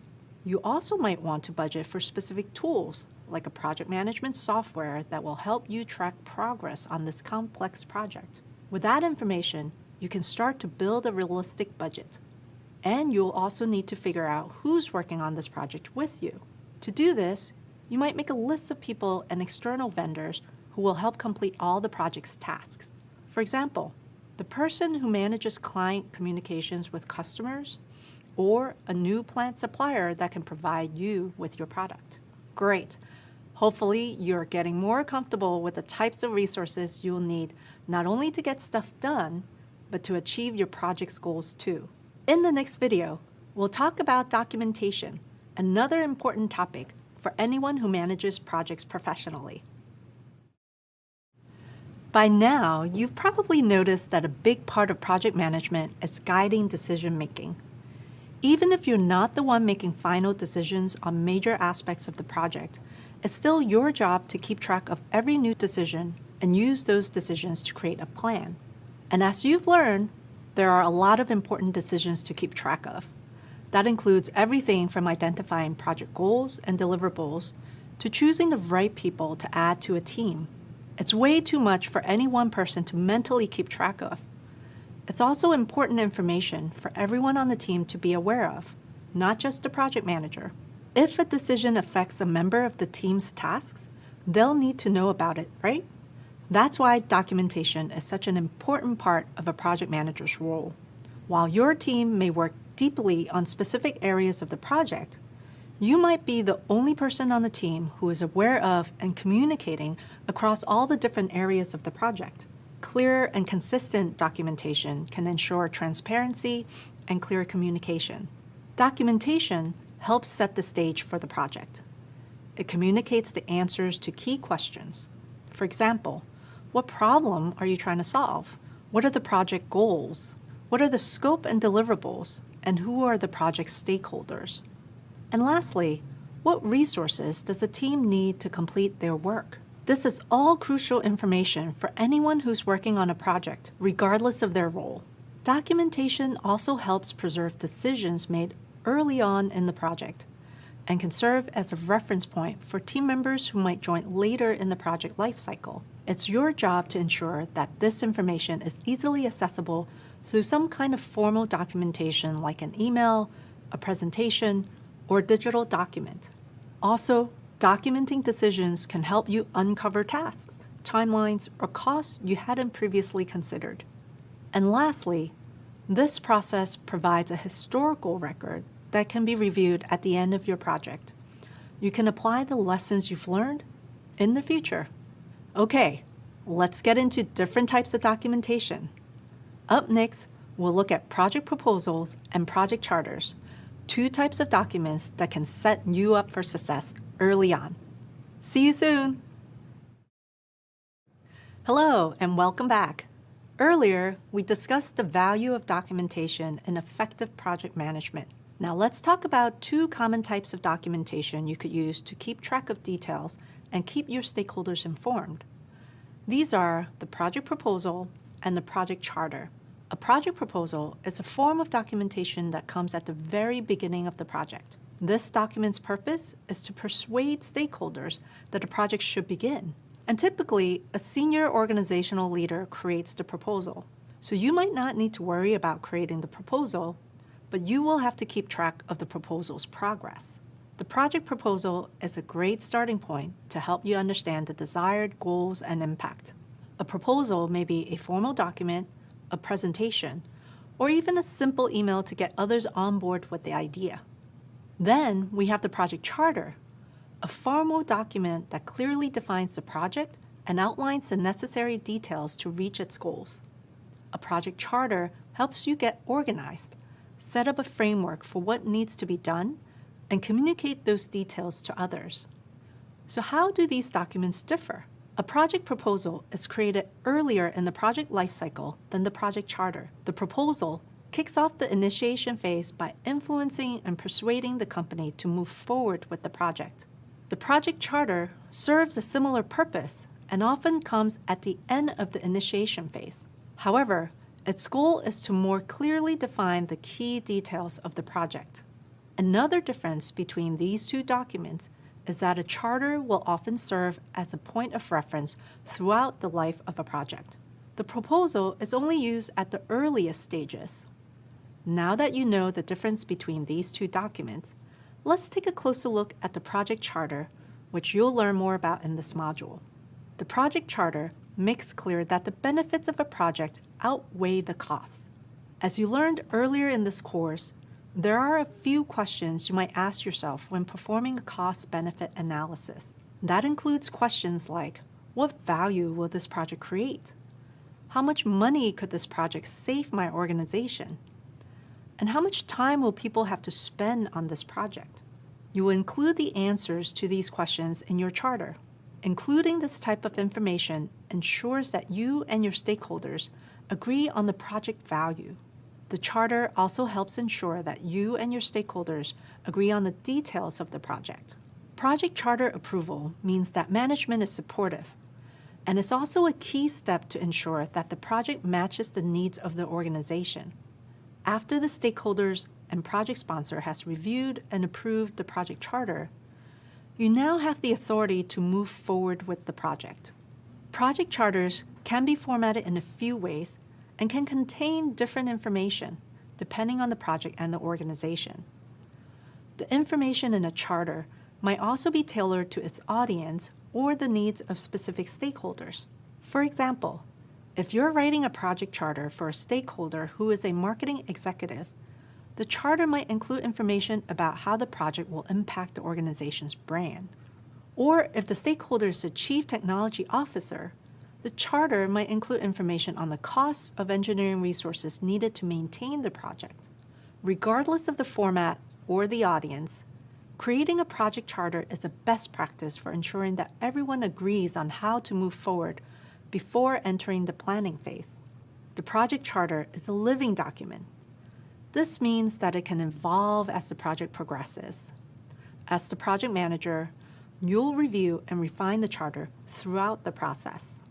Now that you know more about the value of a project charter, it's time to learn how to create one. Meet me in the next video to get started. Hi again. Let's talk about how to create a project charter.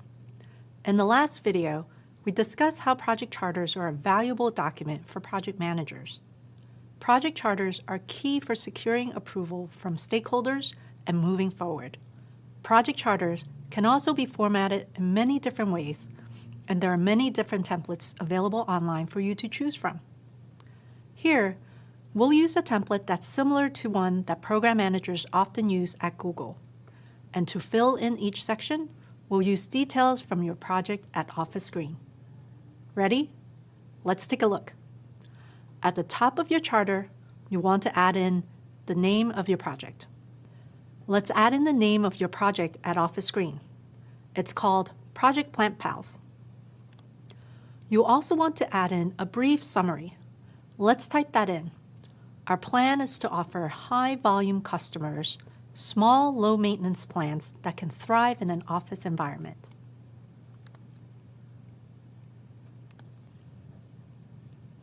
Next up, let's fill in the section labeled Project Goals. Remember that goals should be SMART. Let's add in the goal for Project Plant Pals, which is to increase revenue by 5% by rolling out a new service that provides office plants to top clients by the end of the year. Great!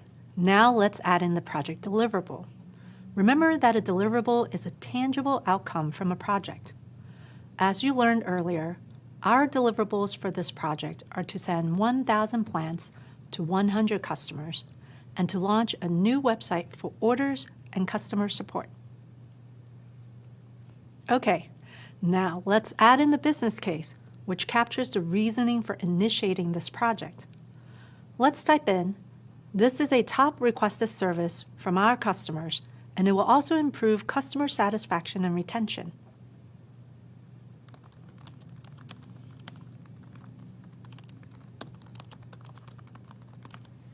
The business case is supported by the cost-benefit analysis, and we'll add that in now. Let's start with the benefits. The benefits, or expected gains of the project, include improving customer satisfaction and an increase in revenue. Now we'll move on to the costs. The costs include the price of the sourcing products, developing a website, and marketing materials. Let's type in $250,000 for the estimated budget. Nice! We've now outlined some of the benefits and costs of this project. Keep in mind that these are simple examples to teach you the basics of filling out a charter. When running a real project, you perform a more detailed analysis to determine the benefits and costs. The key takeaway here is that benefits should always outweigh the costs. Fantastic! Let's keep going. Next, we're going to add in the project scope, as well as what's considered out of scope for this project. Remember, scope is an agreed upon understanding of what is included or excluded from a project. An item that is in scope includes creating a service to deliver small plants to last year's top clients.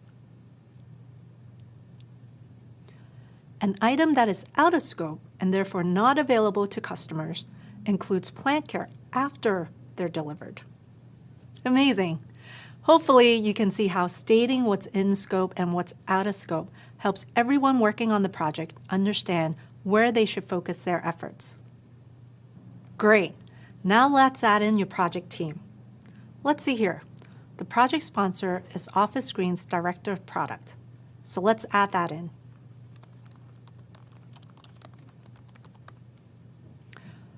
Who is the project lead? Well, that's you. The project team may include marketing associates, website developers, and external plant vendors, and more. So we can add in a few important project team members here.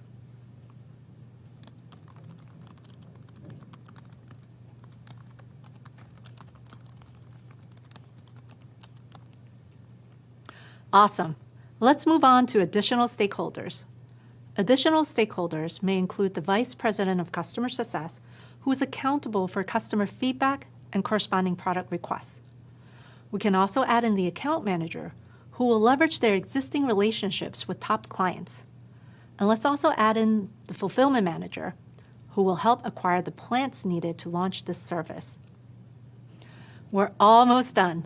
Let's add in how we'll measure success. Here, we'll type in that we want to see a 5% increase in revenue by the end of the year. Let's also type in that we want to hit a customer satisfaction rate of 95% 3 months after launch. That's it. The project charter is filled in, and now it's ready to be reviewed by your stakeholders. Now you're done. You've seen how documentation helps form the roots of a project and how it contributes to the project's ultimate success. Like nurturing a plant, you're learning to nurture a project to ensure it's the best it can be. Up next, we'll talk about the tools that project managers rely on to guide their teams and ensure that they complete their tasks. See you soon! As a project manager, tools are some of the most helpful resources you have at your disposal. They're essential for tracking progress, so it's important to keep them top of mind throughout the entire project. Let's talk more about why tools are so useful and why it's important to choose the right ones for your needs. There are lots of different tools out there, and you'll learn more about them later. As a reminder, tools are aids that make it easier for a project manager or team to manage resources and organize work. They're useful because they can help you track detailed information about all kinds of tasks, and they make it easy to communicate with lots of different people. And remember, effective communication and tracking are huge parts of a project manager's day-to-day responsibilities. Just think about how much tougher your job would be without help from collaboration tools like email or digital documents created in Google Docs or Microsoft Word. Let's imagine this in the context of our project at Office Green. As lead project manager, you have tons of information about the company's plan to provide office-friendly plants to top clients. But what would happen if you wrote every project detail on a whiteboard instead of a shared online document? Well, every member of your team would have to stop by your desk to get the latest information. And that's definitely not the most efficient use of anyone's time. But if you store this information in easily accessible online documents, you save everyone on the team time, energy, and a major headache. Today's tools have made it so much easier to share information with teammates. Even better, with project management tools, information sharing goes both ways. That means team members can also easily update you on their progress without the need for extra meetings or phone calls. How great is that? When you choose the right tool for a project, you make it easy for teammates to let you know if a task is on schedule or if it's delayed, which lets you quickly see how any changes might affect the rest of the project. Project management tools increases visibility and transparency for everyone, including stakeholders. You can use a variety of tools to accomplish many different things, like tracking progress on tasks, deliverables, and milestones. Tools can also help you manage a budget, build helpful charts and diagrams, manage contracts and licenses, and keep stakeholders informed. Tools can be straightforward, like digital spreadsheets or documents, or they can be more sophisticated, like scheduling and work management software. It's important to think about the needs of the project when choosing which to use. One thing to keep in mind is that if you choose a more sophisticated tool, your teammates and stakeholders will need some time to get familiar with it. For small projects, that might be more trouble than it's worth. So for small projects, a straightforward tool might be more effective. But if a project has a big scope, then it might be worth the team's time to learn and ultimately work with a more sophisticated project management tool. You should also keep in mind that sometimes you won't have a choice about the types of tools you use. If an organization has already decided to use a specific tool, then you will need to work with what they give you. It's all about remaining flexible. Are you starting to see how you can use tools to keep projects on track? Whether they're straightforward or sophisticated, tools have the power to help you communicate and manage more effectively. Next up, we'll cover some of the most common types of tools for effective project management. See you there! Hi there! So, you've learned about how tools can make you more effective. Now let's learn more about the different types of tools used in project management. These include scheduling and work management software and tools for productivity and collaboration. Let's get started. One common tool type is scheduling and work management software. There are lots of different types of work management software on the market, including popular tools like these. Certain tools may work better for your project depending on a bunch of things. For example, the project methodology you're running or the number of tasks and people involved. So, why would you choose to use scheduling and work management software? Well, it can be really useful for assigning tasks to multiple teammates and for tracking progress on that work. It can also help you visualize your team's progress. For example, if you're using work management software to assign and track tasks, you're more likely to notice if your team completes 50 tasks one week and just 3 tasks the following week. That's a clear sign that you need to check in to see if there's a problem that's blocking progress. If you hadn't been tracking their tasks, you might not have noticed the issue. That's part of the reason why work management software is so useful. It provides an overview of how the project is going, so you know when you need to check in with your teams to get tasks back on track. Another type of project management tool we'll discuss is tools for productivity. Productivity tools can be very helpful for you and your team. This includes word processing tools like Microsoft Word or Google Docs. You can use these to create shared documents with the team, like the project charter we taught you how to fill out earlier. You can also use these tools to build documents like meeting agendas and status updates, and we'll talk more about these in a later course. Spreadsheets are another useful productivity tool. They're versatile, and you can use them to make documents like RACI charts and project plans, as well as other helpful charts you'll learn more about in a later course. And presentations created in tools like Microsoft PowerPoint, Keynote, or Google Slides can be a great way to package your project in a visual, easily digestible way. Now, let's discuss collaboration tools, which you'll probably rely on to work closely with your teammates. These include tools you're probably familiar with, like email and chat. Tools like this can help you quickly and efficiently check in with each other on questions, comments, and other topics related to the project. Productivity tools like documents and spreadsheets, and collaboration tools like email and chat are all pretty simple, which means they're great for smaller projects with fewer tasks and teammates to keep track of. Scheduling and work management software is better for bigger projects with a larger number of tasks and a bigger team of people to manage. Cool. You've learned more about the types of tools available to you, including scheduling and work management software, productivity tools, and collaboration tools. We'll spend the next video diving a bit deeper on some of the most popular project management tools out there. Meet you there! Earlier, you learned about different types of project management tools, from scheduling and work management software to tools for productivity and collaboration.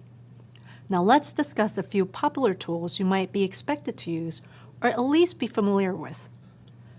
There are many different types of work management software that automatically make project planning and tracking a lot easier and that are much more efficient than manual project tracking.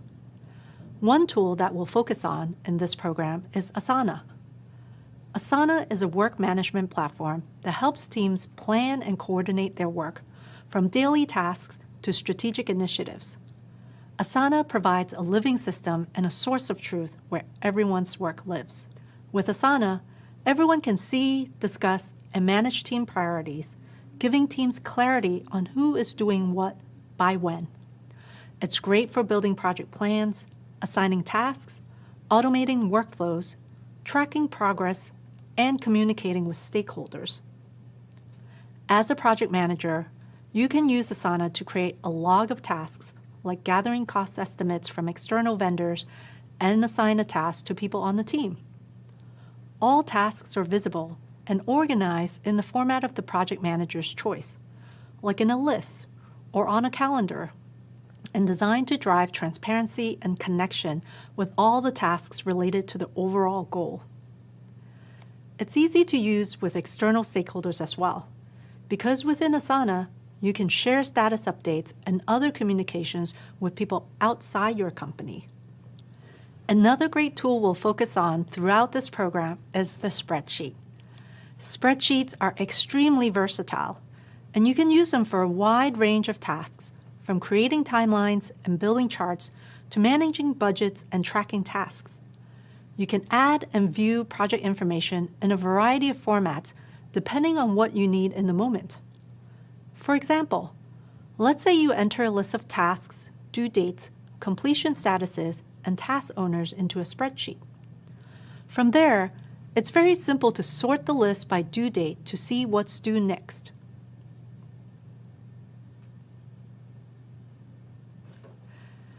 You can then filter the list of tasks by task owner so that you'll only see the things you're responsible for.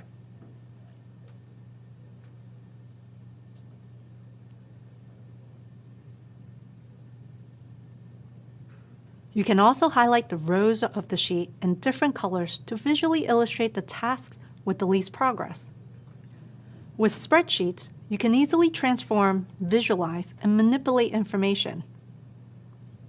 Spreadsheets and more comprehensive tools like Asana are just two options for effective project management. And it's a good idea to get a basic understanding of a variety of software options out there. Then, if your company doesn't have a standard software tool, you can choose the right one for the project needs. Being able to recommend the right tool for the job can be a great way to add value to your team at the beginning of a project.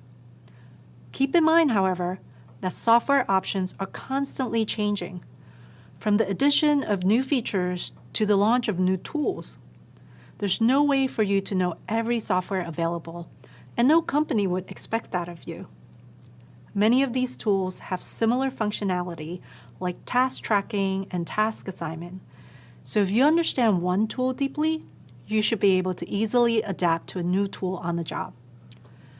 Now that you've learned a bit more about Asana and the power of spreadsheets, take some time to explore these tools, since we'll be working with them later in the program.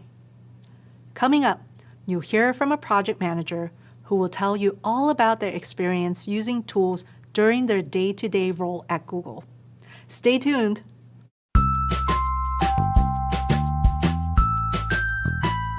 Hi, I'm Amar. I'm a senior engineering program manager at Google Shopping. And on a day-to-day basis, I drive programs which spans across multiple products at Google. As a project manager, tools are our best friends. Tools and the tools which will help us drive the execution, those are really should be near and dear to us. And those are near and dear to me. What I look at is what tools which help me create the body of work. There are like a lot of open source tools as well as free tools like Google Spreadsheets are there, Google Docs is there. So many of these tools are out there. And there are some other supporting tools also like Jira and all. These will help you create the body of work. This will help you define that what needs to be delivered and when. This will help you create the timeline. Like there are timeline tools like Gantt chart, Gantt tools that you will find out.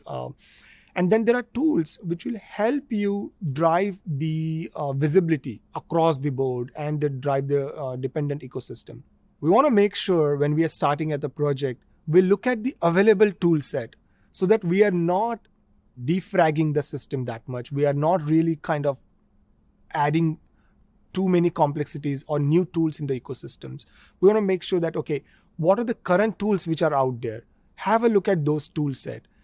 Find out, are those supported? Find out what's the current adoption rate, and look at what are the gaps. If there are gaps, go for new tools, propose new tools to improve productivity. But if there's existing tool set which our team is following, which your team is following, try to learn those tools, because those are the tools which will get quick adoption, and those will be an amazing tool set to have with you. Nice work! Getting through all this material is a huge accomplishment. Take a moment to consider how much you've learned so far about the ins and outs of successfully kicking off a project. You dug deeper on initiation, the first phase of the project lifecycle, and how important it is to determine your project scope, including what's in scope and what's not. You also learned about project goals and deliverables, and you learned how to measure project success by creating success criteria early on. Then you learned to define project roles and responsibilities. Choosing the right people for a project team is a big decision, and one you'll always want to consider carefully. You now know how to create a stakeholder analysis that tells you how and when to communicate with different stakeholders. And you learn how to create and track team accountability using a RACI chart. You also studied the final steps of the initiation phase, identifying resources, creating documentation, and selecting tools. You learned about the resources that project managers rely on to achieve the goals of a project, from budgets to people to the materials needed to complete a deliverable. You also learned the value of documenting your work using a project charter, which is a key step to getting approval to start your project. Lastly, you learned about the many types of tools that can help you be a more efficient project manager, from straightforward tools like email to sophisticated tools like Asana. Completing this course is no small feat, and you've put in hours of work. Give yourself a pat on the back. You've earned it. In the next course, you'll jump right into the next phase of the project lifecycle, and my colleague, Rowena, will be your guide. Get ready to have some fun as Rowena shows you the ropes of serious project planning. Hello, welcome to this course called Planning, Putting It All Together. If you've already completed our previous courses, then you have a great foundation for what it takes to initiate a project and kick off the planning phase. Before we get started, let me introduce myself. My name is Rowena, and I'll be your instructor for this course. I work as a senior program manager in Google Cloud on a variety of projects. I mostly focus on systems and productivity enhancements for my team, which consists of around 100 full-time employees and more than 300 contractors around the world.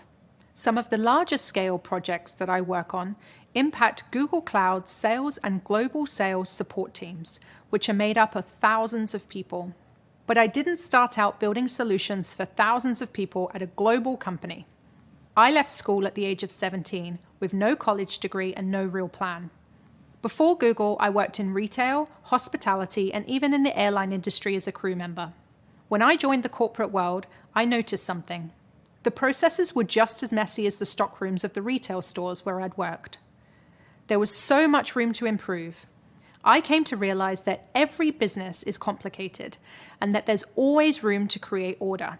So I started thinking about ways to automate my day-to-day tasks. I was emailing ideas to my manager and colleagues, working with teams across the company, brainstorming solutions to problems, coordinating training for my coworkers, and so much more. That's when it became clear I was project managing. I transferred into a role focused entirely on program management at Google's headquarters in Mountain View, California. In my job interview, I focused on examples of how I applied these transferable skills from my previous roles and how I could leverage the knowledge I gained from my experience. 4 years later, I'm here and I'm so excited to be partnering with you on this learning journey. From the outside, big global companies can seem as though they have it all figured out, but there's always room for new processes, and you likely have the skills and insights from your previous experiences that can be useful. So keep going, you're heading in the right direction. This course is focused on the planning phase. I'll share the tools and techniques to complete this phase. First up, I'll demonstrate how to kick off the planning phase. Then we'll explore the importance of setting and reaching milestones. For every milestone, there'll be a set of tasks to complete. So I'll teach you some tips for breaking down and distributing the workload. Later, we'll discuss the budget and how the overall budgeting process works. We'll learn about people or companies outside of your organization that may play a role in determining the budget. And we'll discuss the importance of sufficiently documenting your budget. Then, we'll discuss the various risks and the possible impact those risks can have on the project. Nothing ever goes quite as planned, but risk management is a great way to make sure you know what could go wrong and how you'll address it.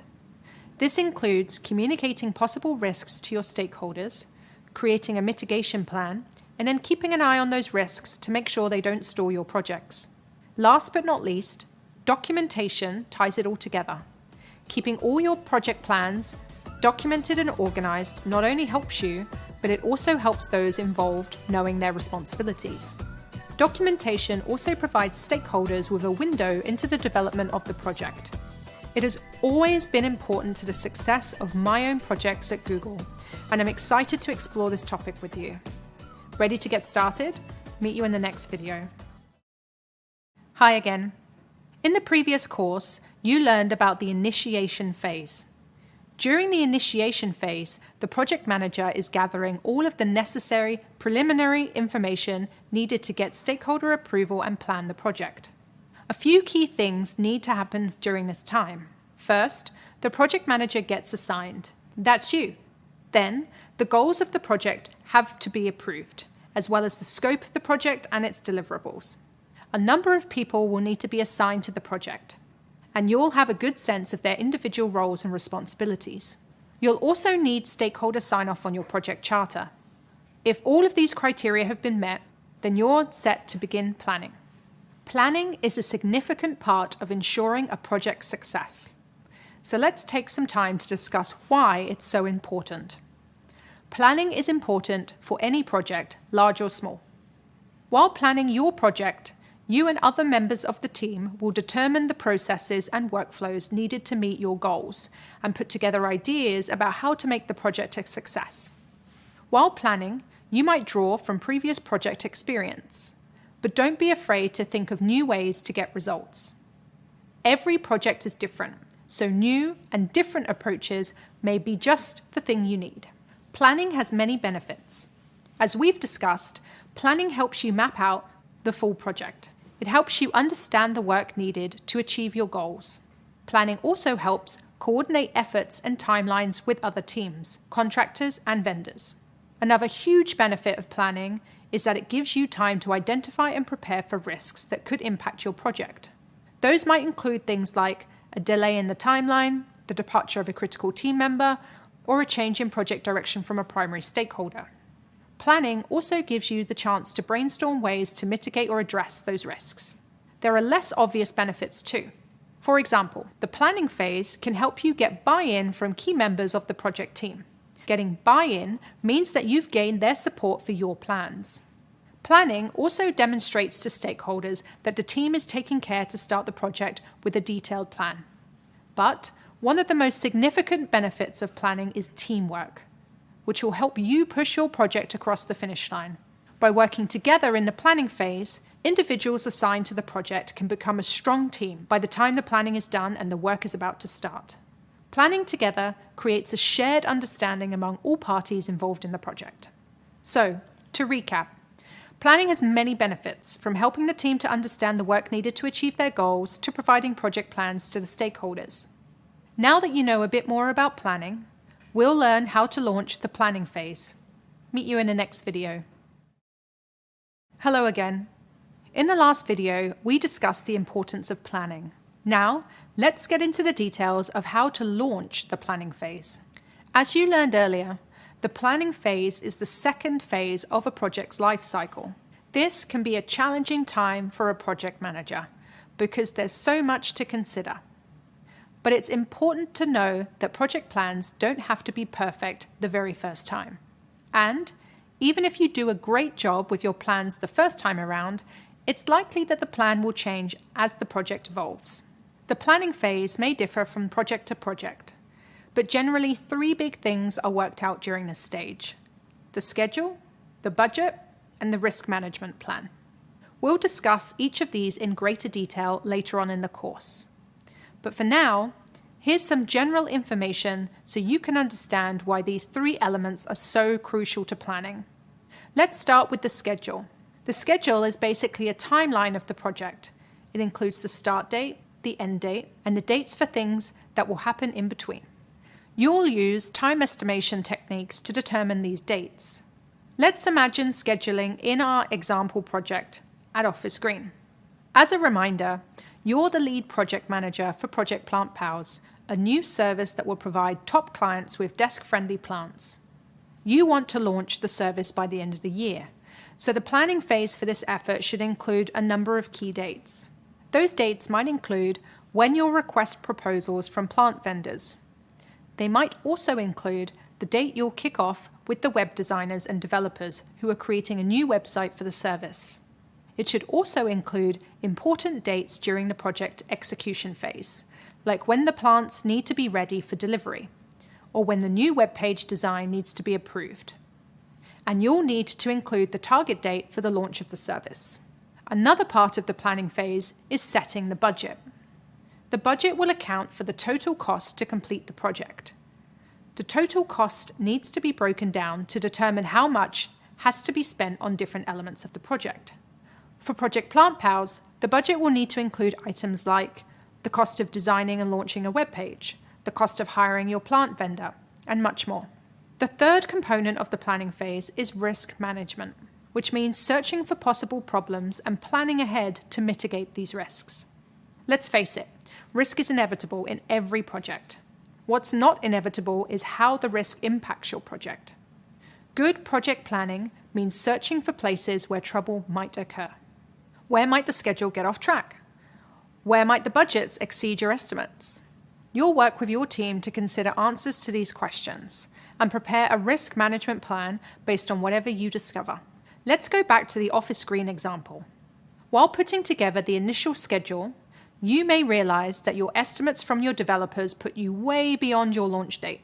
To manage that risk, you might try to reduce or adjust the project scope to still meet your deadline, or even negotiate a new launch date with your stakeholders. These are 2 simple examples of how you might mitigate a scheduling risk. So, to recap, you'll spend the planning phase building your schedule, setting your budget, and preparing your risk management plan. But first, you need to get the whole team on board. Next, we'll discuss the project kickoff meeting, which is where the project really gets going. Meet you there. Hello again. In this video, you'll learn how to schedule a kickoff meeting once you're ready to shift into planning mode. It's important to schedule a meeting that will serve as a formal start to project planning. You might be wondering what a kickoff meeting is and how it differs from other types of meetings. That's a great question. A project kickoff meeting is the first meeting in which a project team comes together to ground everyone in a shared vision, gain a shared understanding of the project's goals and scope, and to understand each person's individual roles within the team. So, who's invited to the kickoff meeting? Well, that would be the team members identified in a RACI chart created during the initiation phase. As a reminder, a RACI chart helps to define roles and responsibilities for individuals or teams to ensure that the work gets done efficiently. During the kickoff meeting, team members will learn more about how they'll contribute to the project and how they'll gain a deeper understanding of how the team will work together to reach the project's goals.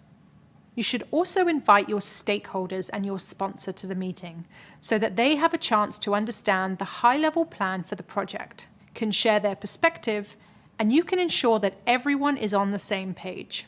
Now, you might be wondering, why do I need a kickoff meeting? Can't my team learn everything they need to know from the project charter? We get it.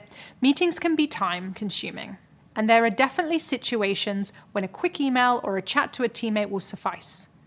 but when you're kicking off a project, especially larger projects with multiple people involved, it's important to get together to establish a shared vision, align on the scope, and build team rapport.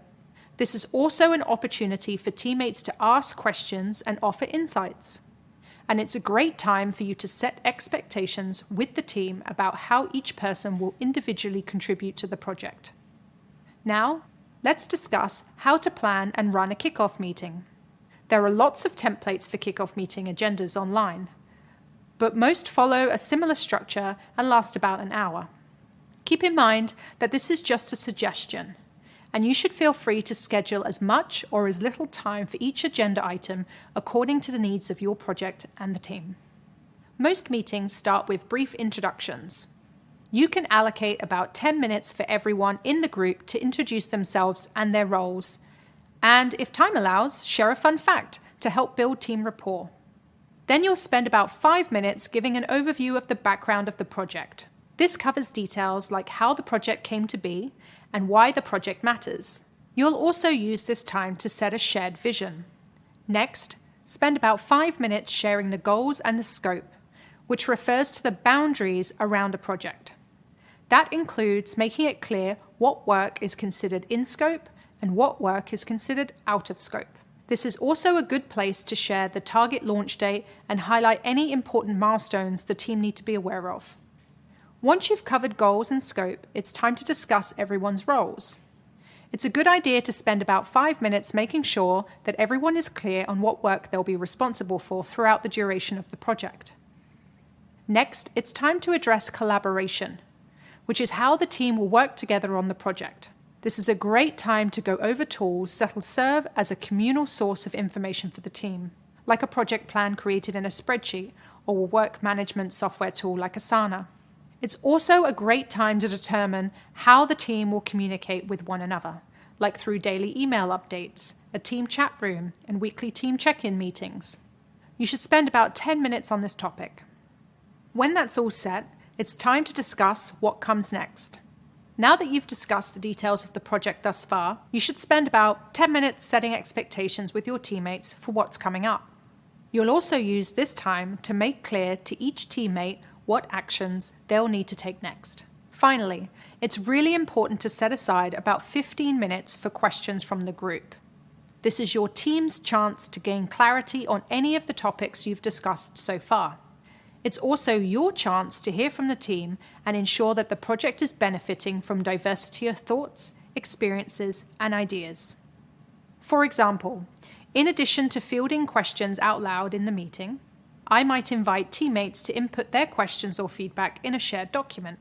This practice can help create space for collaboration. I also like to poll my teammates for confidence on the topics discussed that day. I ask what their confidence level is on a scale of 1 to 5. 1 being, I'm not confident at all, and 5 being, I'm extremely confident. If they're not confident, I ask them what I can do to help change that. This practice can give the team a stronger sense of support because they know I'm there to help them through roadblocks. If you try this practice in your meetings, be sure to deliver on any promises you make there. Your reputation as a project manager to get things done and remove roadblocks is critical to building and maintaining relationships. So, to recap, the kickoff meeting will cover introductions, project background, goals and scope, roles, collaboration, and what comes next. And the meeting will leave time for questions from the group at the end. Once you've finalized the meeting agenda, document this information into a meeting agenda template and send it to attendees a day or two ahead of the meeting. As the project manager, you'll be leading the majority of this meeting. And when you're presenting, it's difficult to take notes and present at the same time. So, at the start of the meeting, ask a teammate to take notes on key points you discussed throughout the session and to record each teammate's action items. In some cases, it may be beneficial to record this meeting so that attendees can revisit it later, especially if you have a large or dispersed team. Just be sure to get each attendee's permission to record ahead of time.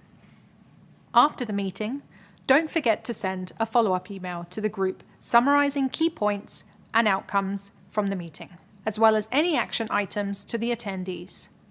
In your follow-up email, be sure to also invite attendees to reach out if they have any additional questions. While there's a lot that goes into the kickoff meeting, remember that this is an exciting moment for the team, and especially for you as the project manager. All of the careful thinking and hard work that you've done during the initiation phase comes together to form the foundation of your project. Coming up, we'll learn about milestones, tasks, and how they differ. Meet you in the next video. Hi again. As we've discussed throughout this program, the project manager is responsible for assigning work to the team and keeping track of the project's progress.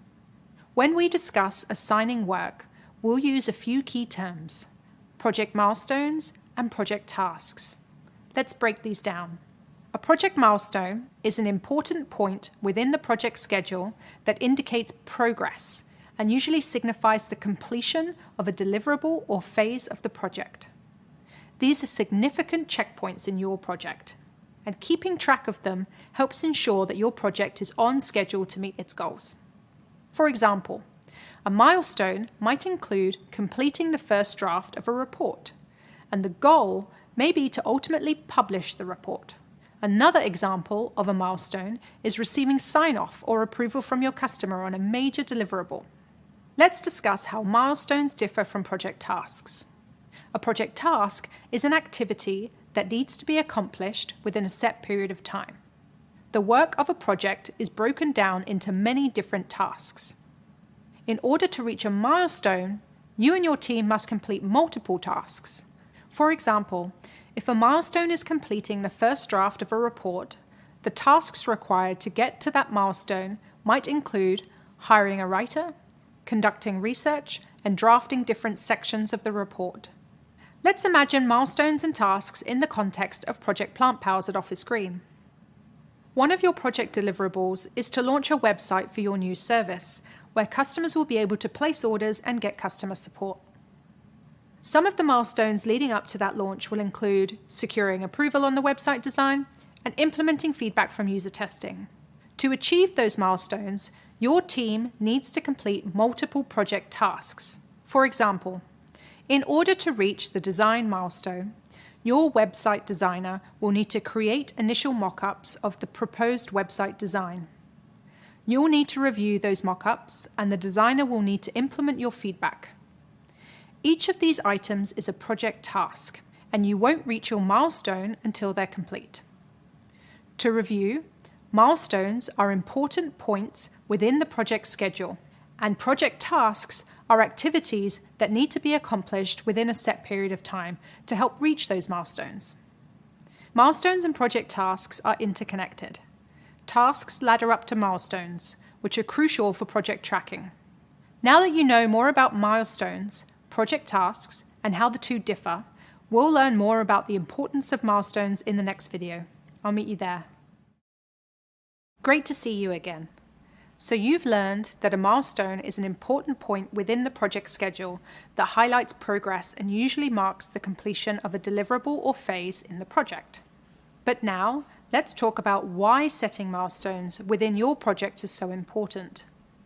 While it might seem tempting to make a quick to-do list and get on with the project, it's really important that you take the time and effort to break your project down piece by piece. Here's why. First, setting milestones gives you a clear understanding of the amount of work your project will require.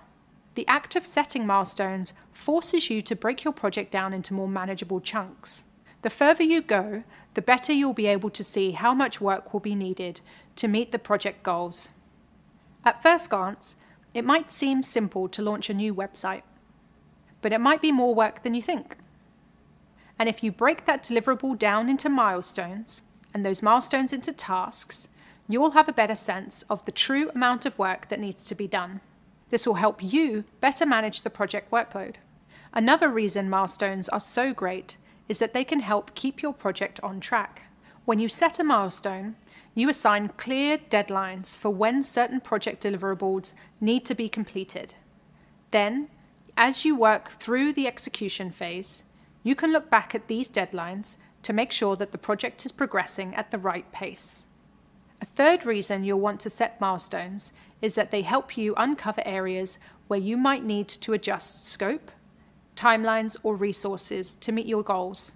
For example, if you realize that reaching a milestone will require more tasks than you'd anticipated, you might ask a stakeholder for permission to reduce the scope of the project and cut down on the number of tasks. And finally, there's one more reason milestones are so important. Actually reaching milestones can seriously motivate your team and illustrate real progress to your stakeholders. With big projects that go on for months, you'll want to keep the team's motivation high. A milestone signifies the completion of an important chunk of work and provides a moment of celebration for the team, even if there's more work ahead. Milestones also serve as a great check-in point to highlight your progress to stakeholders. It gives them the opportunity to see the work that's been completed so far and lets them see everything is on track and up to their standards. It's also important to remember that milestones must be completed on time and in sequential order, because usually reaching the next milestone is dependent on completing a previous milestone. Think about this in terms of Project Plant Powers at Office Green. As we discussed earlier, in order to launch a website for a new plant service, there are a few milestones you need to hit, like securing approval of a website design, completing development of the website, and implementing user feedback. These milestones must happen in this order. Here's why.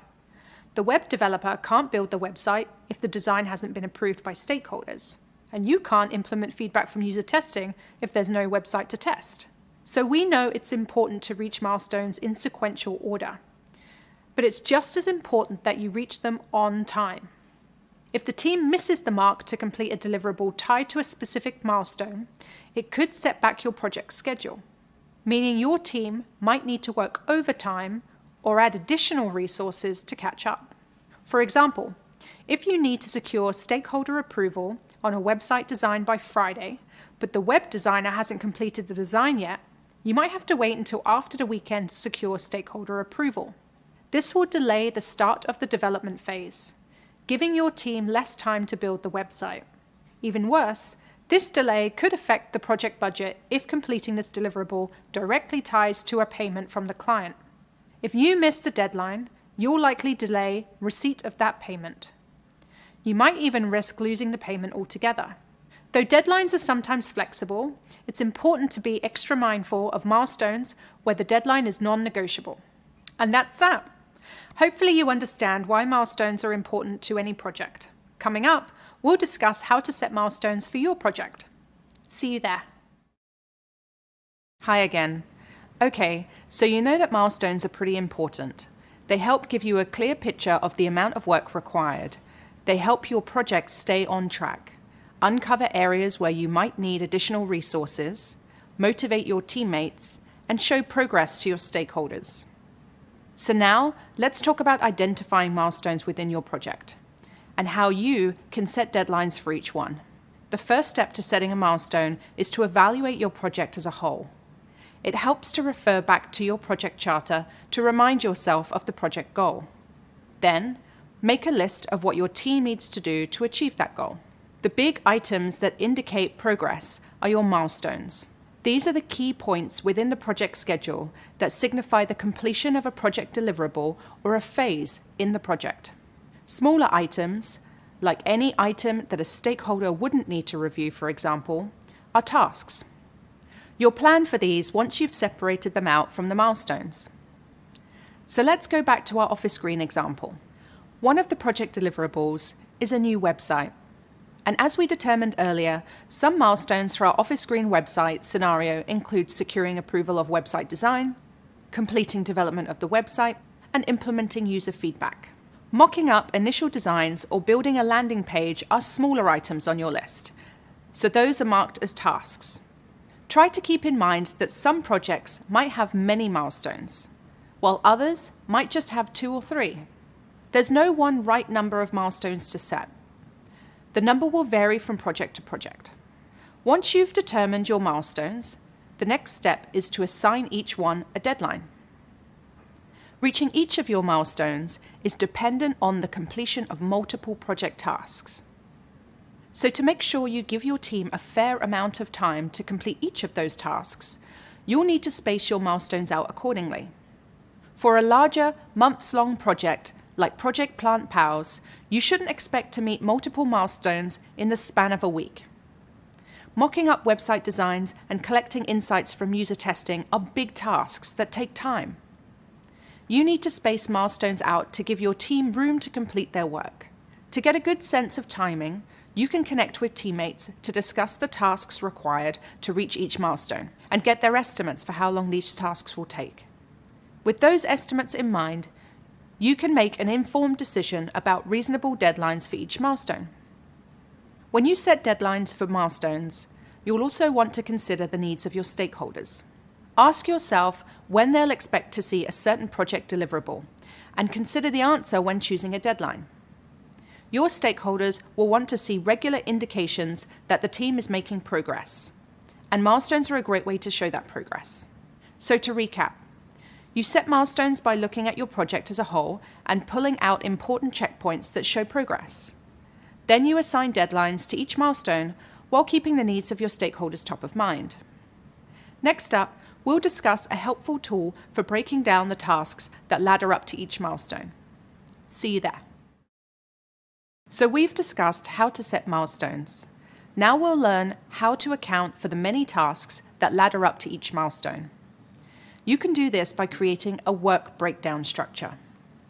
Let's start with a definition. A work breakdown structure, often abbreviated to WBS, is a tool that sorts the milestones and tasks of a project in a hierarchy in the order they need to be completed. This is a helpful tool because it helps break down the sometimes intimidating challenges of a project into more manageable chunks. Big projects like publishing a report or organizing a conference seem a lot less daunting when the work required to get there is broken down step by step, with a clear pathway from the beginning of the project to the end. Let's look at an example of a basic work breakdown structure. There are lots of different ways to design a work breakdown structure, but one common way is to create a tree diagram of project tasks. Let's say that we're creating a work breakdown structure for the Project Plant Pals website launch. At the top of the diagram is the name of the project. The second level of our diagram breaks the project down into 3 milestones. These include securing design approval, developing the site, and implementing user feedback. At the third level of the chart, we can see each of those milestones gets further broken down into a series of project tasks. For example, tasks listed beneath your design approval milestone include mocking up designs and collecting feedback. This is a very simple example of a work breakdown structure. Here, we've only created a work breakdown structure for a new website, which is just one of the Project Plant Pals deliverables. Keep in mind that in future project management roles, you'll likely create a WBS that outlines the tasks for an entire project. It's also important to note that while creating a work breakdown structure is a helpful exercise for visualizing the tasks of a project, you wouldn't typically include this type of diagram in your official project plan. Instead, you'd input the tasks identified through this exercise into a spreadsheet or your chosen work management software, where you can more easily assign owners to each task. Okay, so after completing a work breakdown structure and organizing those tasks in a spreadsheet, a few things should be clearer to you. First, you should have a set of discrete project tasks that ladder up to each of your milestones. You and your teammates will know exactly what needs to happen to reach your first milestone, and the milestones after that. Second, you're now in a good position to assign those tasks to members of the project team. Each person should have a clear understanding of the tasks they own, and the order in which they need to complete them. Let's break down how to assign tasks. Tasks are typically assigned according to a person's role in the project. For example, in our Office Green scenario, the web designer is assigned to the task of mocking up the initial website design. You are assigned to the task of reviewing that design and providing feedback. And the designer is assigned to the task of implementing your feedback. A web developer will be assigned to the next task of developing the site itself. Sometimes your team will have multiple teammates working in the same type of role. To assign tasks between 2 or more team members with the same roles, you might take into consideration each person's familiarity with the tasks at hand. For example, If you have multiple web developers working on the new website, you might task one developer with creating the landing page and task the other developer with creating the Contact Us page.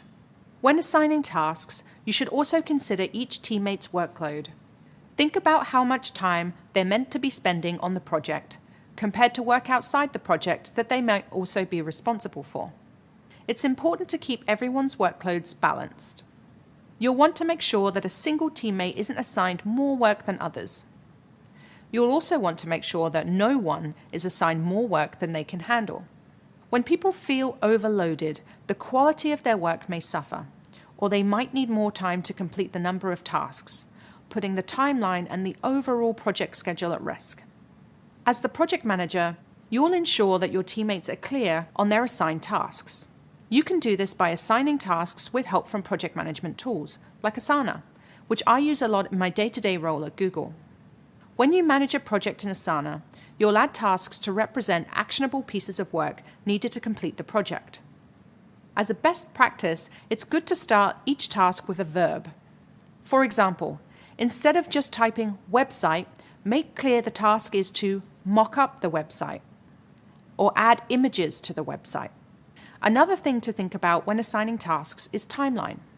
Be sure to add an assignee and a due date to each task so it's clear who's doing what by when. Finally, be sure to include as much detail surrounding the task as possible to avoid miscommunication. In Asana, you can click into the task details to add helpful information. Here, you can add a description, link to corresponding files or attachments, or even comment on the work related to the task. There's so many benefits to assigning tasks, but the biggest one is that it frees you up to focus on managing the project. This way, you can feel confident in the knowledge that your teammates are responsible for specific work. But there's also some less obvious benefits of assigning tasks. Let's explore these more now. One less obvious benefit of assigning tasks is that it creates a sense of personal responsibility for members of the team. When you assign a teammate to a task, you enter into an agreement with that person that they'll own the task until it's completed. Creating a sense of ownership for members of the team is important because it makes them feel more invested in the project. It also gives them space for personal growth. Plus, it supports your own skill building as a manager who's a supportive delegator. And on top of that, it keeps your team motivated and invested in completing their work on time. And while each team member should have a sense of responsibility for their assigned task, a complete sense of ownership might feel overwhelming for some teammates. If that's the case, it's a good idea for a project manager to encourage teammates to support one another on their tasks. This is also great for building overall team rapport. Got all that? Great. So to recap, you've learned about work breakdown structures and how to assign tasks to people on your team. Meet us in the next video for a recap on what we've covered over the past few videos. Hi again. Over the past few videos, we've discussed how to launch the planning phase of the project lifecycle. This is where you'll build your schedule, set your budget, and prepare your risk management plan. You also learned about an important part of the planning phase, the project kickoff meeting. This is a key moment where you can meet with your team and stakeholders to establish a shared vision, align on scope, build rapport, ask questions, and set expectations. We also discussed milestones, which are important points within the project schedule that indicate progress. And we also learned about tasks, which are activities that need to be accomplished within a set period of time. Then you learned about the value of milestones and how to set them. And you learned how to take those milestones, break them down into tasks, and record that information in a work breakdown structure. Next, we'll explore estimating time and setting a schedule. See you soon.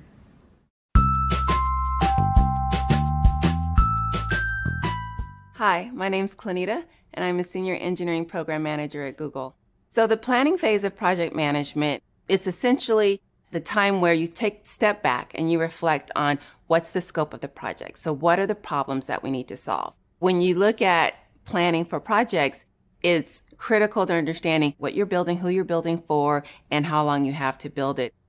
We look at our risk to make sure that we know what potentially could derail the project, and if possible, create mitigation that would circumvent any risks that we may come in contact with, or just be aware of things like scope.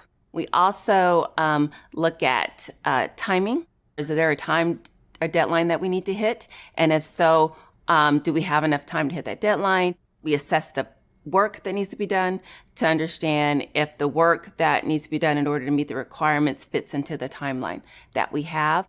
We also look at testing, what the testing plan looks like, what is success going to look like, so we know what the target is, so that when we hit the target and we validate it, we already know what metrics we expect to get. I'm a planner, like it's just in my nature. Planning sets a tone for what we're actually doing together. It creates a sense of team. The planning also aligns everybody to understanding what it is we're all shooting for, what it is our goals are, what success is going to look like. It really is the place where we come together to ensure that we're all on the same page and we're all going in the same direction. When you don't have that, things get lost.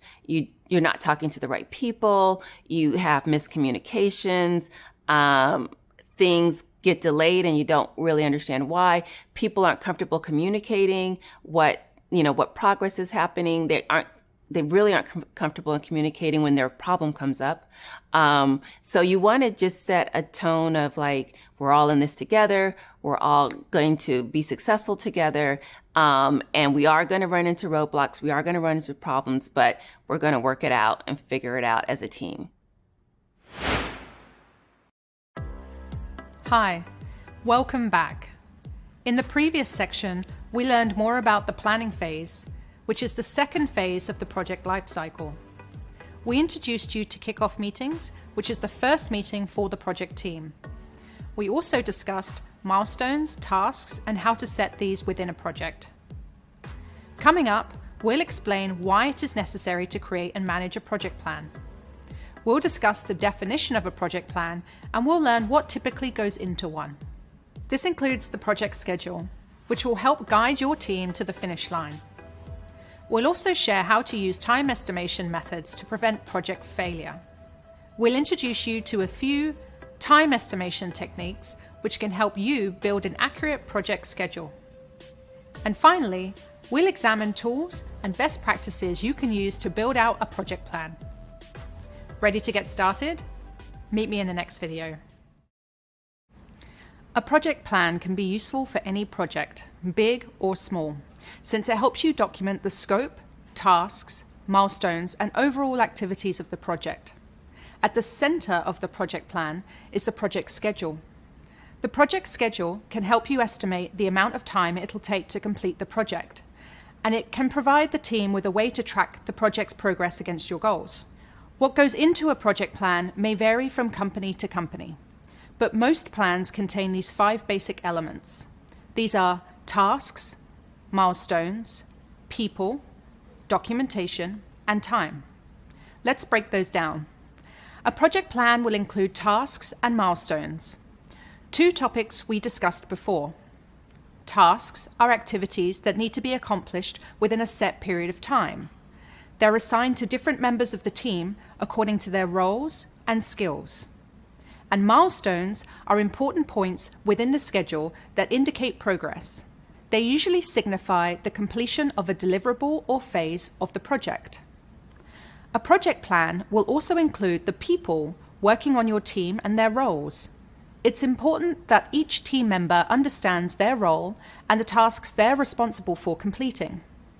Ensuring that everyone is clear on their assigned task frees you up to focus on managing the project and creates a sense of personal responsibility for members of the team.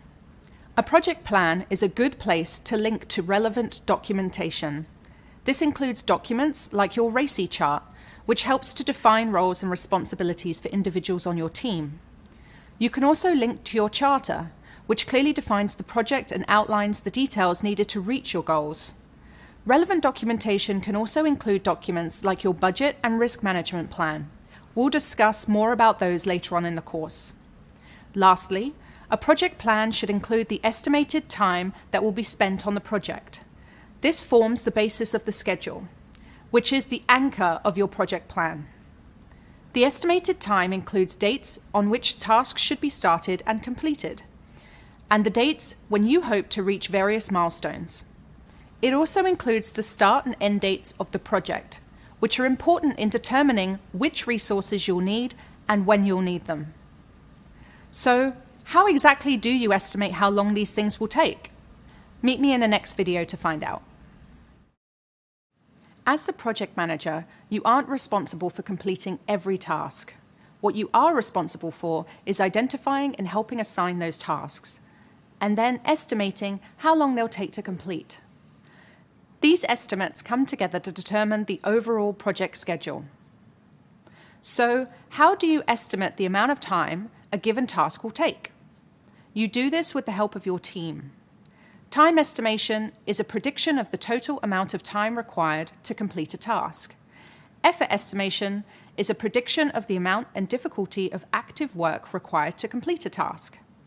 Effort estimation differs from time estimation in that effort quantifies the amount of time it will take a person to complete work on a task.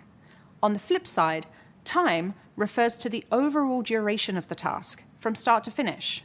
That includes inactive time. Here's an example. The effort estimation for painting a wall might be 30 minutes, but time estimation might be 24 hours. That's because, in addition to the 30 minutes of active painting time, there are also 23.5 hours of inactive drying time.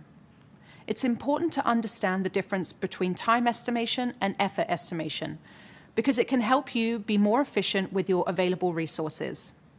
If there's idle time baked into a given task, your teammate is effectively free to do other things. A painter can do other tasks while the wall is drying, like painting the mailbox or the window trim. An unrealistic effort estimate can negatively impact a project schedule. Generally, this happens when you underestimate the amount of time it will take to complete a task. Often, the culprit for underestimating effort is optimism. And listen, optimism is a wonderful trait for a project manager to possess, but too much optimism can lead you to overlook potential risks that could set your plans behind schedule. Though it might be tempting to make the optimistic assumption that tasks will be executed exactly according to plan, there is always a possibility that there will be setbacks. So, how do you try to avoid making unrealistic effort estimates? You can do this by communicating with teammates assigned to each task. Your teammates will have the most realistic understanding of the amount of work required to complete a task, and should be able to provide you with the best estimate. Let's imagine this scenario in the context of our Plant Pals project at Office Green. As a reminder, you're launching a new service to provide top Office Green customers with small, low-maintenance plants that they can place on their desks. You might assume that creating a contact list of top customers is relatively straightforward and can be completed in a single day. But it's important to really consider certain subtasks required to complete work in your planning. Subtasks refer to smaller tasks that are required to complete a larger task. For example, this might include meeting with the global sales team to identify clients, gathering contact information, determining client language preferences, and building a spreadsheet to house this information.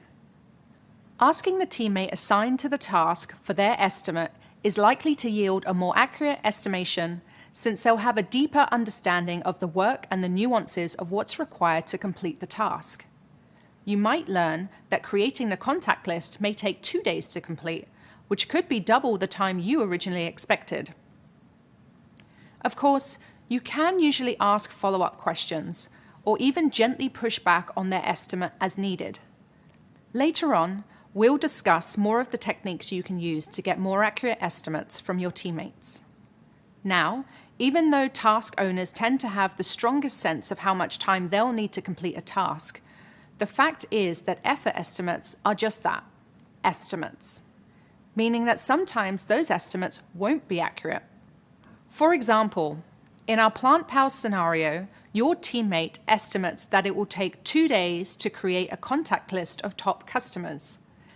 But let's say that the sales team is out of the office for a team building exercise and unable to meet about the client list until after the weekend. This will create a task delay. And as a result, the original estimate is no longer accurate. Luckily, there's a helpful tool called a buffer that you can use during the planning phase to protect against inaccurate effort estimates. A buffer is extra time added to the end of a task or a project to account for unexpected slowdowns or delays in work progress. Buffers are important because they can provide some leeway, just in case your time and effort estimates turn out to fall a bit short. With a buffer, you can add extra time into your schedule, and your projects shouldn't fall off track when task delays inevitably arise. There are 2 types of buffers you can use when planning your schedule: task buffers and project buffers. First, we have task buffers, which refer to extra time tacked onto a specific task. Task buffers should be used primarily for tasks that are out of the project team's control. For example, you might ask a potential plant vendor to provide you with a cost estimate by Monday. You might assign them this deadline knowing that you won't actually need the estimate until Thursday. The time between Monday and Thursday is your buffer, and it provides your team with extra time just in case the vendor sends their estimates to you a day or 2 late. Task buffers should be used more sparingly for tasks within the project team's control. For example, you might choose to add buffers only to tasks that are difficult to complete or that have an element of unpredictability, like the length of time it will take plants to grow. Adding a buffer to every task could lengthen your project schedule unnecessarily, leaving you, your team, and your stakeholders with an unrealistic timeline. This is where project buffers come in handy. Project buffers differ from task buffers in that they provide extra time to the overall project schedule. Rather than adding a buffer to every task, you can add extra time as a buffer towards the end of your project schedule. Then you can use that extra time, 2 to 3 days for example, as needed throughout the project.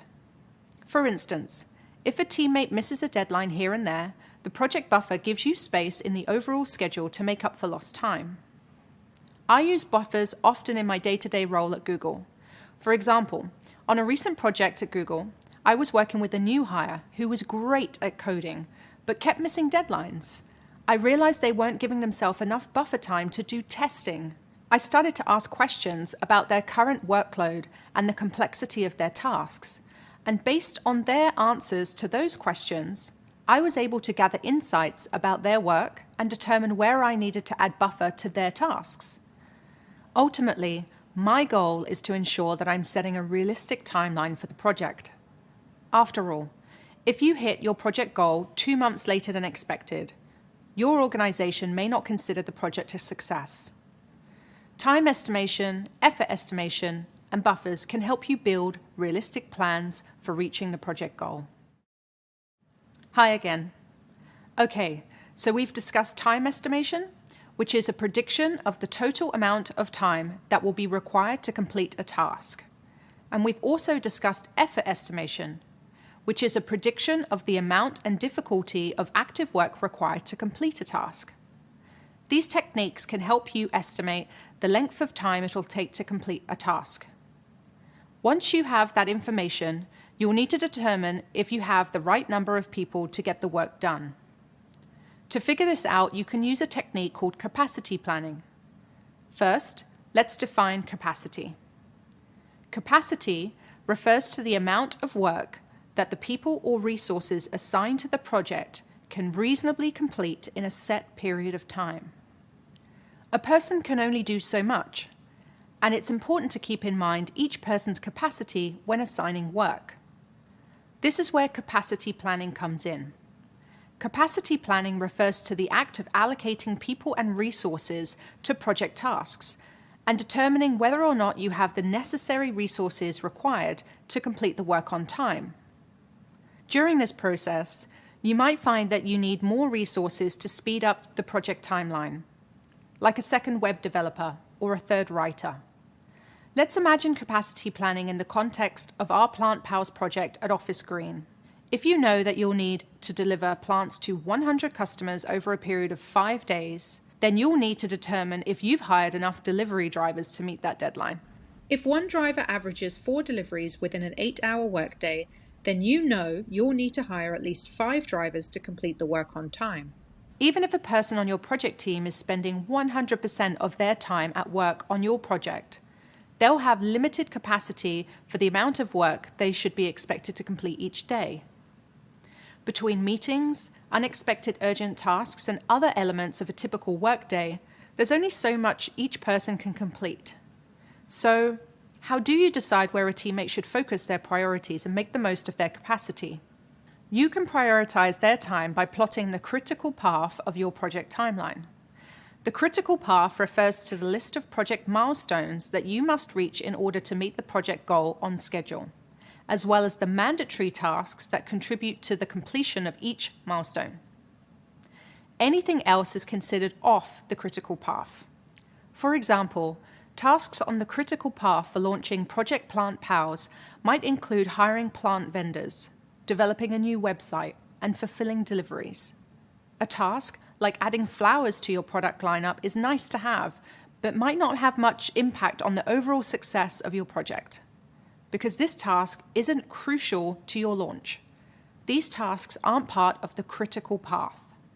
To summarize, your critical path includes the bare minimum number of tasks and milestones you need to reach your project goal. If your team is unable to complete any of those tasks on time, that might result in a project delay. To determine the critical path of a project, you'd start by listing all the tasks required to complete the project and the milestones they feed into. This is a perfect time to think back to your work breakdown structure, or WBS, which is a chart that sorts all the milestones and tasks of a project into a hierarchy according to the order in which they need to be completed. This includes a detailed overview of every project task. Then, you determine which tasks on the list absolutely can't begin until another task is complete. This is called a dependency, and we'll discuss this topic in more detail later on. Next, you'll work with your team to make time estimates for each task and map each task from start to finish. The longest path is your critical path. There are a few factors that can impact capacity and capacity planning. First, you need to be able to identify which tasks can happen in parallel, which means they can happen at the same time as other tasks. You will also need to identify which tasks can happen sequentially, meaning they must happen in a specific order. When you identify which tasks can happen in parallel, it helps you create efficiencies within your project schedule by demonstrating where you can complete multiple tasks at the same time.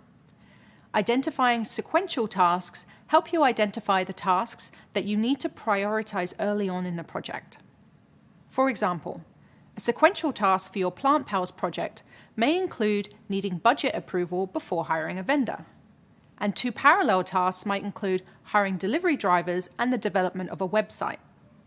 These tasks have no relationship to one another, as they focus on different portions of the project and can be completed by different members of the team. That means that one task can begin even if the other task hasn't been completed. And so the work to complete these tasks can happen at the same time. You also need to determine which project tasks have a fixed start date.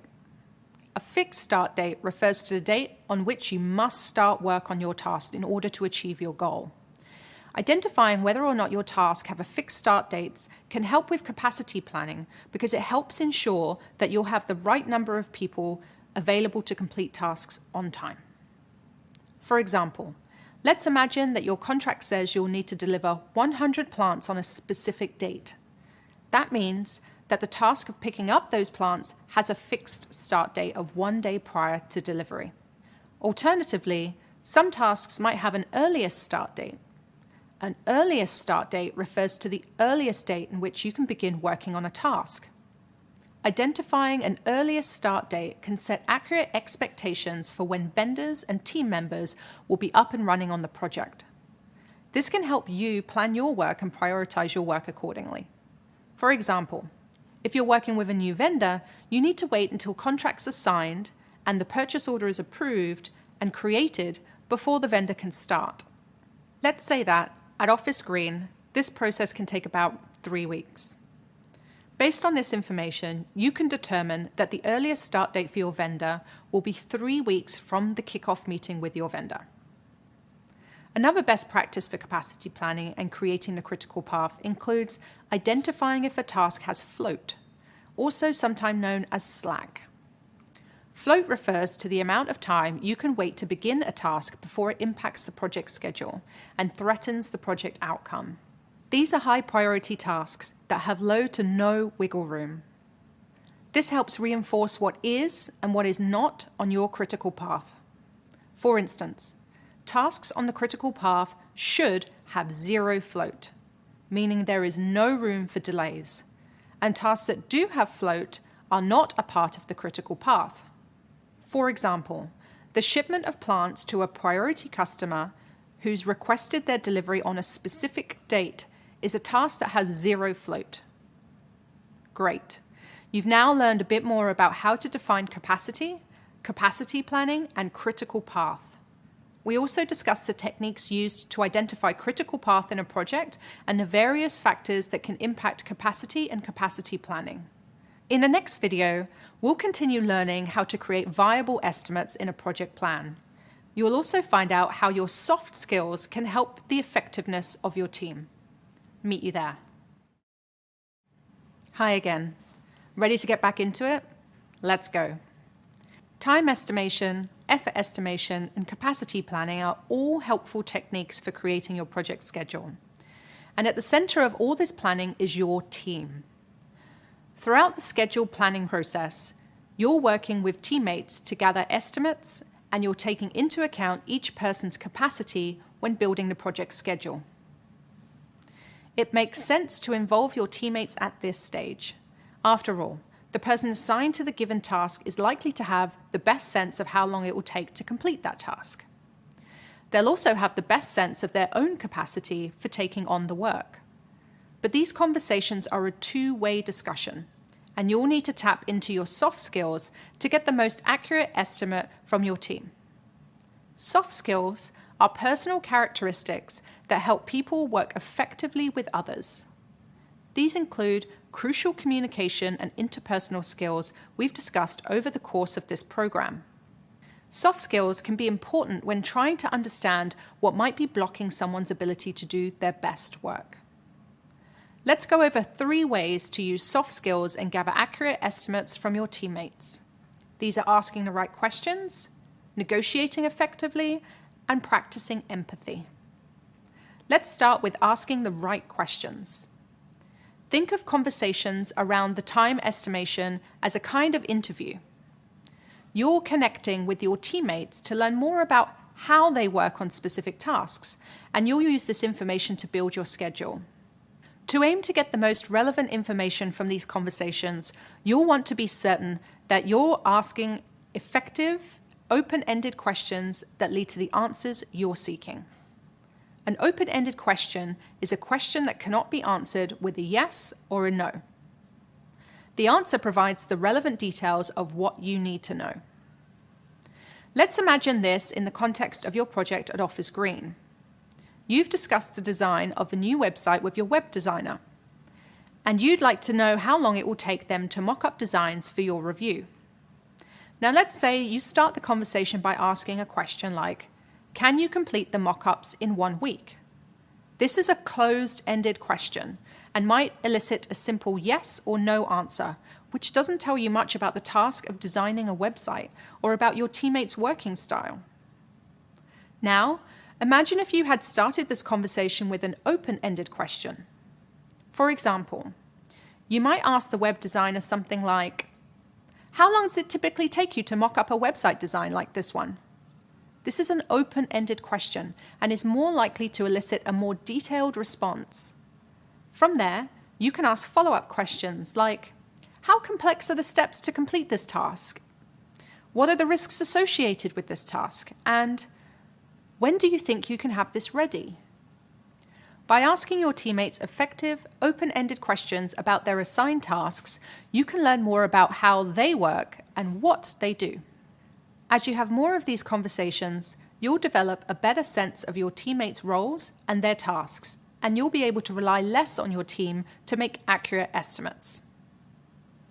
Another way to use soft skills to gather estimates from teammates is to negotiate effectively. Part of your job as the project manager is to bridge the gap between high-level goals of the project and the day-to-day perspective of your team. While your project might be your number one priority, it's possible that people on your project team have competing priorities on other teams to keep track of as well. Negotiating effectively can help you influence a team member to make your project their priority by collaborating to find an outcome that works for everyone. For example, let's imagine that the website designer estimates it will take them 2 weeks to mock up the website design for review, but perhaps you were hoping that their estimate might be closer to 1 week. To arrive at an estimate that works for both you and the designer, you might gently challenge the estimate by asking follow-up questions. Perhaps you'd ask if their estimate includes mocking up designs for multiple pages. If so, you might ask if the designer is able to share 1 or 2 pages with you sooner than their proposed deadline.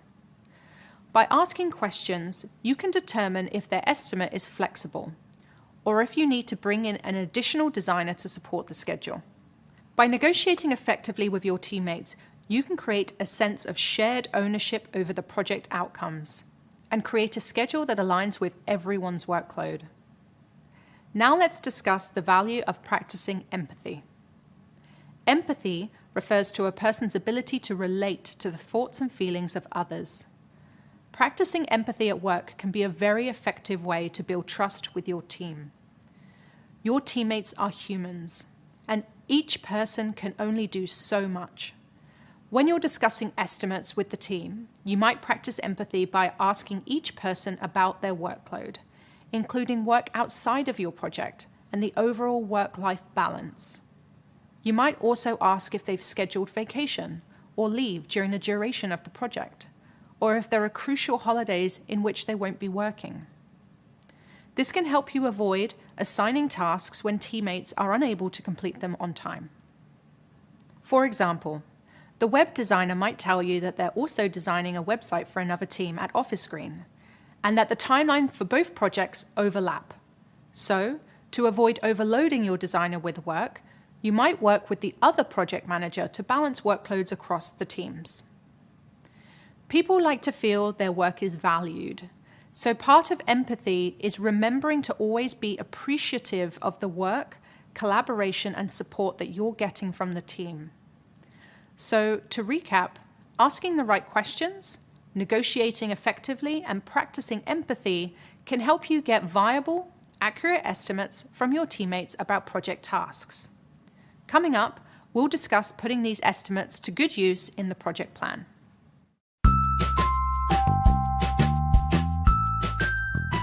Hi, my name is Angel, and I'm a program manager at Google. I'm a mechanical engineer by degree, and my first boss out of school said, you're an okay engineer, but your people skills are off the charts. And having a technical background and having really good people skills is hard to find.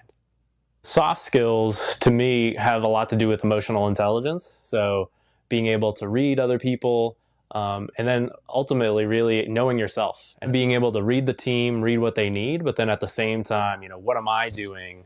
Either influencing the team in a good way, in a bad way, or just a different way. Just asking sometimes people that don't usually kind of raise their hand to give input goes a long way, because a lot of times the folks that are maybe a little more quiet are genuinely thinking about the problem and may have a lot of insights that if you didn't kind of catch on that or ask them, you could miss out. And so to me, soft skills just means just really understanding kind of the emotional needs of the team. And that can really help with, whether it's estimations or costs, whether it be labor or dollar wise, get kind of the full view from the team of what that might look like. When it comes to task estimation and time estimations, the other thing is just asking good questions. So not just, I need you to go faster, but really saying, hey, how much faster could you go if I gave you this? What is stopping you from going faster? What teams would you need to get involved to kind of help this, right? Or, hey, we have an issue. Are there similar issues in other parts of this project? And do we need to get together in a larger group to kind of bring that together? I think as a program manager, that's really your role, is to kind of see patterns in a project and see kind of where things are either slowing down or at a complete stop, and having those soft skills to be able to bring the team together to solve that problem, and to even just see it, right? Just to acknowledge that there is a problem, and instead of, blaming, is really just digging in and kind of, how do we learn from this? How do we fix this? How do we move on? Some of the things that also help is just relating to your team members.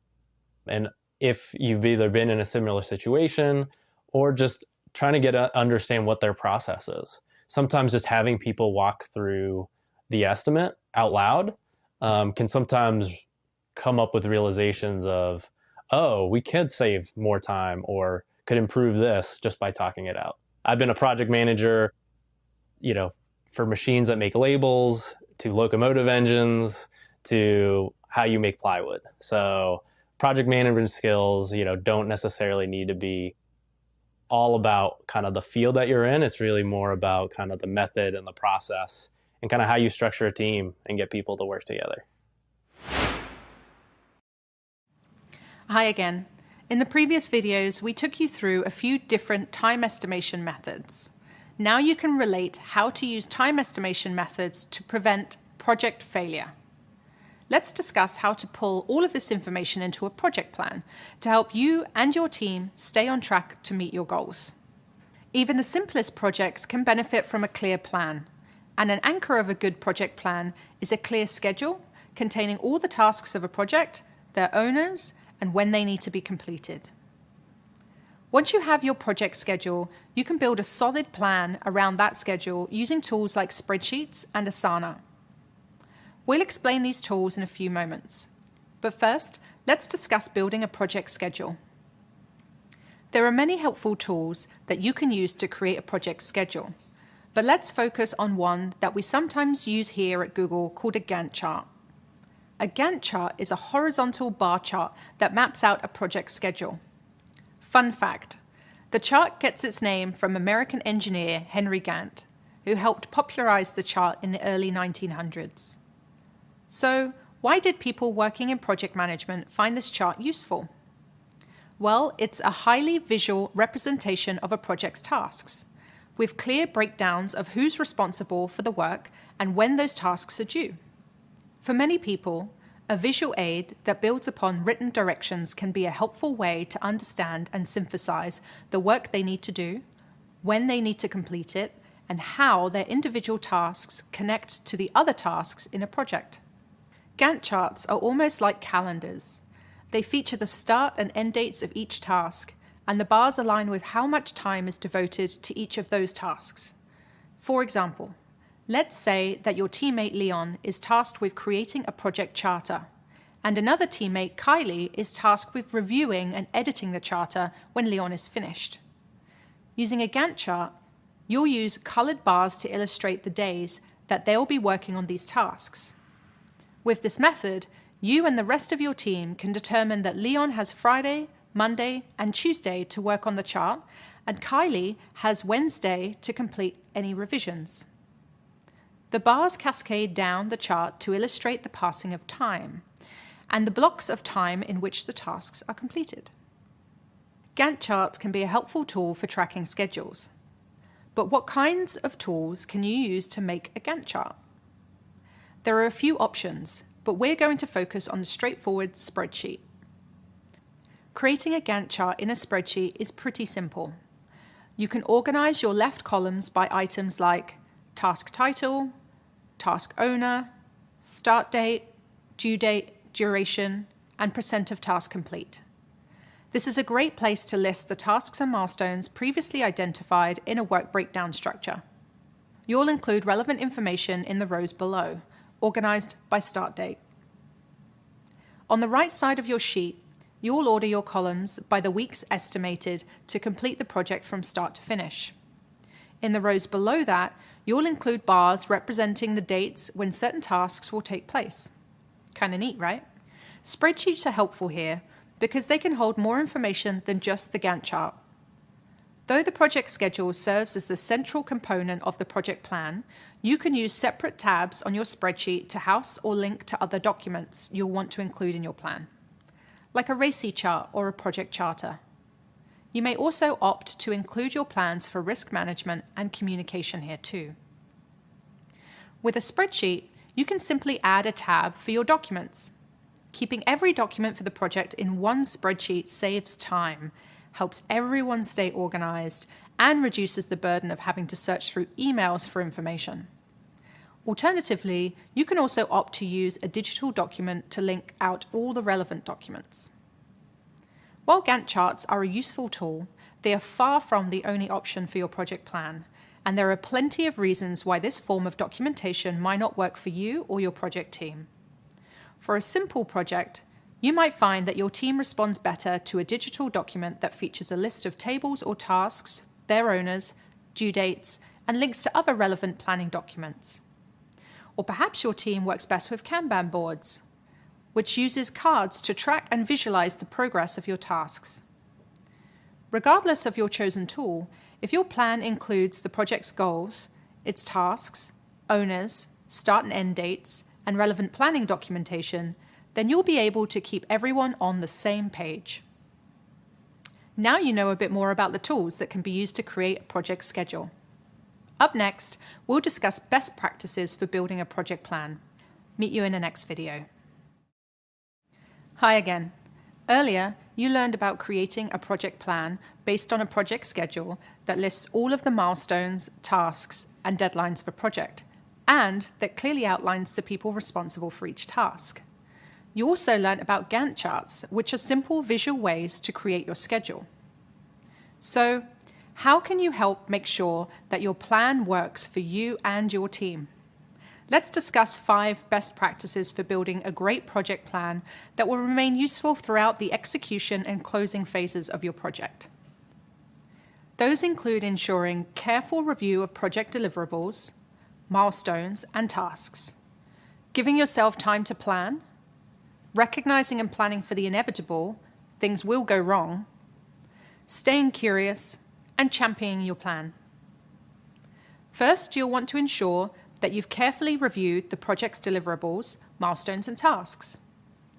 During the initiation phase, you'll recall that you created a project charter with important information regarding your project, like your goal, scope, and deliverables.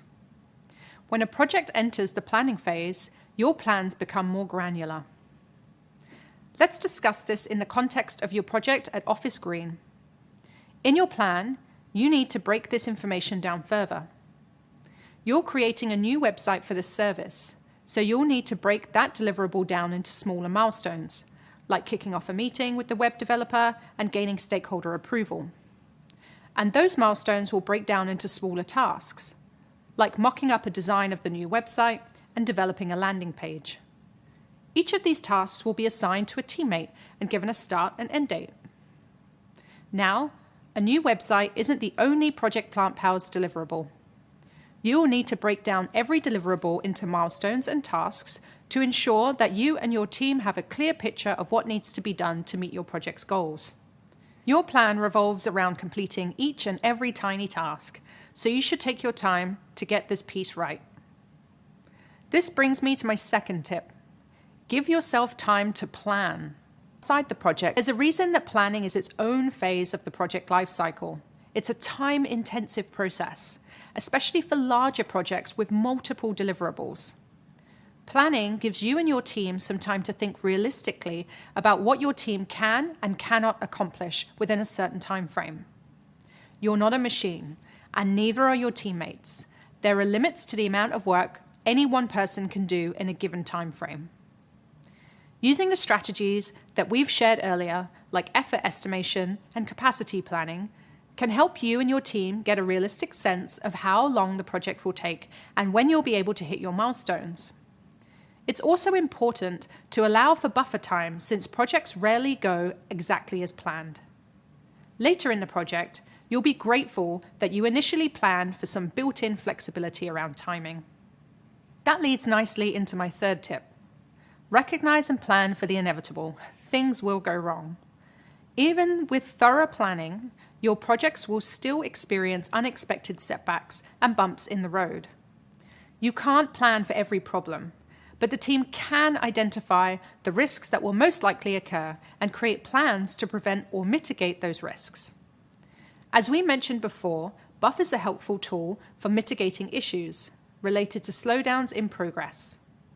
You'll learn more about how to create a risk management plan that goes into your project plan later on in this course.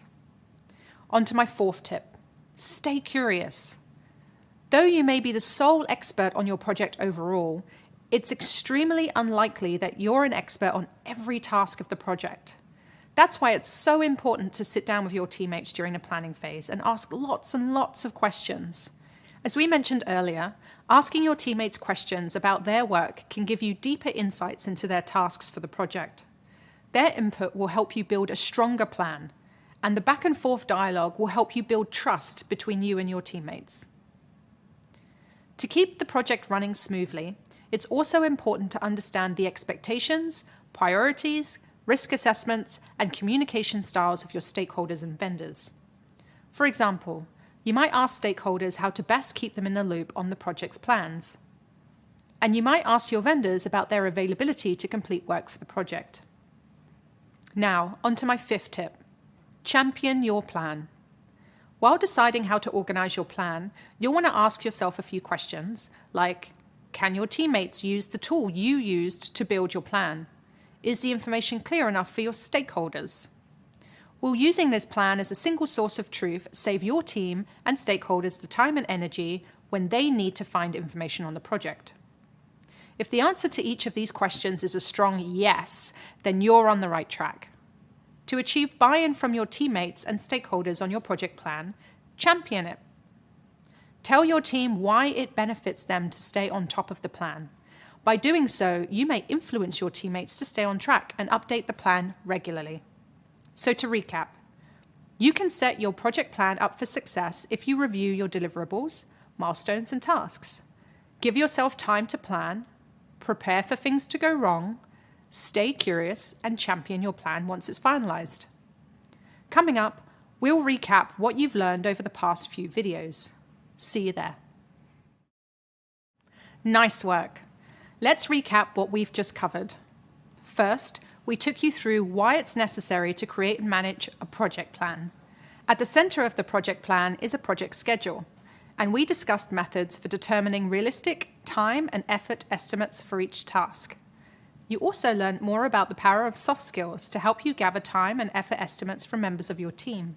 We also introduced you to a Gantt chart, which is a useful tool for visualizing a project schedule. And I shared my best practices for creating a project plan that will serve as a useful source of information throughout the planning phase and execution phase.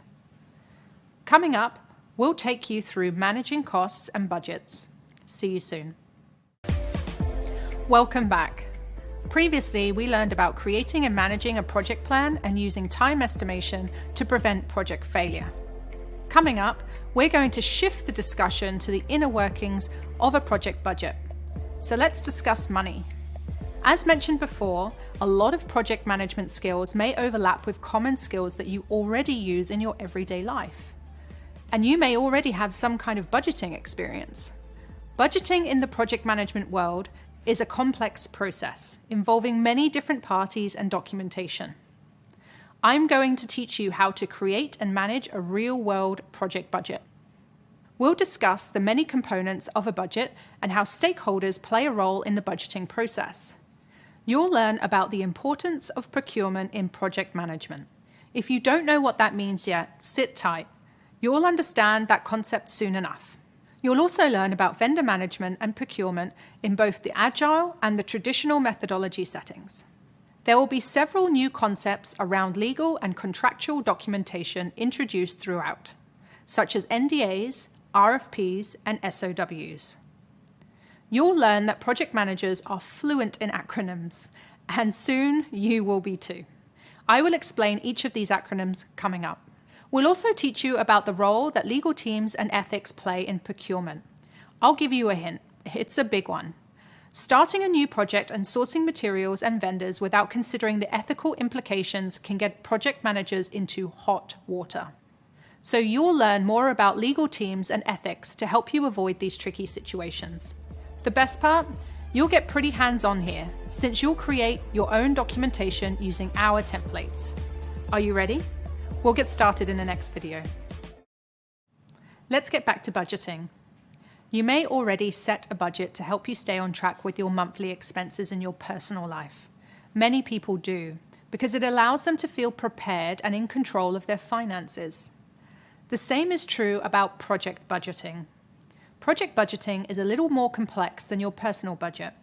We'll help you understand and go a little deeper into what a project budget entails.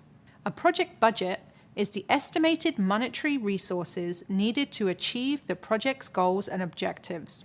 When reviewing a project budget, you need to consider all of the potential and projected costs needed to complete the project. You break the budget down by milestones, which are important points within the project schedule that indicate progress and usually signifies the completion of a deliverable or phase of the project, and list activities and tasks alongside their associated costs. This ensures that you calculate the correct expenses for a particular period of time. This is considered a forecast. A forecast for your project budget is a cost estimate or a prediction over a period of time. You'll frequently review your project budget, and it will evolve throughout the project lifecycle. These budgets usually contain items such as labor, operating costs, and costs associated with obtaining necessary materials like hardware, software, or equipment. The importance of a project budget focuses on more than just saving money. In project management, a budget is considered a deliverable. It is a success metric. The project budget is a tool to communicate exactly what is needed and when it is needed with stakeholders. The budget will have a direct effect on the company's financial viability. So, as you can probably tell by now, it's an integral part of project management. Budget creation takes place in the initiation phase of your project. Keep in mind that the budget will be adjusted as needed throughout the life cycle of the project. Depending on your role in the company, you won't always be the sole creator of the budget. Your ownership over things like budget and vendor relationship may vary, depending on factors such as size of the company or support team or the team organizational chart. Although you may not always manage the budget from start to finish, budget and milestones go hand in hand. So it's important for you to know the ins and outs of the budget throughout the project. As a project manager, you may be tasked with obtaining approvals for spending. Most companies have a signing or spending policy.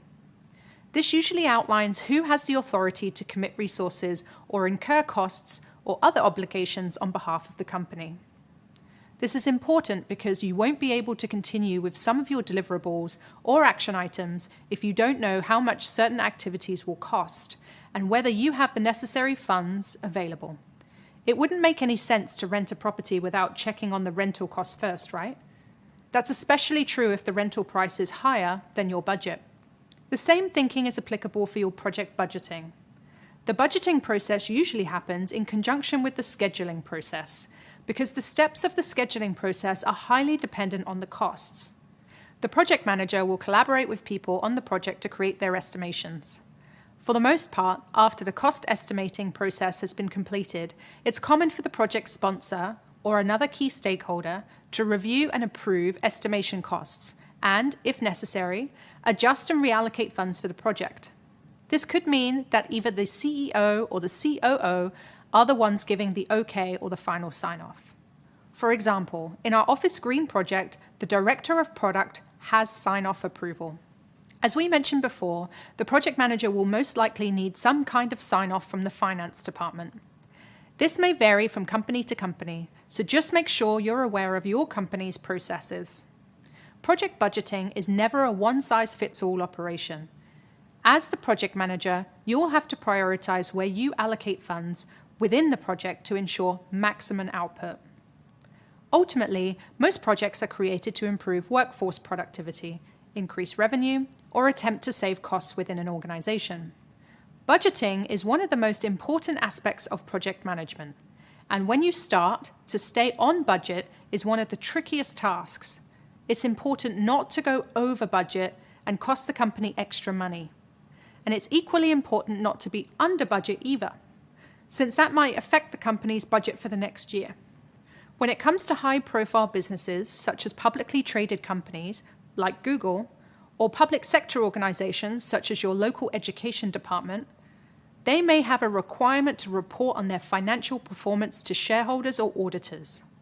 Going too far over or under budget will change the way the company budgets for the next year, potentially leaving you with less money to work with in the future.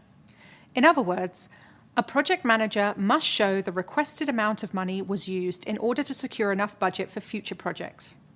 For smaller businesses, there may be a tighter budget, in which case it's especially critical to be careful about spending too much money on a project than initially allocated. It's really helpful to your overall success as a project manager to understand budgeting. So in the next video, we're going to learn the specific ins and outs of what's included in a budget. See you soon. Now that you have an understanding of what a budget is, let's discuss some specific components in a budget. There are so many things to factor into project budgeting. Unfortunately, it's not quite as simple as a company saying, we have $5,000, so that's our budget. When you go to the grocery store, in the same way that you don't determine how much apples will cost, businesses can't just decide that they want to spend $200 on a project if the market rate for a project of the same caliber is $2,000. Instead, project managers must account for understanding stakeholder needs, budgeting for surplus expenses, maintaining adaptability, and reviewing and reforecasting throughout the entire project. And these are only some examples of what you'll need to take into account. Let's imagine some of these factors in our Office Green project. In terms of understanding stakeholder needs, it's important to know exactly what stakeholders expect from this project in order to deliver. As a company, the ultimate goal is typically to make a profit and to save money and time. So, the project sponsor, the director of product in this case, needs the project to come in at a certain cost in order to make profit. As the project manager, you will also need to budget for surprise expenses. Let's say several planters arrive from the vendor broken and cracked. Maybe the planters cracked during delivery process and it isn't the vendor's fault. In that case, you'll have to order some additional planters to fulfill orders, and that may be an added cost. As your project continues along, you'll have to review your budget and sometimes reforecast, which means creating a separate revised budget based on how your project is tracking. Keeping on top of the budget will help you stay organized, and reforecasting is a way to recalibrate the budget if necessary. As the project manager at Office Green, you might find that you need to shift costs to different resources and categories within your project budget. Maybe you initially overestimated the cost of plants from the vendor and underestimated the costs of marketing your new launch. So, you can reallocate these dollars as necessary. That's a great example of how to review and reforecast. There are several factors to consider when creating a budget, including resource cost rates, reserve analysis, contingency budget, and cost of quality. You'll need to determine resource cost rates. Resource cost rates are exactly what they sound like, the cost of a resource. Some examples of resources are labor, tools, equipment, materials, and software. So you'll want to ask yourself, how much will each of these resources cost the company? Sometimes a project can be derailed because the project manager didn't adequately include funds for reserves or buffers. Performing a reserve analysis will help you account for any buffer funds you may need. A reserve analysis is a method to check for remaining project resources. In performing a reserve analysis, you'll review all potential risks to your project and determine if you need to add buffer funds. These funds are necessary because new costs that you didn't originally foresee will arise. This is also known as contingency budget. Contingency budget, in the context of project management, is money that is included to cover potentially unforeseen events that aren't accounted for in a cost estimate. The purpose is to compensate for the uncertainty that occurs in cost and time estimates, as well as unpredictable risk exposure. The cost of quality refers to all of the costs that are incurred to prevent issues with products, processes, or tasks. The cost of quality includes prevention costs, appraisal costs, internal failure costs, and external failure costs. Once you've applied these factors, resource cost rates, reserve analysis, contingency budget, and the cost of quality into your budget, you can estimate what your project might cost. Remember, your budget will most likely change. Starting with an initial estimate is one way to ensure that you are at least on track. And it's okay if your budget does change. That's why we review and reforecast. Hopefully you're starting to notice the framework for creating a budget. In the next lesson, we'll begin to piece a budget together. Let's put all of your notes and newly acquired knowledge to use. See you soon. Now that we've learned about budgeting, let's find out how it all works together. By now, we know that project budgets help to control costs throughout the duration of the project. They help project managers establish the main objectives of their project and keep them within a reasonable framework to ensure that the project makes financial sense for the company. So what's the best way to start making a project budget?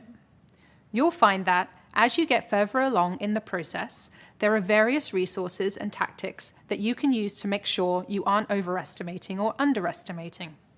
You'll use techniques like researching historical data, leveraging experts, the bottom-up approach, confirming accuracy, and setting your baseline. For starters, you can always review past projects that are similar to yours to get an idea of what your project could entail. We'll refer to that as referring to historical data. This way, you can find out what past project managers did right and wrong. The more experienced you become as a project manager, the more historical data you'll have to draw upon, and the better your estimations will be. In a similar vein, you can leverage experts in the field. To leverage something means to use it to its maximum advantage. So leveraging experts means gathering their insights to do something more effectively. Reaching out to colleagues who worked on a similar project in the past will be a great resource for you as an entry-level project manager. If you're asking someone outside of your company for advice, be sure to avoid sharing any confidential company information with them. Another approach to take is the bottom-up approach. This means thinking about all the parts of a project from the beginning to the end, including making a list of every material, resource, contract worker, or anything that comes with an associated cost, and adding all of that together. You should also ask the vendors you're thinking of working with for quotes, so you can get a rough estimate of how much their work will cost. After you've created your budget with these resources, you'll want to double-check everything to confirm accuracy. Of course, the work doesn't stop once you've created the budget. Next, you'll have to set the baseline. Your baseline is the dollar amount that you'll use to measure against to find out if you're on track or not, and to measure the success of your project. Once you've set your baseline, you'll have to revisit that number and adjust it to match where the project is currently. Making adjustments in real time is something you have to do a lot as a project manager. The size of the project and company will determine how often you should re-examine and update the budget.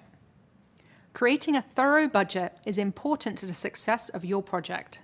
With Project Plant Pals, we suggest breaking the project down into tasks. That's the bottom-up approach. From there, we estimate the cost of each item, add those estimates together, add contingency and tax, and seek overall approval on our budget from our key stakeholders. Since we're creating a new service, we'll need to hire designers and developers to build out the website and develop the app for our customers.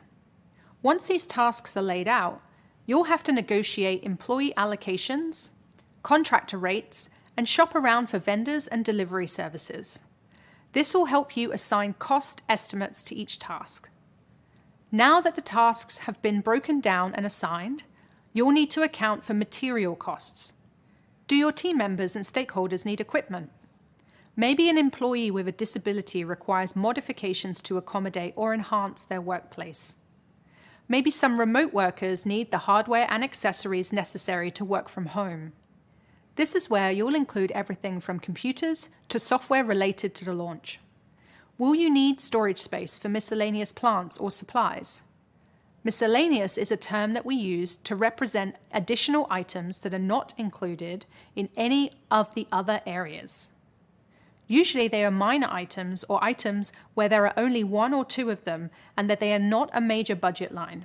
Be sure to add these items to your expenses. You'll also need a few more line items. Start with the fixed cost that won't change over the course of the project. Let's say you're paying to advertise the web developer role to a job board. It may cost you about $50 to post that job description. That's an example of a fixed, one-time cost. Next, you'll need a line item for things like travel expenses and meals. And finally, we'll want to account for buffers and reserves. You'll need to factor in unexpected costs that may come up later on. Be sure to leave yourself with some buffer room. We've chosen to account for 5% of the overall project budget as our buffer. This is a standard practice, and depending upon how much detail you know about the project already, you can raise or lower your percentage for reserves. The client needs to be aware of this buffer in case spending starts to become excessive, in which case you need to problem solve with the client and agree to adjust the scope. You'll want to include a planned cost versus actual cost column too. This way, you can keep track of your cost every step of the way. We'll provide you with concrete budget templates in the readings associated with this section, so you can fully immerse yourself in the process. Remember, every project will have an estimated cost and a final cost. Your goal is to get your estimated cost as close to the final cost as possible. You may have to recalibrate your estimations during the project. That's when the estimated cost to complete the project comes in. The final cost of your project differs from the forecasted or estimated cost if you weren't exactly on target with your budget. Remember, while your goal is to get as close to the original estimate as possible, that won't always be the case. Each time you're placed on a new project, it will be helpful to look back on the final costs of previous projects and see how close you came to your goal. Now you know the best way to create a project budget. Up next, we're going to talk about maintaining a budget. See you there. Now that you have an idea of how to create a budget, we're going to discuss how you'll manage that budget and explore some challenges that you might face, like being under or over budget. As mentioned previously, you'll want to check in on your budget regularly. But what exactly does that mean? What are you checking for? How can you tell if you're staying within your budget or not? Monitoring the budget is crucial for a project manager to enforce accountability in terms of spending. By monitoring your budget regularly, you'll be able to tell if the plans you set into action are actually being implemented on both a financial and operational level. As you may recall from a previous video, a milestone is an important point within the project schedule that indicates progress and usually signifies the completion of a deliverable or phase of the project. Milestones are a metric for tracking progress in the project. Milestones are a great opportunity to re-review the budget to identify if anything needs to be reset or revisited throughout the project. That said, milestones can act as a checkpoint for budget management and payment. You may have agreed in your contract that you get paid at certain milestones rather than at the end of the project. Fixed contracts are usually paid for when certain milestones are reached, whereas time and materials contracts are usually paid for monthly based on the hours worked and other fees associated with the work, like travel and meals. As you monitor your budget, you'll want to be on top of cost control. Cost control is a practice where a project manager identifies factors that might impact their budget and then creates effective actions to minimize variances. Think of it this way: it's proactive budget management. It is much better to be proactive with your budget than to be reactive with your budget. If you are reacting instead of anticipating, then you may already have some kind of problem with the budget. In order to control costs, you should establish a sign-off plan and inform the appropriate stakeholders of any changes that occur. You'll have to ask yourself, which stakeholders or sponsor will be approving the contractor or vendor timesheets? What about invoices? You'll also need to make sure any changes within the project budget are agreed upon. For example, you shouldn't approve a new cost or item if it hasn't been agreed upon or if it isn't within the scope. And you shouldn't be spending money if it's not pre-approved by your stakeholder or project sponsor. It is also important to make sure there's good business case before bringing it to the stakeholder. You'll also need to manage changes as they're made. This involves updating forecasts or estimates and tracking everything. You never want to be surprised by budget changes, and you don't want to have to keep asking stakeholders for more money. You can prevent that by revisiting these numbers on a regular basis. You'll also want to accept that budget misses will happen. It's your job to bring the expected cost overruns within acceptable limits. Before the project starts, collaborate with the project sponsors and key stakeholders to determine an acceptable limit. Is it 1%? 10%? You'll decide together. In a previous video, we talked briefly about what happens when a project goes over or under budget. Having a project go over budget may mean that the company will have less funds for other areas within the business. So, let's dig a little deeper into the effects on a company when a project goes under budget.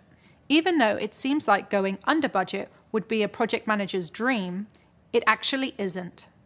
If you go under budget, it's an indicator of less than satisfactory project management. Going under budget indicates that you may not have done a good job at initially estimating. Going under budget could also indicate that you could have spent more money on the project, meaning that you could have possibly had extra resources or better quality output. And it may mean that the budget for future projects will be slashed. The company may figure that since you did this project under budget, you'll be able to do future projects under budget too. So that's not a totally desirable situation to be in either. The best option is to adequately account for, adapt, and manage your budget with that risk in mind. Later on, we'll cover other strategies more in depth that you could use to save the company money and time. You'll also learn the ins and outs of identifying and managing risks a little later on in the course. In the next lesson, we'll learn about procurement. See you in a bit. In the past, we've compared project management to starting a new hobby. Let's say you're trying to take up painting. In order to paint, you'll need to purchase, or in other words, procure, paint supplies and materials. So, first, you ask yourself, what supplies will you need? What kind of paint will you start with? Do you want to try oil paint, watercolor, or acrylic? Will you paint on canvas, wood, or paper? You need to research these choices before you procure your materials.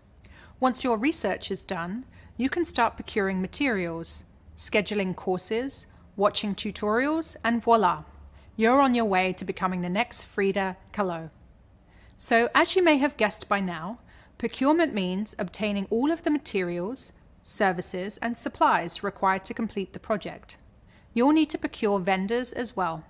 Vendors are individuals or businesses who provide essential goods and services. Therefore, think of vendor management as procurement for individuals or businesses. Vendor management covers the activities included in researching and sourcing vendors. Instead of materials, vendor management is often a matter of sourcing for a specific service or talent and then managing that relationship. Sourcing talent includes researching and obtaining estimated costs from different partner companies you may use on a project. You'll typically use vendors when they provide specialized skills that aren't available within your company.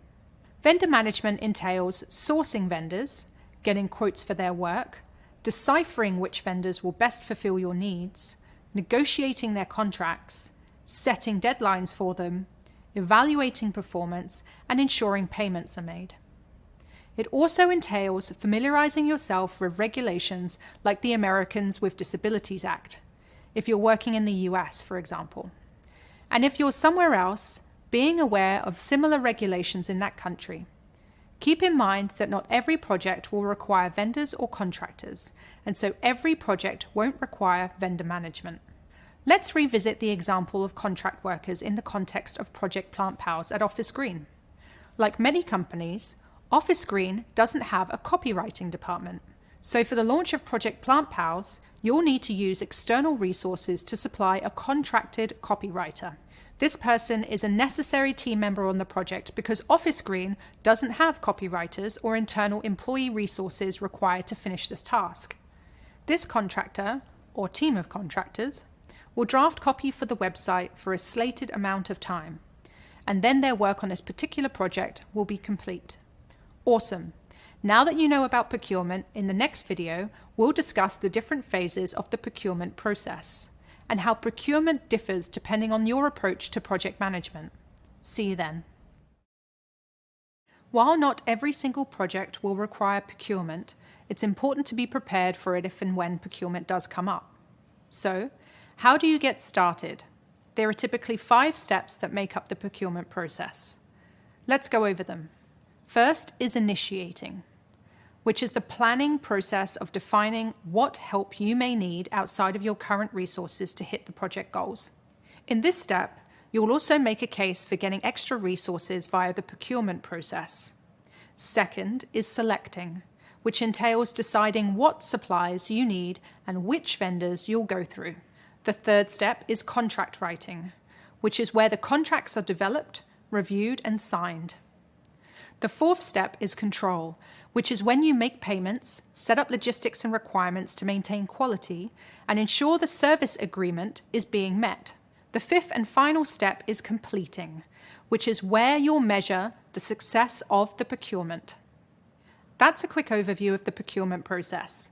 This high-level cycle of procurement will make more sense as we continue on through this course. One thing to note is the procurement process can seem a little different depending on the project management methodology. There are differences in procurement in the context of agile versus traditional. Agile procurement management is often more collaborative with both the project team and the end supplier than traditional approaches. There is a heavy emphasis on the relationship between these parties. The whole project team plays a larger role in identifying what needs to be procured. Rather than featuring contracts that are based on fixed deliverables, agile procurement management tends to have a living contract that can be adapted based on the evaluation of the project. If you think of the word agility, which means to move easily and quickly, you'll be able to remember that agile procurement can change more easily than traditional procurement methods. In this process, the team reviews the project or deliverables on a recurring basis and consistently addresses feedback. This way of working is important to communicate to your suppliers so they understand this style of working and agree to maintain flexibility. Again, it is so important to have a positive relationship with the procurement supplier. This is critical since the contract may need to be renegotiated at multiple points during the project. On the other hand, traditional procurement management tends to focus on standard contracts with clear terms and deliverables. When it comes to traditional approaches, the project manager may be responsible for end-to-end procurement instead of the entire team providing input. The contracts may feature lengthy and extensive documentation that include fixed requirements and comprehensive detail of the services and deliverables. While this may appear more rigid, the benefit is you've outlined clearer work streams and deadlines. This way, you're much more protected from unforeseen circumstances and may not have to pay for unpredictable changes. In traditional approaches, the negotiation process can be a little bit trickier. You won't necessarily have the room to renegotiate contracts if something changes, so you may have to start the whole process over again. That's why being as detailed as possible and spending more time in the negotiation phase is incredibly important in a more traditional project management approach. As you may have guessed, procurement can become pretty complex. But there are some official documents that can help guide you through the procurement process. In the next video, you'll learn more about those documents and processes. See you there. There are a few important documents that help a project manager navigate through each phase of procurement. For instance, in the initiating phase, a project manager will create a non-disclosure agreement, otherwise known as an NDA. In the selecting phase, a project manager creates a request for proposal, or an RFP. In the contracting phase, a statement of work, or an SOW, is created. Now let's learn more about these acronyms and documents. The first important document is a non-disclosure agreement, also known as an NDA. NDAs are standard within a lot of companies, and it's best practice to ask external contract workers to sign an NDA. The purpose of an NDA is to keep confidential information within the organization. So for instance, if a company is using some kind of proprietary technology on a project or preparing for a sensitive product launch, they want to ensure that any conversations or information surrounding that technology doesn't leak out to competitors or to the public before the company is ready to launch. For example, in Project Plant Pals, vendors might be required to sign an NDA because the project is new to market and hasn't been made public yet. Then we have a request for proposal, or an RFP, a document that outlines the details and requirements of an organization's project to be passed on to vendors. RFPs are used to solicit bids from vendors so that you can then select which vendor might be the best for your project. A RFP is widely used within different departments in a company and across various industries. An RFP typically includes an overview of the project, the desired outcomes and goals, budget, deadlines, milestones, and contact information, so each vendor can get back to you with a detailed proposal of how they plan to tackle the job. When creating an RFP, make sure to add the following headers to your document. The overview. Treat this section like a general summary. What is the purpose of this project? What problems will it solve? What new doors will it open for the company? Your goals. What are some measurable results you can aim to achieve throughout the process? Next is the scope of work. What are the specifics of the project? How are you going to achieve those goals and make sure the project launches successfully? Then include milestones. Make sure to highlight the key milestones your project will include. Lastly, include submission requirements, like please submit the RFP as a presentation and include 3 prototypes, as well as the questions you'd like the vendor to answer as part of the process. This helps you properly assess potential vendors. For instance, you might want to know what issues a contractor sees up front or how the costs will break down. After the RFP is sent out, various vendors will review it, and if they feel they can fulfill your project's needs, they'll provide a proposal.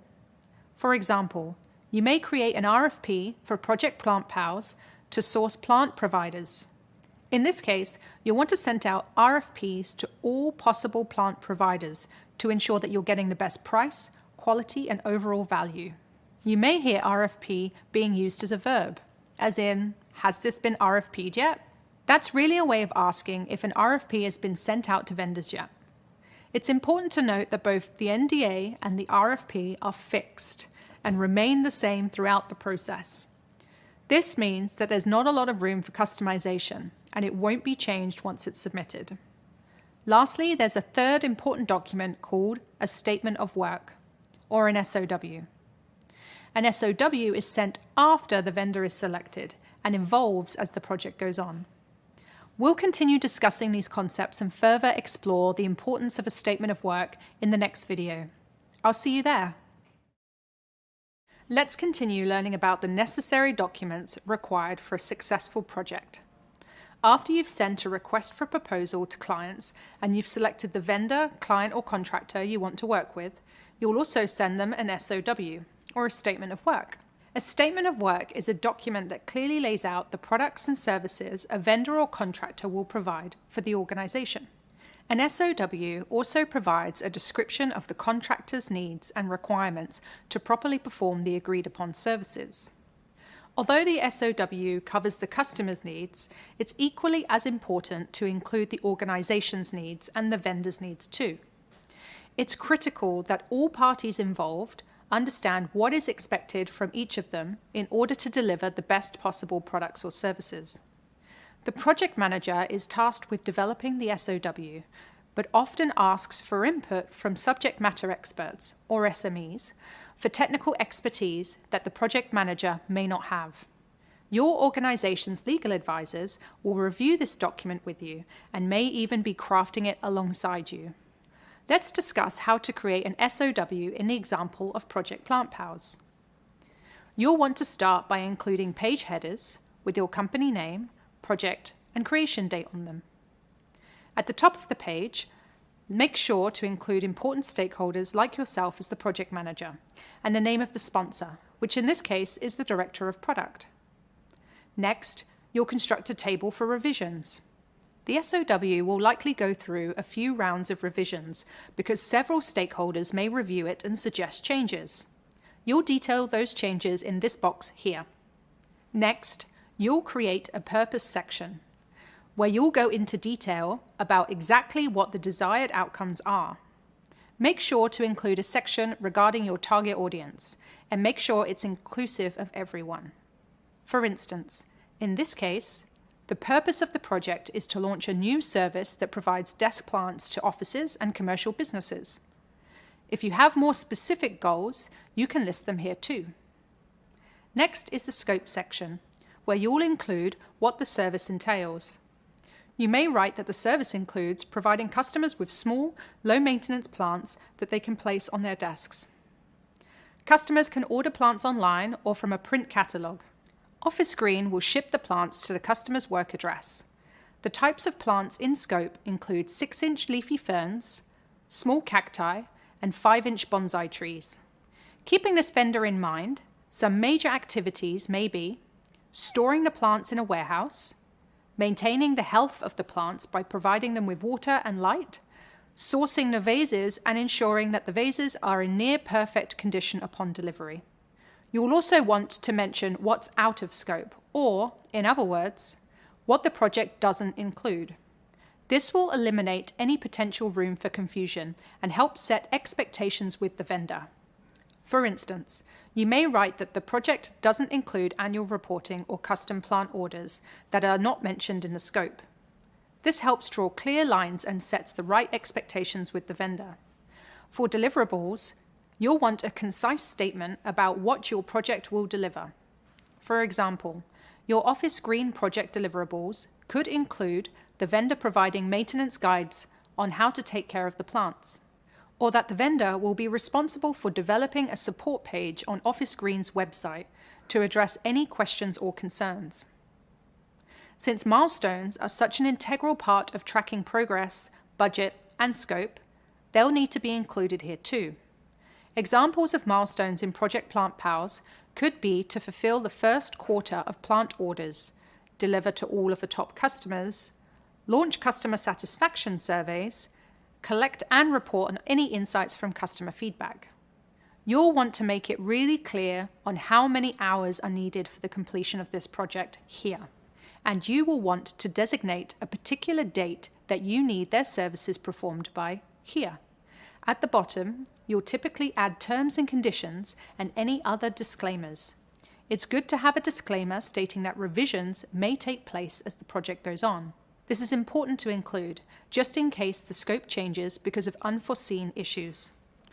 It's a good idea to add revisions into the disclaimer because, as a project manager, it's best not to overpromise and underdeliver.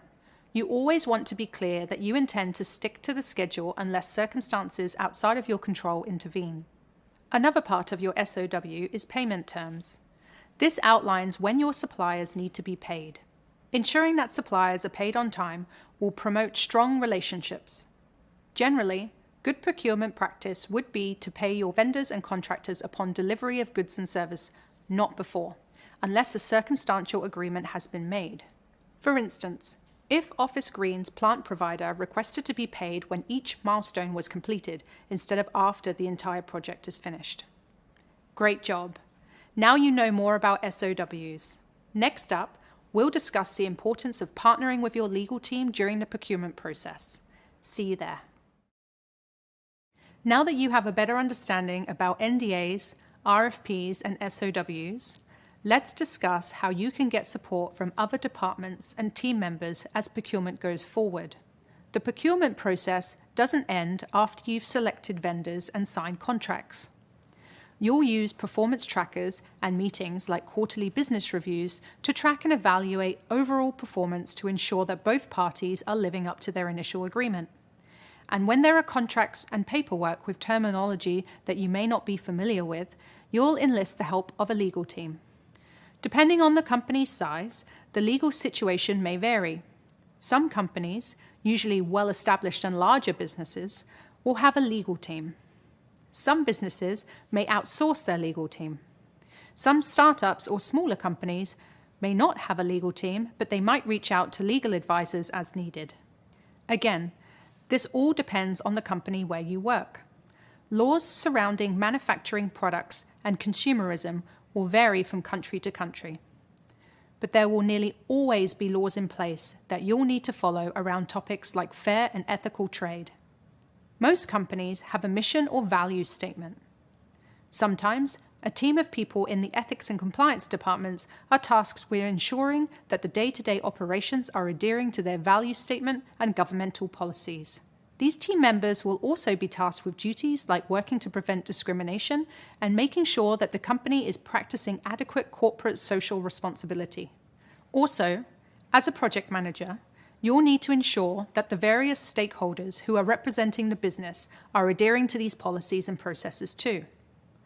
You'll all need to be aware of any pertinent meetings regarding legal or compliance issues, and you, as a project manager, will have to remind the team about when those meetings are being held. Looping in the appropriate stakeholders is especially critical if there's some kind of necessary approval, since it'll have an impact on the project one way or another. Like most projects, for Project Plant Pals, looping in legal and compliance for review and approvals is really important. For instance, let's say some of the offices where you're delivering plants are pet-friendly. In your contract with the supplier, you've specified that you want to offer non-toxic plants only. Unfortunately, the supplier provided a plant with leaves that are harmful to animals. Office Green could potentially be liable and in legal trouble because this critical detail was missed. Pretty crucial consideration, right?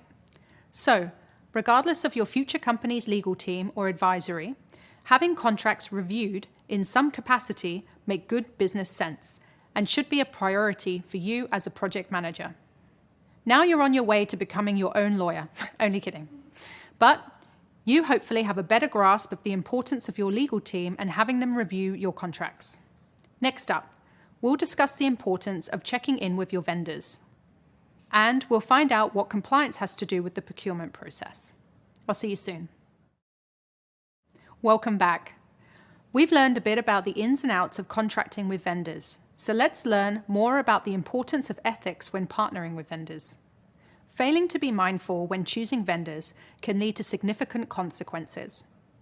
If you've seen a company in the news that's been entangled in a scandal, that usually means that the team probably should have done more research in the procurement process. So, what does that entail?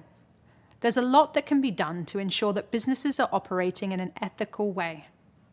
Project managers have a big job when deciphering whether or not every aspect of their project is sourced ethically.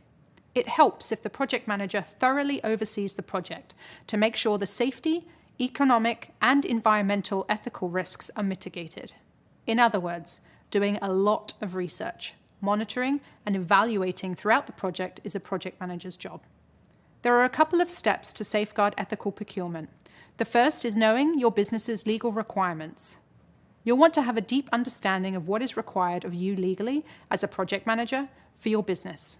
You can also seek out the code of ethics for your profession, which in this case is for project managers. For instance, the Project Management Institute, also known as PMI, has a code of ethics that you can access as a member or credential holder. This will help you understand some parameters for how to assess ethical versus unethical procurement. According to the PMI's Code of Ethics, honesty, responsibility, respect, and fairness are the values that drive ethical conduct for the project management profession. So, when you become a project manager, if you aren't totally sure if something is ethical, first, try to use your best judgment based on what you believe those words mean, and continue to do the required research. If you still aren't sure, don't hesitate to ask a subject matter expert, such as someone from the legal team. As a starting point, some unethical issues or risks you may run into may include bribery or corruption. Some regulations in other countries may not be the same as regulations in your country. So, for example, you'll want to make sure laborers involved in production are treated fairly, working in good conditions, and are compensated adequately for their work. It is a good idea to consult your legal team to ensure that you don't run into these situations and to be aware of the regulations surrounding your processes. You'll also want to be aware of possible issues with sole supplier sourcing. In some scenarios, you may need to perform non-competitive procurement, which is when a company restricts the bidding process to one supplier. This may be common for companies who are more cautious about exposing trade secrets. But, regardless of your reasoning, you'll need to be able to justify exactly why you are choosing to restrict bidding to one supplier. There's also interaction with state-owned entities. You'll want to be vigilant when dealing with government agencies and officials. Government agencies may have tighter restrictions and regulations in regard to sourcing, and you don't want to do anything unethical without even knowing it. A project manager monitors the project's ethics throughout the whole process. In the initiating phase, you'll need to decide whether the project is ethical in the first place. Does it meet your business's code of ethics? Does the project meet environmental ethics laid out by governmental agencies? Is the labor going to be ethically sourced? You'll need to review government regulations and policies, assess potential risks, and put together a diverse team that you trust to be ethical. Before the contracts are signed, you'll want to figure out whether the suppliers you're thinking of hiring are ethical. You'll want to make sure that you're procuring them in an ethical way and are paying them a fair rate. And you'll also want to completely understand the supply chain, if there is one. After the contracts have been signed by your contractors, make sure to carry out your assurance duties. This may include things like auditing each task and cost, executing quality control, or even approving invoices.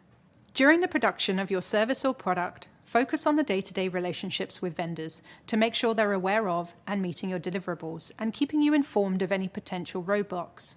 After you've done all the research that you possibly can on whether your project is ethical, remember to trust yourself. If something feels wrong, it probably is.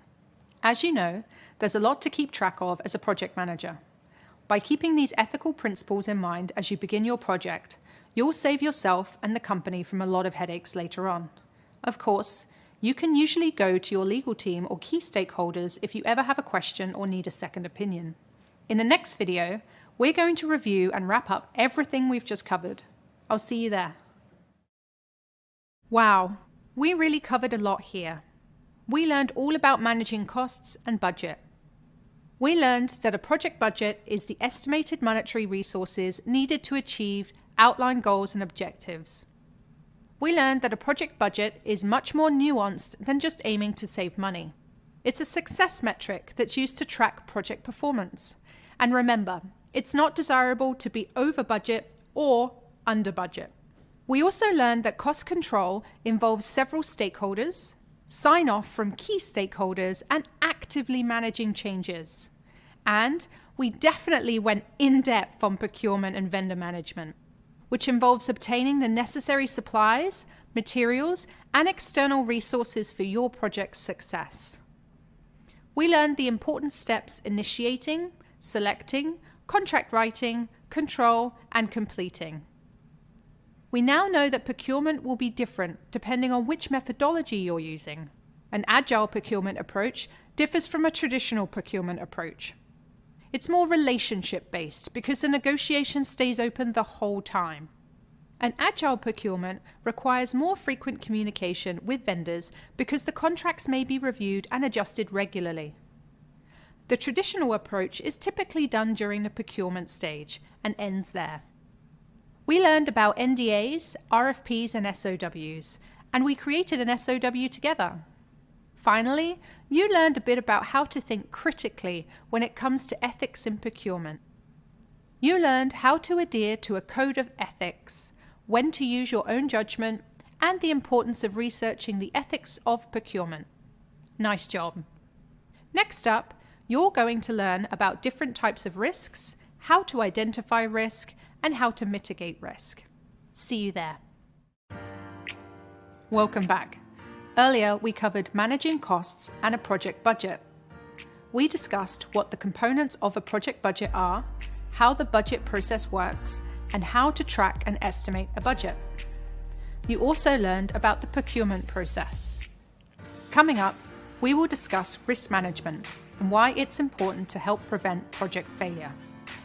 Knowing how to anticipate and alleviate, commonly known as mitigate, the potential problems is your best bet for keeping a project on track. You will learn how to define and relate risk management concepts and explain how risk management can help protect your project from failing. You'll also identify risk types and how to measure their impact on a project and communicate and resolve identified risks using a mitigation plan. Ready to get started? Great. Meet me in the next video. Think about a time in your life when you managed a project. Maybe it was a professional project, like creating an employee schedule, or a personal project, like planning a family celebration. Now ask yourself this: did everything go according to plan? If I had to guess, I would bet there was at least one hurdle you had to deal with. That's because no project goes 100% according to plan, even when they are run by the most experienced project managers. Maybe you planned that employee schedule perfectly, and then someone caught a cold, forcing you to rearrange the schedule at the last minute. Or maybe just as family members started arriving for that celebration, you realized you forgot to buy ice to keep the drinks cold. And hey, these things happen. As we told you earlier, flexibility is an important skill for managing projects. Due to the nature of the project, and really life in general, it's also important that you identify and plan for risks that could impact your project. Let's discuss what a risk actually is. A risk is a potential event which can occur and can impact your project. When you think about risk in the context of project management, you'll think about them as hypothetical. In other words, these aren't events that will definitely happen, but because there's a possibility that they could happen, it's your responsibility as the project manager to identify and plan for those risks. Next, let's discuss issues. An issue is a known or real problem that can affect the ability to complete a task. So, what's the difference between a risk and an issue? Think of it like this. A risk is an event that could potentially happen. If the event actually happens, then the risk becomes an issue. In other words, risks are the big what-ifs, and issues are things that currently impact a project. It is clear that risks and issues can pose a threat to your project. How you manage those risks is known as risk management. Risk management is the process of identifying and evaluating potential risks and issues that could impact a project. It's not a one-time exercise. It's something that you'll need to do regularly to address potential risks. Risk management is a crucial part of the planning process by giving you an understanding of what could go wrong with your project. It also tells you who you need to consult about the risk.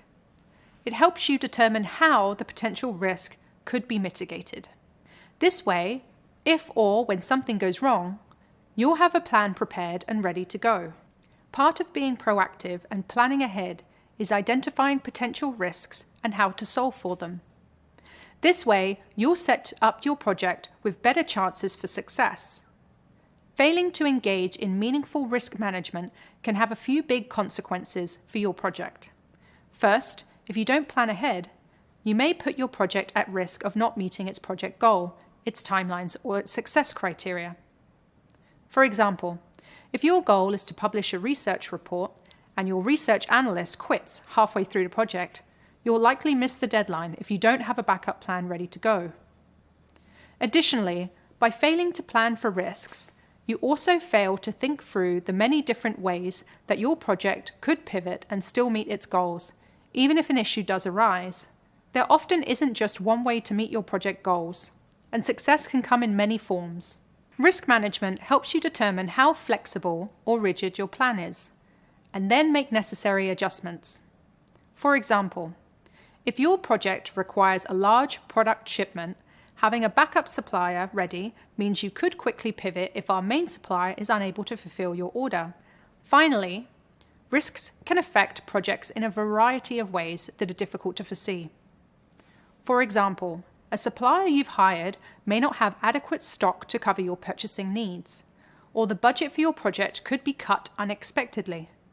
The risk management process helps reduce the impact of unexpected events, freeing up resources to focus on activities that benefit the project. Let's imagine risk management in the context of PlantPals at Office Green, which is a new service that will provide customers with small, low-maintenance desk plants. One potential project risk is the possibility that the web page for the new service won't be live in time for the launch. Another potential risk could be a fulfillment shortage. What would you do if the plant supplier runs low on the cacti and ferns that you need? To prepare for these potential risks, you will need to think about ways to mitigate these issues before they happen, or how you will address these issues if they actually occur. Hopefully, these things won't be a problem, but if they are, you'll be prepared. I also want to stress that issues will come up throughout the project you did not or could not have planned for. And that's okay.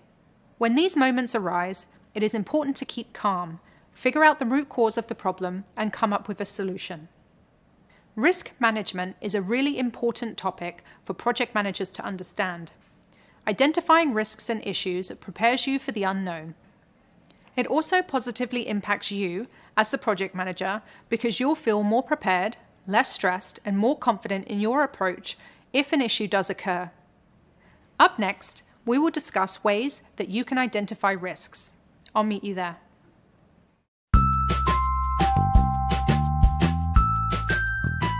Hi, I'm Stanton, and I'm a program manager at YouTube.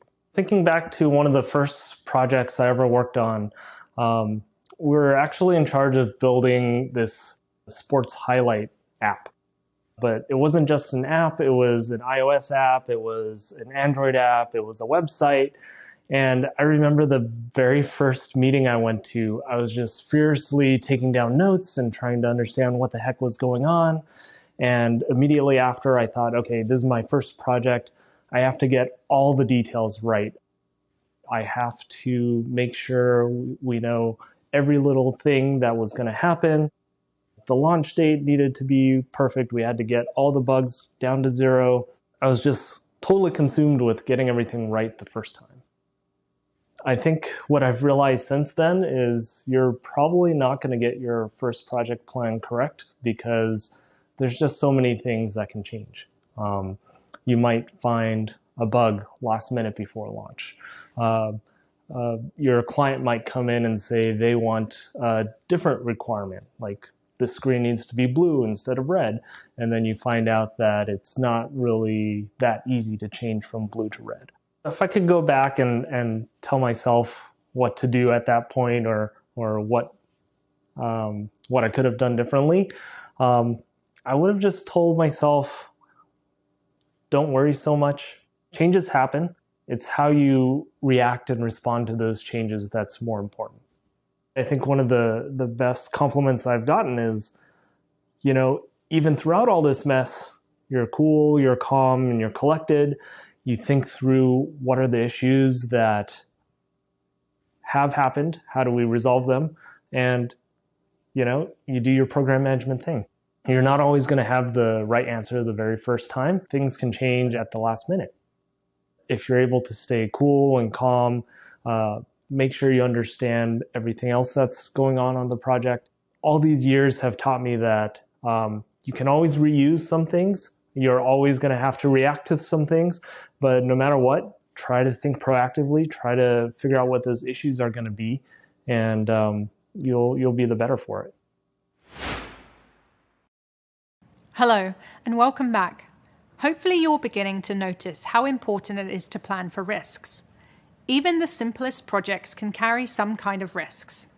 Remember, those risks shouldn't deter you from pursuing the project's goals. The key is to be prepared. Let's discuss tools and techniques you can use to identify risks, including brainstorming and risk assessment. Brainstorming is one of the most effective techniques for identifying risks with a team because it allows groups to spontaneously share ideas without judgment. As a project manager, you will be responsible for bringing a group of people together to imagine potential risks. Have your RACI chart at the ready to refer to when you decide who to invite to this meeting. Speaking from experience, the best team for this task is a diverse one, which includes individuals from various roles, backgrounds, and experiences. Diverse teams bring different perspectives, experiences, and skill sets, and this may help you to identify risks that you may not have thought of on your own. For example, one member of your team might have experience working on multiple projects, while another newer team member might bring a fresh perspective from their previous experience on other teams. A great tool that you can use during brainstorming is called a cause and effect diagram, also sometimes known as a fishbone diagram. Cause and effect diagrams show the possible causes of an event or risk and are very useful at risk management. For example, in the diagram seen here, the effect listed is a supplier missing its deadlines. This is a risk to your project. On the left, you'll brainstorm potential causes that would lead to the effect, like poor delegation or a lack of tracking tools. In other words, cause and effect diagrams can help identify all the ways that things could go wrong by identifying a potential risk, known as the effect, and working backwards to consider the potential causes of that risk. By categorizing and breaking them down into further causes, you are able to identify areas that could lead to a potential problem, like exceeding your budget or allowing scope creep to impact your timeline. As a reminder, scope creep refers to changes, growth, and uncontrolled factors that affect a project's scope at any point after the project begins. During these brainstorming sessions, you might find that your list of potential risks is quite long, and that's okay. It is a reality. You and your team cannot account for every single problem that can occur during your project. So how do you decide which risks to focus on? List the outcomes from the brainstorm in a risk register. A risk register is a table or chart that contains your list of risks. Next, you'll adopt a risk assessment technique. Risk assessment is the stage of risk management where qualities of a risk are estimated or measured. By qualities, we're mainly referring to how likely the risk is to occur and its potential impact on a project. We'll come back to this point in a moment. There are a few ways to assess risks, but one we'll focus on is creating a probability and impact matrix. A probability and impact matrix is a tool used to prioritize project risks. I personally love this technique and use it all the time in my role at Google.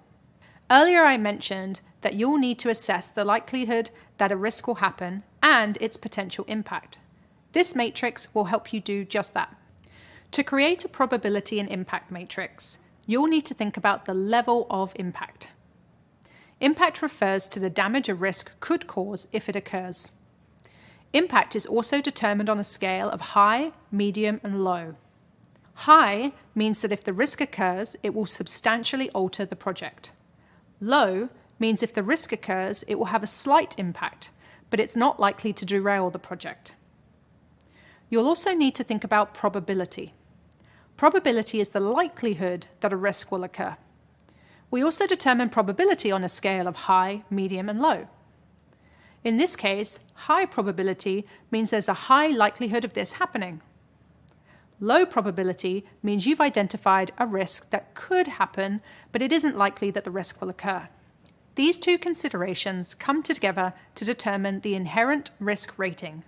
Inherent risk is the measure of a risk calculated by its probability and impact. Measuring the inherent risk gives us a method for understanding a risk. Inherent risk is also determined on a high, medium, and low scale. So, basically, if a risk has a low impact and a low probability, it has a low inherent risk rating. These are the types of risks you don't need to worry too much about. But if a risk has a high impact and a high probability, then it carries a high inherent risk rating. Medium to high risks are the risks you should focus on and create detailed mitigation plans for. When you're creating a probability and impact matrix, it's important to ensure you create a matrix that meets accessibility guidelines and has information and formatting that everyone can easily and quickly understand. One way to do this is to use both color and distinct shapes or text to communicate levels of risk. You can learn more about accessibility communication by visiting course resources. The way you view and manage each risk will be determined based on your organization's risk appetite, which refers to the willingness of an organization to accept the possible outcomes of a risk. You, your team, and your stakeholders may have different appetites for each risk. We'll discuss how risk appetite plays into risk mitigation in just a bit. Certain low-level risks that could result in minor setbacks are much more tolerable than high-level risks that have the potential to completely derail your project. Once you've completed your risk assessment, you'll update the risk register to include high, medium, and low ratings for some examples of risks that you've identified for this project. Great. Now that we've covered how to identify and assess risks, we'll go on to the next video, where we'll discuss some of the types of risks you'll run into during your role as a project manager. Meet you there. Hi again. Let's discuss some common types of risks that you might plan for while managing a project. Though there are many different types of risks that could impact your project, the big ones that you want to be aware of are time risks, budget risks, and scope risks. Let's break those down.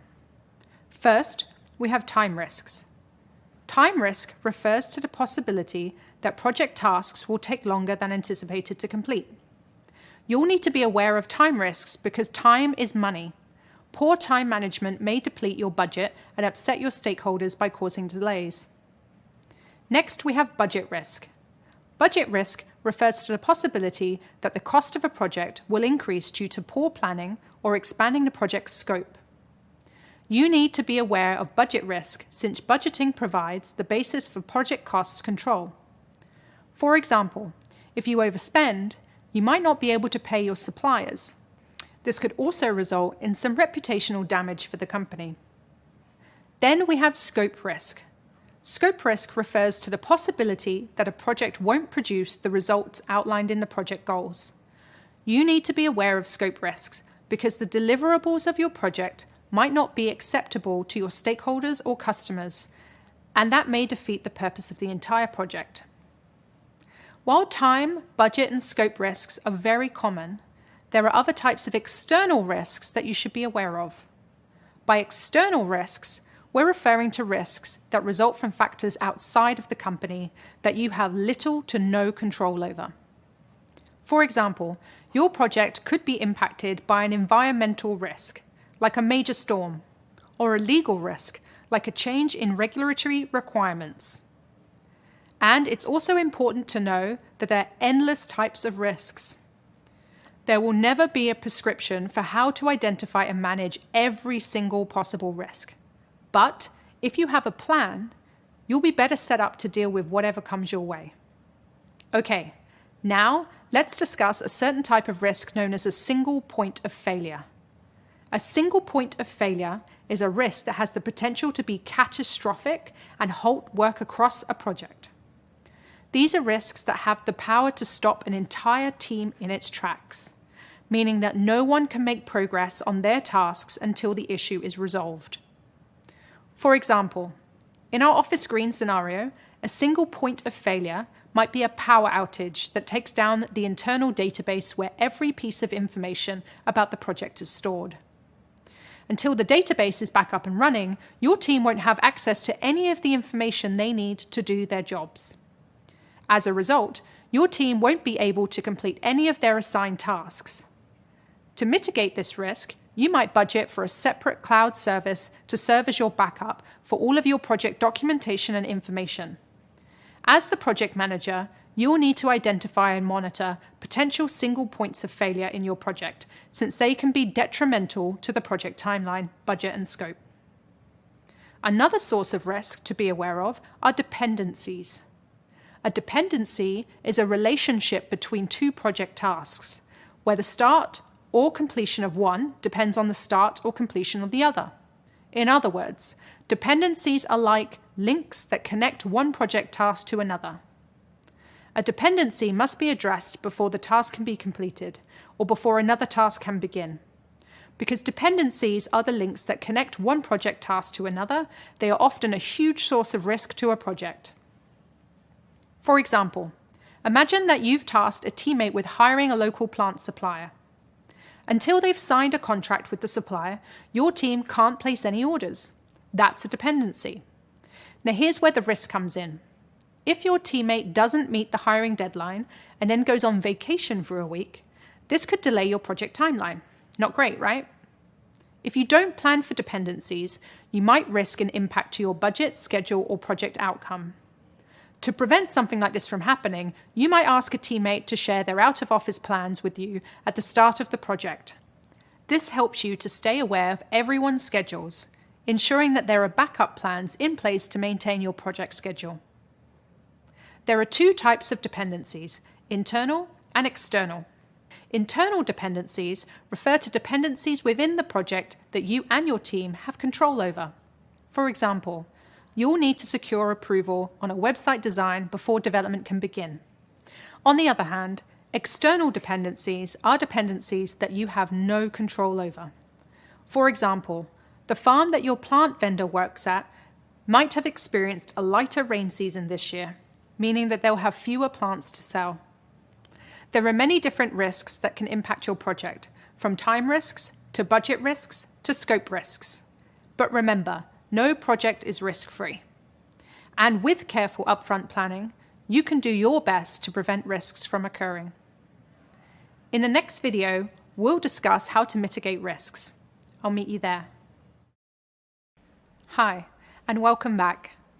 Okay, so you've learned how to identify your project's risks and assess them using a probability and impact matrix. Now that you know which risks require your attention, how do you determine what to do about them? This is where risk mitigation planning comes in. Risk mitigation planning is about finding ways to eliminate or reduce the impact of potential risks to your project. There are 4 common ways to mitigate risk. You can avoid it, accept it, reduce or control it, or transfer it. Let's discuss each option using the office screen example. Sometimes you can avoid the risk altogether.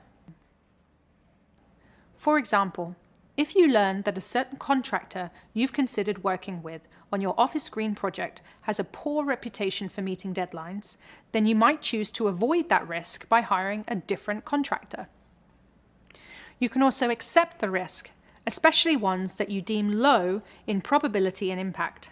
In this case, you're accepting the possibility that this risk can happen. You've agreed to monitor it throughout the project, and you'll ultimately be okay with the risk if it does happen. For instance, maybe your plant supplier tells you that one of the planter styles you've requested is backordered. The supplier is confident that they'll have time to restock the planters without delaying your project schedule. But if there is an issue with their restock shipment, this could delay deliveries to your clients by up to 2 days. Rather than starting over with a new supplier, you decide that it makes more sense to accept the risk. It wouldn't be ideal for this delay to occur, but you're flexible and you know that accepting this risk will save you and your team the headache of onboarding a new supplier, which could take 2 weeks. Another way to mitigate a risk is to reduce or control it. Personally, I like to use a decision tree when building mitigation plans. A decision tree is a flowchart that helps visualize the wider impact of a decision on the rest of your project. For example, you decide to hire the contractor with a reputation for missing deadlines because you know they do great work. In this case, you might create a quick flowchart that visualizes the risks and potential options for addressing it, like checking in with the contractor daily, either by email or through meetings. Ultimately, you might then choose to have daily check-in meetings with the team to ensure that they're staying on top of their tasks. Finally, you can choose to transfer the risk. For example, you've determined that it's too risky to attempt to grow plants on site at Office Green due to the possibility that bad weather or pests could negatively impact your product. Instead, you've made a decision to transfer the risk to another party or parties. By outsourcing plant production to local suppliers, you have the power to change suppliers if there's an issue with quality. When you transfer the risk, you don't risk losing out on time, resources, and money. So to recap, 4 common ways to mitigate a risk are to avoid it, accept it, reduce or control it, or transfer it. Using one of these 4 strategies can help you effectively take control of the risks to your project. Coming up, we'll discuss how to document these risks in a risk management plan. Now that you know your options for mitigating potential risks, let's discuss how to document your risk planning decisions. As you've been learning throughout this program, documentation is a crucial part of your role as a project manager. This is especially true when identifying risks and creating a plan to mitigate them. A risk management plan is a living document that contains information regarding high-level risks and the mitigation plan for each of those risks. This plan helps ensure that teammates and stakeholders have a clear understanding of potential problems and a plan to address them should they occur. Risk management is an ongoing practice that you'll take part in throughout the planning and execution of a project. Since risk management evolves throughout the project, the plan should be updated regularly to add newly identified risks, remove risks that are no longer relevant, and include any changes in the mitigation plans. Let's review an example of a risk management plan, similar to the one we sometimes use here at Google. At the top of the document, we include the name of the company, and below it, the name of the project. We also include the document author so that anyone reviewing the plan knows exactly who to reach out to if they have any questions. This template also designates a spot for the document status. As you're building your plan, you can list the status as in progress. Once the plan is complete, you can change the status to final. We've also included helpful details like when the document was created and when it was last updated. Details like these might seem small, but it's best practice to include them. That's because being transparent about dates provides stakeholders with a sense of how up-to-date the document is. Below these details, we have the document objective. Here, we've written that our objective is to outline mitigation plans for Project Plant POWs. Below that, we've added an executive summary of our project. Executive summaries should include a brief introduction to the normal conditions of a project and an outline of the potential risks that could impact the project. Now onto the really important stuff, the risks and how we'll mitigate them. This document also includes the risk register you learned about earlier, which is a table or a chart that contains your list of possible risks. Here, we've outlined one of the potential risks to Project Plant POWs, which is the potential for the vendor to fall behind on a deadline. We've given this risk a medium inherent risk rating. Remember that inherent risk is the measure of a risk calculated by its probability and impact.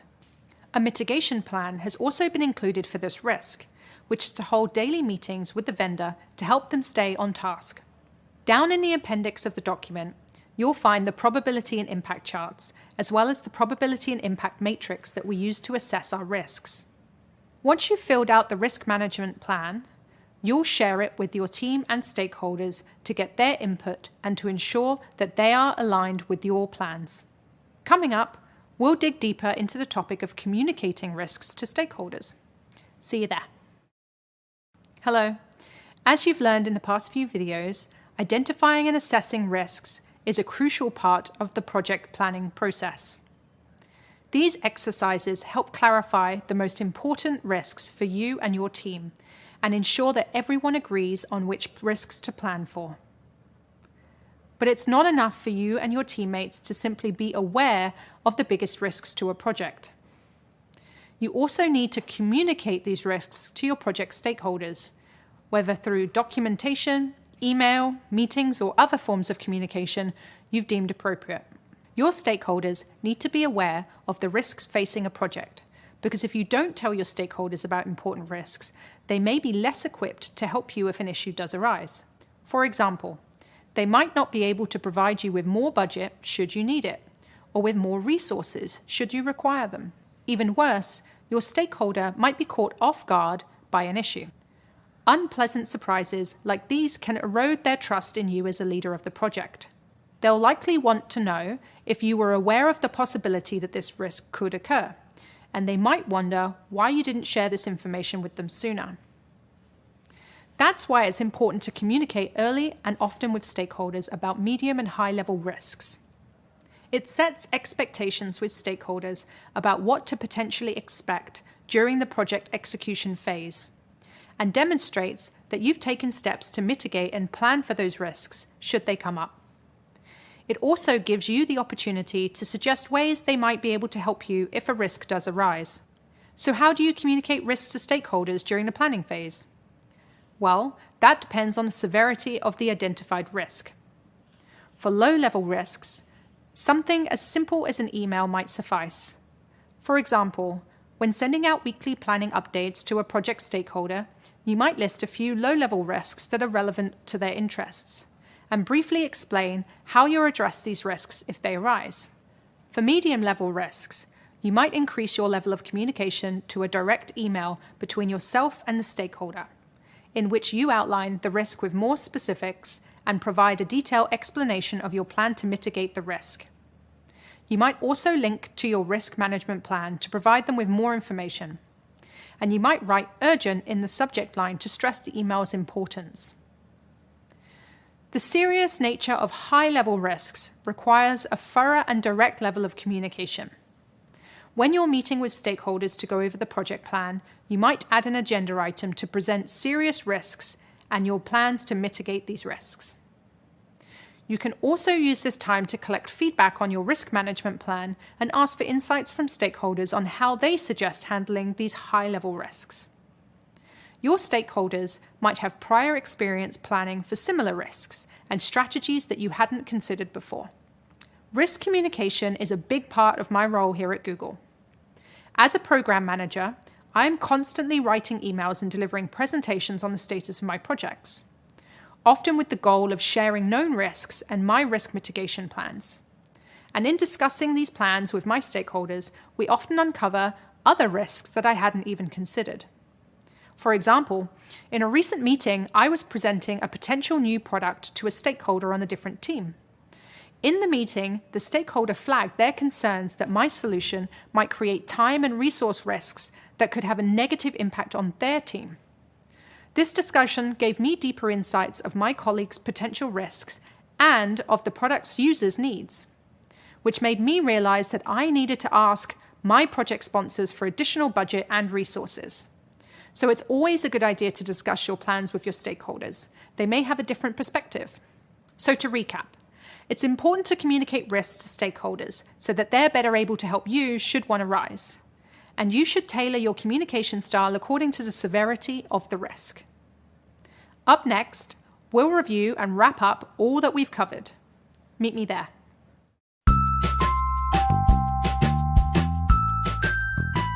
My name is Aji, and I'm a senior program manager at Google. Program management spans a lot of different industries, a lot of different applications. At its core, it means that we bring order to chaos.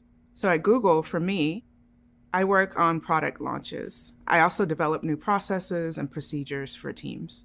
So I work across different functional areas. So that could be engineering, could be UX, it could even be people ops to help launch products. To me, risk management means looking ahead and trying to anticipate issues. So I liken it to the analogy of, being on a ship and being the person looking ahead to make sure there's no rocks, right? A lot of our projects, I would say for the most part, at least in my experience, are never just done in a silo. Like there are other dependencies, right? And other teams that are depending on you to execute. So it's very important to de-risk, to look ahead, to manage those risks, to communicate those risks to the appropriate stakeholders, to make sure that you're delivering on your commitments. I think that's the first step, is identifying the problems, bringing in the right people so that you know that you have a good kind of comprehensive list. And then from there, trying to figure out how to manage those issues. And again, that can be, and that should be a very collaborative thing, right? Because everybody on your team needs to be equally vested in making sure that the project executes successfully. So I have a project right now that I'm working on. And with this project, after we determined what our strategy was going to be and what our end state was going to be from a product strategy perspective, the next step was creating what we call UX mocks or UX designs. And so basically that's just pictures of what we want our end state to be. Like what's our ideal state, right? In a visual format. As a program manager, my job is to kind of take a step back and make sure, okay, what are the potential landmines, right? Like what could go wrong? As I started going through the designs and looking at them, I realized that in my mind, it was hard for me to kind of reconcile and say, okay, this is what we're doing today, this is what's going to change. It wasn't very clear to me. And I'm less of a visual person and more of like I like spreadsheets and all of that and have, things in detail. And so in my mind, I was like, okay, if I'm having this issue trying to reconcile between, okay, visually, we say we're going to design this, but this is where we are, like, what's the difference? If I'm having this issue, then maybe other people are having this issue as well. And okay, if other people are having this issue, maybe our engineers are having this issue as well. And so, when I set up the meeting, within 5 minutes, we started to realize that there were differences in how they were interpreting what we were supposed to do. That we had gone down this road where these two teams were executing on things in different way. We wouldn't have realized it into the end, and then it would have been too late. I love program management. I love coming into a problem, being given a problem that's very ambiguous and not well thought through, right? And it's a huge pain point, and then coming up with a solution to that problem. Nice work. Let's recap what we've discussed so far. You learned about risks, which are potential events that could impact your project. You also learned how risks differ from issues, which are known and real problems that may affect the ability to complete a certain task. And I introduced you to risk management, which is the process of identifying potential risks and issues that could impact a project, and evaluating and applying steps to address their effects. We've discussed brainstorming as a technique for identifying risks, and I introduced you to tools you can use to identify, assess, and document risks, like a probability and impact matrix, a risk register, and a risk management plan. And finally, we discussed the importance of communicating risks to your stakeholders in order to set expectations and demonstrate your work to plan for and mitigate potential problems with the project. Coming up, we'll discuss documentation and communication. See you soon. Welcome back. We're in the last section of this course on planning, and it's finally time to tie together everything you've been working on. So far, we've covered the key components of the planning stage: how to set a schedule, create and manage a budget, and how to identify and manage risks. Up next, I'll discuss the importance of project communication plans. There are many ways to effectively communicate during the planning phase and beyond. Here, I'll teach you some great communication strategies, and I'll show you how to create a successful communication plan for any project. Let's get started. Okay, let's start with an example. Imagine you've planned a surprise party for your best friend's birthday. You've been working on it for a month, and finally, it's the big day. You show up at the restaurant where the party is happening, but there's an issue. The host says the reservation was cancelled because no one confirmed. A friend shows up with the birthday cake, but you'd asked them to bring cupcakes. Another friend texts you saying they're looking forward to seeing everyone tomorrow night. Tomorrow? And then, in the middle of all the confusion, you look over to see that your best friend has already been seated on the other side of the restaurant. Not exactly the surprise party you had in mind. What happened? Poor communication happened. The friend who made the reservation forgot to tell you to confirm 24 hours in advance. The friend who ordered the cake never saw your email asking them to get cupcakes. And you assumed everyone in the group text message got the update that the party was on Friday, not Saturday. Fortunately, your best friend appreciated the effort and was surprised anyway. But whilst you and your best friend can have a good laugh about the party planning breakdown, if something like this happens at work, your boss and co-workers might not think the same. Communication is very important to every project. I'd even argue that it's the most important tool in making sure your project runs smoothly. Many times, what contributes to the success or failure of a project team comes down to whether or not everyone understands what's happening and how their tasks contribute to the project's goals. As project manager, you play a big part in making sure everyone knows what their roles and tasks are. You're also the person that team members come to when they're just in need of a quick answer, so being able to communicate clearly and effectively is key. It's important to remember that without effective communication, the project is at risk of missing important opportunities or even failing altogether. During a project I recently worked on, my stakeholders allocated a few design specialists to work with me. In the first week of the project, I noticed that one specialist wasn't attending any of the project meetings. I decided to approach the individual about their absence. When asked, they stated that they were well over capacity with the current workload and were unable to commit to the short deadlines I had been assigning. There were a couple of breakdowns in communication here. First, between the specialist and their manager. And second, between the specialist and me, the project manager. Ideally, the specialist and their manager would have communicated better with each other about the specialist's ability to take on the workload.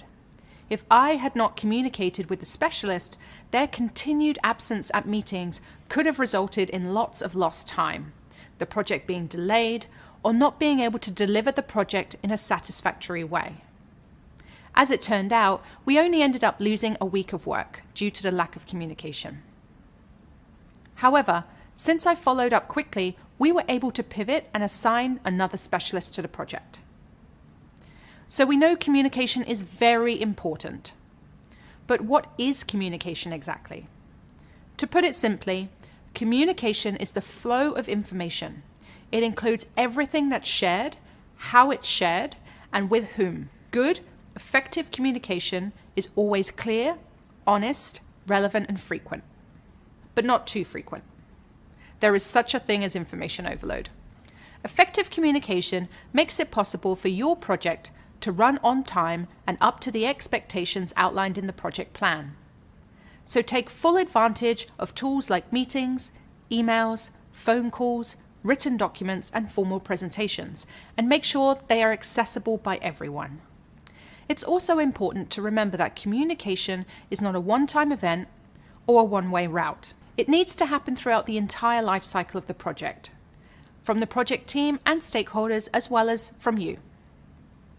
So be sure to clarify goals and client expectations, follow up on action items, and communicate delays as the project progresses. This will help you avoid issues and setbacks. As the project manager, you're responsible for creating a consistent flow of communication throughout the project. Setting the tone for team communication and working to make sure everyone's on the same page, every step of the way, gives your project the best chance to succeed. Okay, hopefully it's clear that communication is incredibly important to manage a project. Coming up, I'll show you how to make a communication plan that will help you manage all important communication. See you in a bit. So far, you've learned some common ways of communicating during a project. Let's take that a step further by learning how to create a communication plan that will help you manage all the different kinds of communication that will happen during a project. Trust me, there's going to be a lot of communication, so you'll need a plan to help you stay aware of it all and to use as a tool for communicating effectively.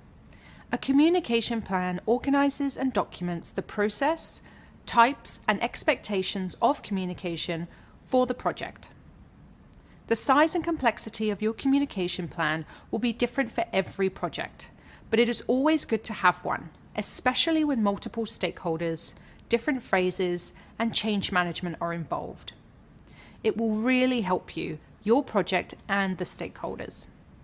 Just like other plans related to the project, your communication plan needs to address these questions. What needs to be communicated? Who needs to communicate? When communication needs to happen? Why and how to communicate? And where the information communicated is stored.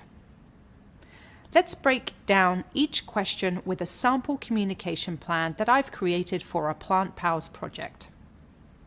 First off, your communication plan should include what you're communicating on, or in other words, the type of communication. This could include things like status updates, issues, feedback from users, daily check-ins, and other types of project meetings. Then, you need to identify who you'll communicate with.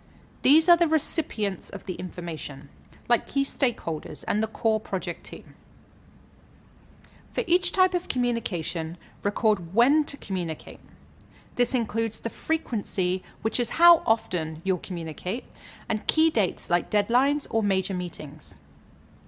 One thing to keep in mind is that not everyone needs to receive the same amount of information at the same time. Generally speaking, your key stakeholders will get their information less often, like in a monthly high-level summary email or project review meeting. But your core project team could receive more detailed info through daily email updates or quick virtual check-ins. Next, include how you'll communicate or what delivery method you'll use.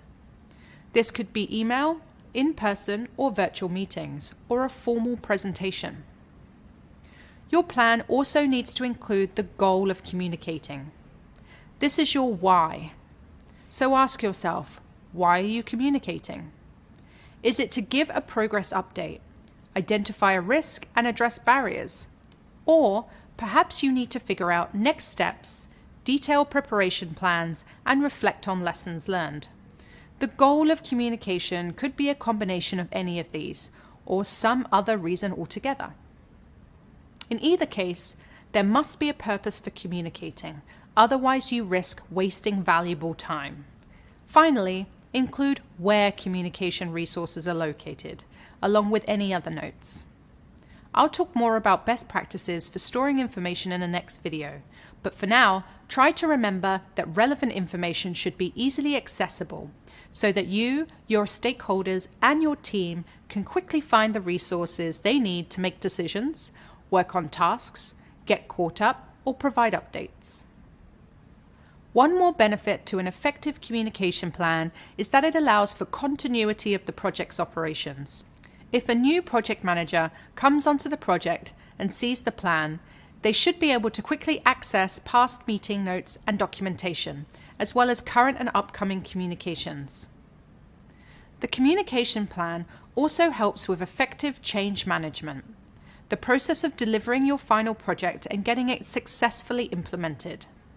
When others have access to the communication plan after you leave the project, they'll be able to fix any problems that might come up, make decisions, or apply similar processes to a new project. Hopefully by now, you're feeling more familiar with the ways a communication plan can lead your project to success. Keep in mind, this is just a basic plan, and there are lots of other ways to structure one. It all depends on what kind of project you're working on. Up next, I'll take you through the details of a communication plan and show you how to use it to manage project communications effectively and efficiently. Now that you know what a communication plan is and the basic categories that go in it, the next step is filling in your plan. In this video, you'll learn how to set up a communication plan that works best for all the different people involved with your project, and what kind of information to include in your plan. Things like who needs to be involved in the project communication, what's the best way to communicate, why are you communicating, and how often should you communicate. There are a few key benefits to planning your communications up front. creating a communication plan helps improve the overall effectiveness of communication, keeps people engaged and motivated throughout the project, and gets stakeholders involved in effective conversations. Let's try building a sample communication plan so you can see how it helps with managing the different aspects of project communication. We'll continue with the Office Green Plant Pals project. Here's an example of a basic communication plan using a spreadsheet. Before anything else, think about what types of communication you'll be using throughout your project. Feel free to refer back to your RACI chart and stakeholder map, which are tools that will help you figure out what type of communication might work best for each person, group, or role. In this example, let's say the stakeholders are busy senior executives who may not need day-to-day details. So instead of daily meetings, it's better to send a newsletter that summarizes key milestones and project progress to date. Let's type that in. The core team, on the other hand, may benefit from a daily stand-up, which is a daily meeting designed to bring everyone up to date on key information. Here, each team member briefly describes any completed work and any barriers that stand in their way. This is common in agile project management, as it helps the team stay coordinated and move quickly throughout the project. So, we will go ahead and enter daily stand-ups in this row. But sometimes, daily meetings aren't possible for given time zone restrictions or other obligations. Don't worry, there are other ways to keep communication flowing. For example, the project team that created this program had daily email status updates for the whole team to report which action items were being worked on for the day. They also used a project tracker for tasks and milestones to make sure everyone's on the same page. Next up, think about who needs to receive information about your project. These are the communication recipients. It helps to look back to the stakeholder map and RACI chart again. Ask yourself, who needs to be heavily involved in the details? Who has high interest in the project? Who needs only to be informed of major milestones? I already mentioned that key stakeholders would be receiving a monthly newsletter, so I'll type that in now. Also, we know that the core team will be participating in daily stand-ups, so I'll add that in as well. Excellent. We're moving right along. Next up in recipients are the project subgroups for marketing, procurement, and product development. Let's add separate meetings in for each of those groups in addition to the core team meetings. Since those subgroups are not part of the core team, you might only want to meet with them weekly instead of every day. Let's add weekly check-in to each of these. Great. Another best practice is to list contact information and time zones in your communication plan. That way, you know when people are available for communicating. Let's add that in. Feel free to hide this column, since it contains sensitive information about people involved in your project. There are other ways to list contact information privately and link it for easy reference. I'll teach you how to do that in another video. If you're having trouble deciding which type of communication to use, one way to help you choose is by thinking about the frequency. As I mentioned earlier, a senior stakeholder probably won't be able to attend daily meetings, and they don't need every piece of information. Instead, you can communicate with a senior stakeholder on a weekly or monthly basis, and you can focus on high-level status updates like overall progress, recent wins, or milestones reached, and current metrics. In this case, let's send out the project newsletter once a month. If you're unsure, it's always great to ask senior stakeholders which method of communication works best for them. When you work with your core team on a project, you need to get into more of the day-to-day details. Check in regularly and ask how everything is going, how they're doing on tasks, and do they need your help with anything. Adding a daily meeting for your core team and a weekly meeting for the subgroups. Let's make that happen. Great. Meeting more frequently can help unblock issues and keep the project on the right track. This leads us to key dates. Listing key dates and times are important for coordination. For example, if you're launching a product or new process or giving a presentation, you should list the key dates. Keep in mind, not every type of communication needs a specific key date listed. For example, with daily or weekly communications, you might not need to specify the actual date every week. You could just list every Monday or something like that. Let's add in key dates to our plan.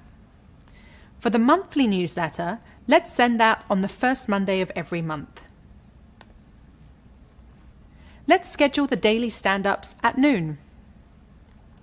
And the weekly check-ins are on Wednesdays at 2, 3, and 4 o'clock.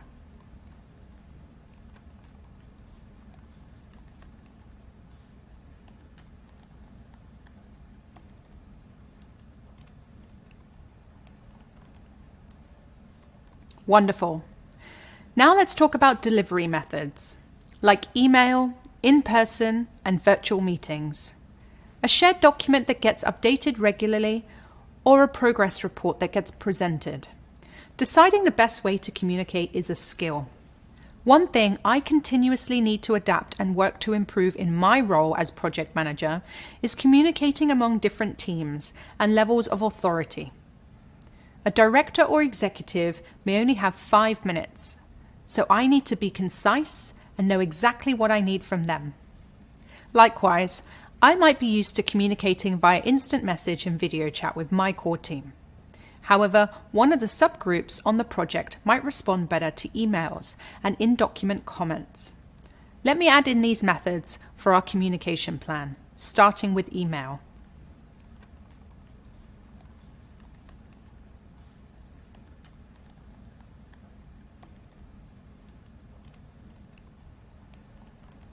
Emails are a very common way to get people in sync, but write too much and you may lose your audience. After all, no one really wants to read a 2-page email. One way to get around this is by adding a note at the top of your email. This will alert readers that some details of a long email may not be relevant to them. With this kind of email, lead with key points and action items, limited to 2 to 3 sentences. Then include a longer section at the bottom for those who want or need additional details. The goal of communicating is getting your point across effectively. So think carefully about what you need to accomplish with each type of communication. For high-level stakeholders, in particular, I'm constantly trying to answer, so what? Why should they care about my project? The same goes for my core team. What information is going to help make sure they complete tasks on time and stay motivated? Thinking about these questions helps me focus on the most important bits of information to share. So let's fill this in the communication plan. The goal of the monthly newsletter for stakeholders is to give a status update overview. Great.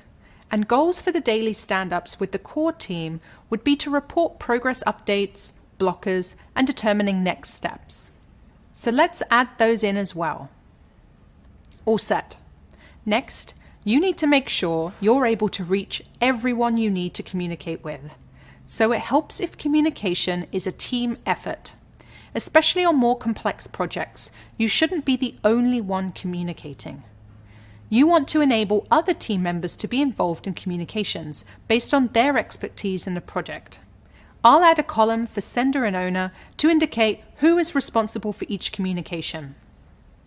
Then I'll add the sender or owner for each of these communication types, starting with the project manager as the sender for the newsletter.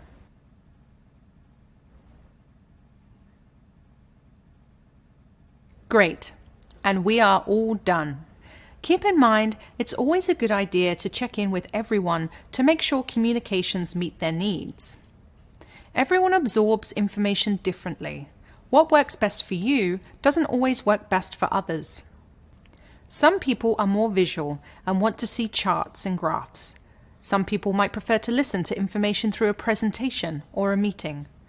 Some people may want to review and analyze information on their own first and then speak with someone about what they've read. So, If you're only presenting information in just one or two ways, you risk engaging some people but not others. Your goal as project manager is to optimize and streamline communications. A great way to optimize your communications for everyone on the team is by sending a brief email or survey that asks 3 questions. What is working in how we communicate with you about the project? What is not working or is not effective in our communications? Where can we improve our communications with you? This will give you plenty of useful information on how you can adapt the communication style to cater to each team member. Communication plans contain a lot of important information, and there are so many different ways to set one up, depending on the size of your team and the needs of your project. Whichever system you choose to use, the most important thing is to make sure your communication plan clearly identifies who needs to be involved in project communication, what methods are being used to communicate, why are you communicating, and how often you are communicating. So that wraps up our discussion on how to effectively fill in a communication plan. In the next video, I'll share with you some best practices for documenting all the information you and your team will be communicating throughout the project. See you in a bit. Great to see you again. Now that you're here, let's talk about the importance of documentation and how it serves as a form of communication for others to reference and contribute to.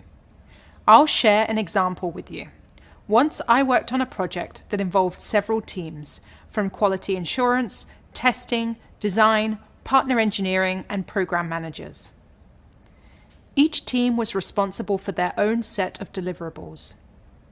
To keep all teams on the same page, it was important for everyone to store their plans and reports in one centralized place. This allowed any team member to quickly find the documents they needed. Documentation storage and sharing is very important. Having plans in one place makes communication quicker, easier, and more streamlined, because everyone knows where to find any information they need. And just as important is making sure your files are stored with clear labels or organized into folders. For example, on my team, we have certain reports stored in one central place. This makes it easier for teams in different countries to find and share their research with each other, which optimizes workflow and reduces duplicate work.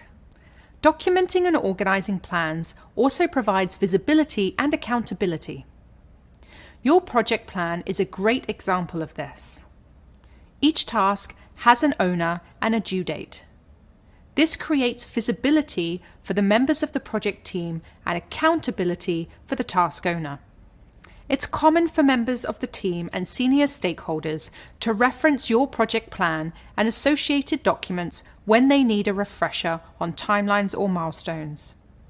So having up-to-date plans will help ensure there's no room for misinterpretation or miscommunication.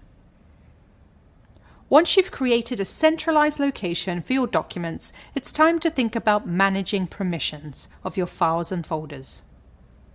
If someone isn't a core part of the project team, you might not want them to have full access to all of the meeting notes. Instead, summarize the relevant information into a status report for those who need to stay informed of final outcomes, but don't need all background information. There's another big benefit to setting up your project plans and centralizing them in one place: continuity. As the project manager, there could be times when you need to suddenly leave the project. Say you got sick, transferred to another project, or needed to take a leave of absence. Another project manager may need to step in, and if all the project information is scattered across unorganized personal notes, it's not very helpful. But if you documented all the plans in one place, the new project manager can find everything they need and pick up right where you left off. So, it's always useful to store guides, manuals, meeting notes, plans, and processes all in a centralized place and clearly labeled. You'll also want to make sure the people in relevant roles are granted access to those documents. So even if you're not present, the project can carry on. As project manager, it's your job to ensure that project data can be accessed in the future by others. Documenting your plans and making them available is part of a project management best practice called knowledge management. If someone needs to review this project for making decisions or planning similar projects, they should be able to easily access the information they need. It also helps set the tone for future projects and future project managers, which can be incredibly helpful if you happen to be the one jumping onto a new project. For example, if an architect is working on a kitchen remodel and they want to make a decision about the design, they can look at the old project plans to understand why the decision was made to put the sink in a certain location. Or if a new architect comes in halfway through the remodel, they might want to know why the other architect designed the plumbing a certain way.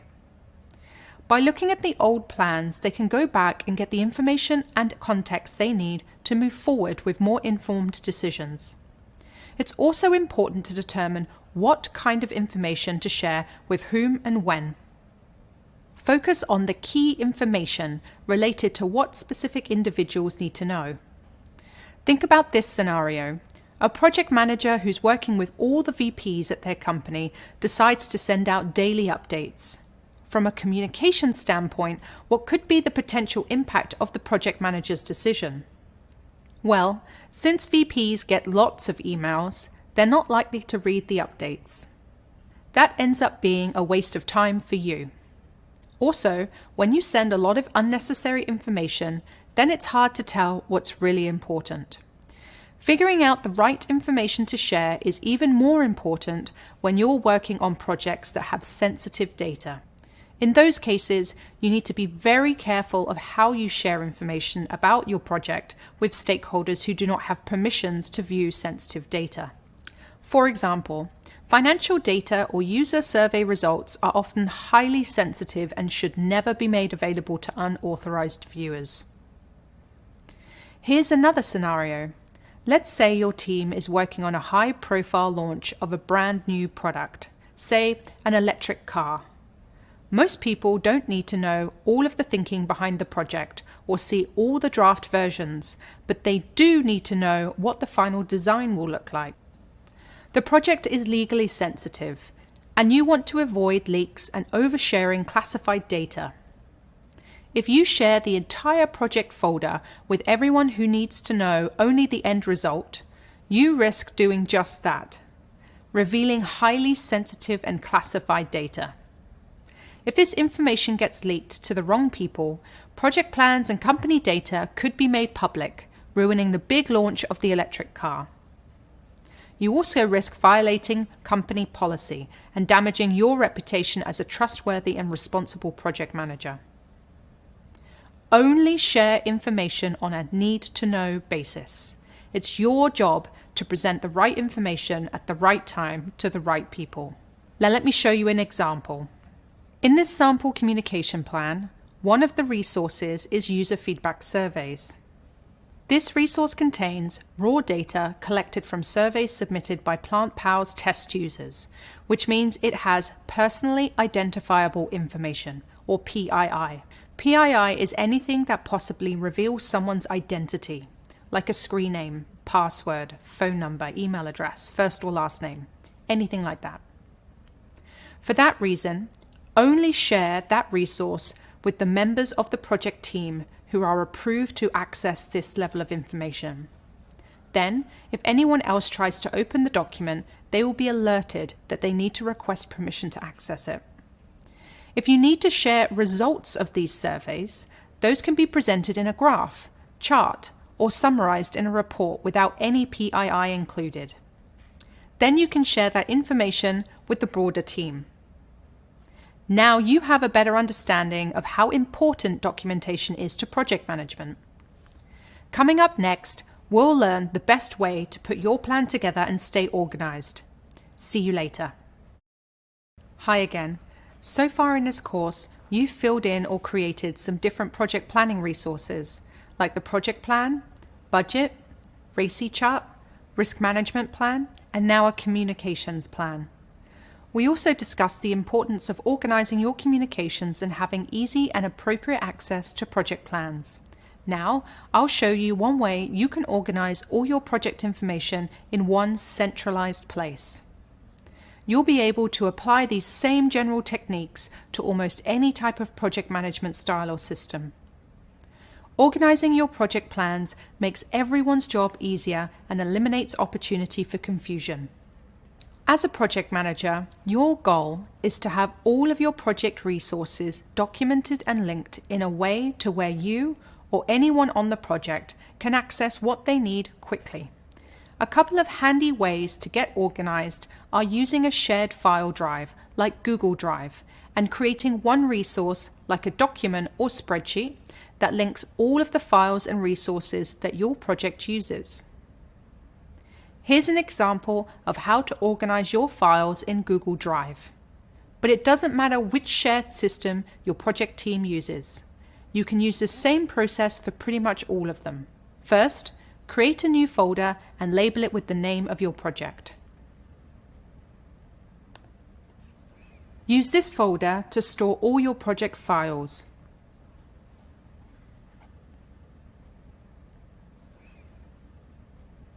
You can even create subfolders and store them in the main project folder.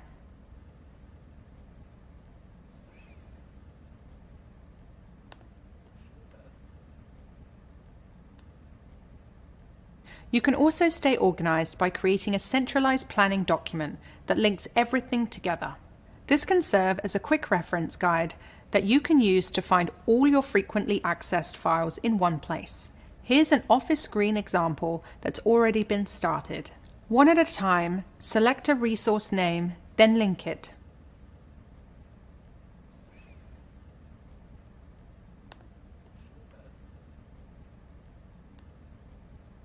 Now you can access the file directly from the centralized document. If your project uses multiple spreadsheets and you want to avoid having to open lots of separate files, you can group them within one sheet, like this.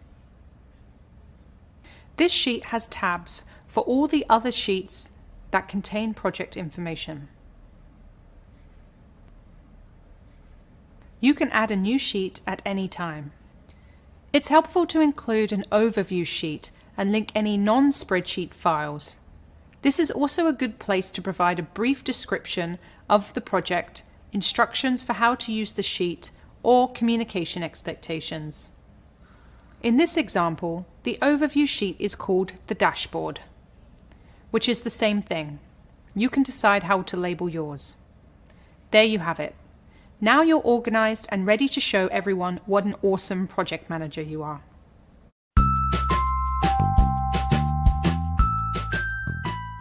Hi, I'm Chris. I'm a diversity program manager here at Google. So I lead diversity programming and strategy for one of our business units here at Google. I focus in on diversity programming for our most underrepresented Googlers, like our Black+, our Latinx, and our Native populations here at Google.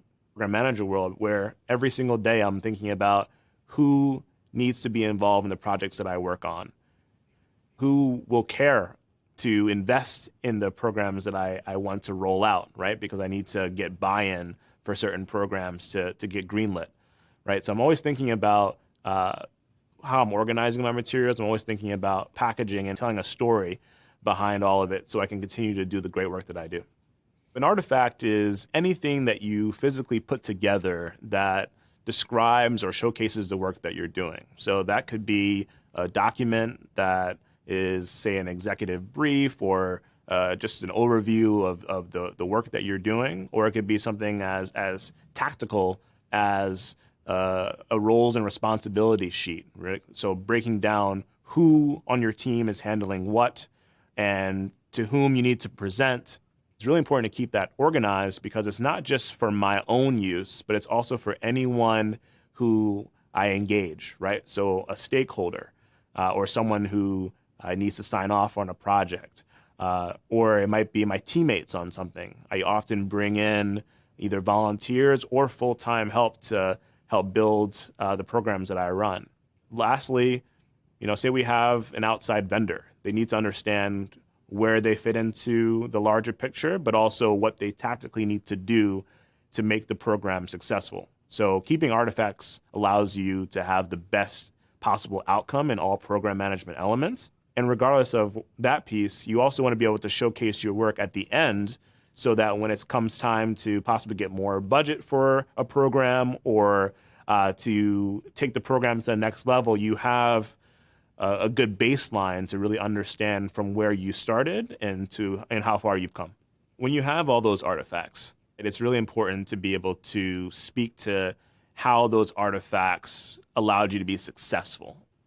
The artifacts are really what tangibly show someone during a job interview that you were the one that did the work to make the program or the project successful, right? So if you just talk about a project or a program at a high level in a job interview, the interviewer might want to know more detail.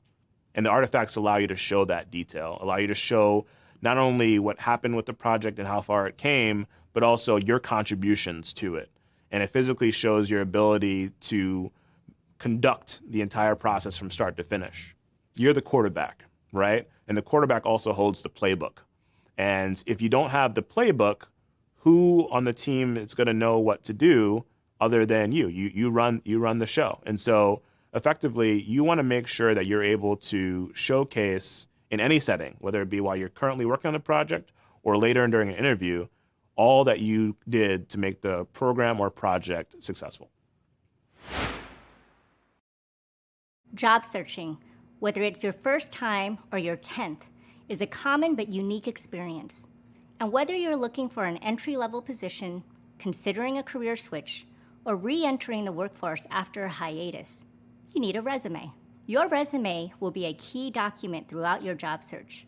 It's how recruiters can get an initial sense of who you are as a potential employee, and so it's really important to pay attention to the information on it. Most resumes share many of the same core elements.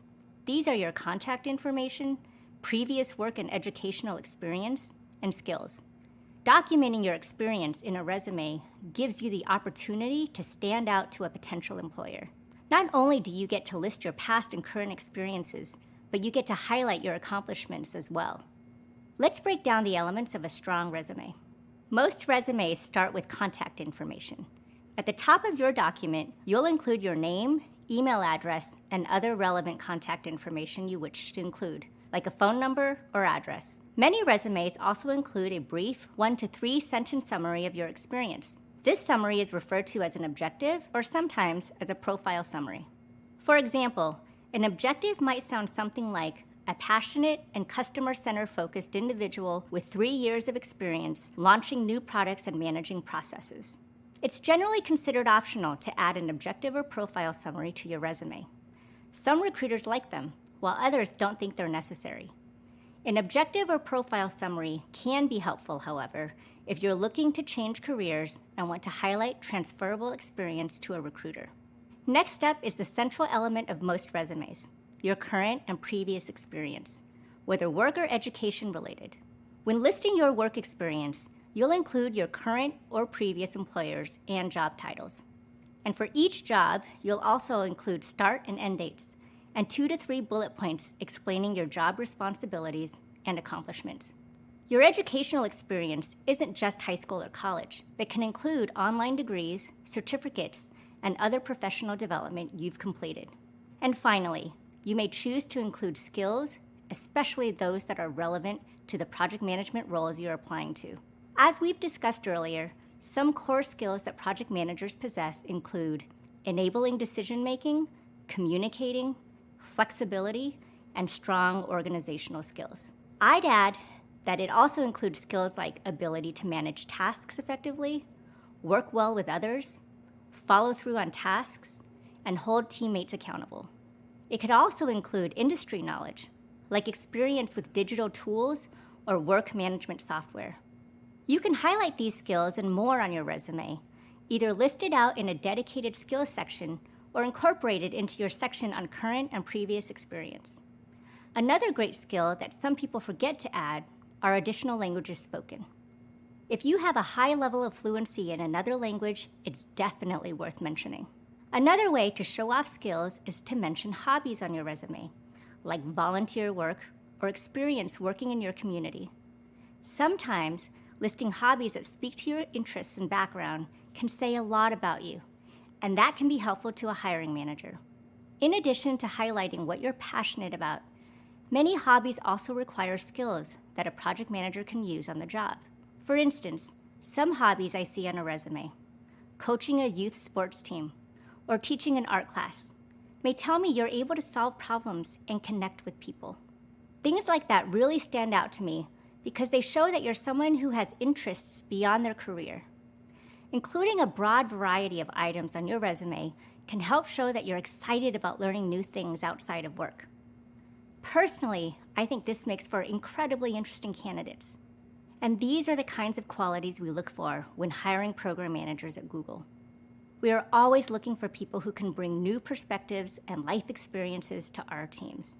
Google's culture is diverse and inclusive, and we look for people who are open to learn new things and are great collaborators. This is especially true in project and program management. We look for candidates who are open to trying new things, because sometimes your first attempt at something may not go as planned and you'll need to try a different tactic. And we look for people who can effectively collaborate with other teams outside their own project teams to help everyone reach their goals.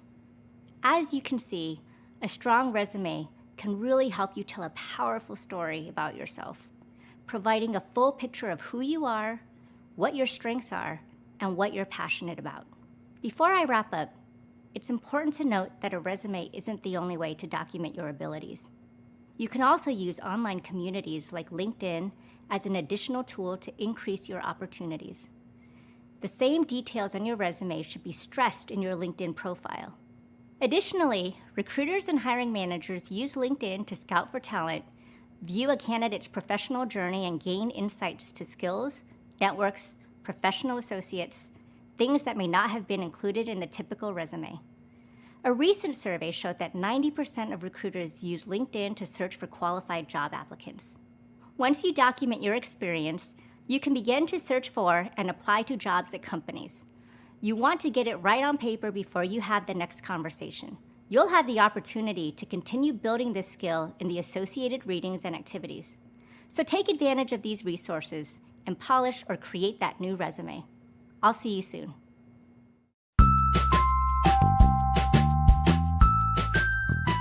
I'm Dan, and I'm a program manager at Google Research. As a program manager in research, I work to make sure that all of the teams I work with are on the same page, whether that's product teams who are implementing the research or research teams who need to understand kind of how to define their research agenda for future projects. So a lot of what I do is effective communication and trying to create kind of detailed documentation so that everyone can kind of connect the dots.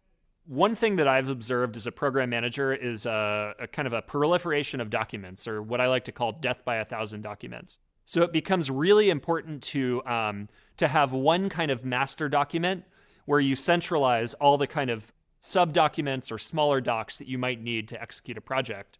And then you can just go to the master document and find what you need, even if that lives somewhere else.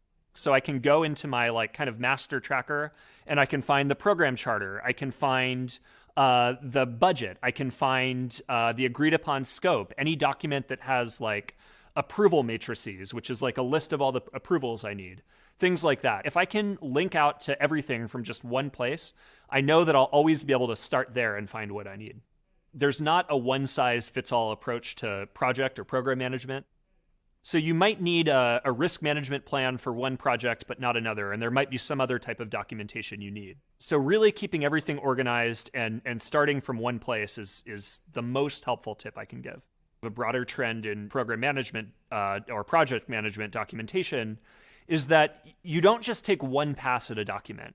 You don't finish your project plan or your project charter in one go. You have to constantly return to it, revise it, and continue to, it's a living and breathing document. And the more detailed you can be in your documentation, the fewer iterations you're going to need to go through later on, because they're more likely to get things right the first time. You've done a lot of work so far. Let's take a moment to review all you learned in this course.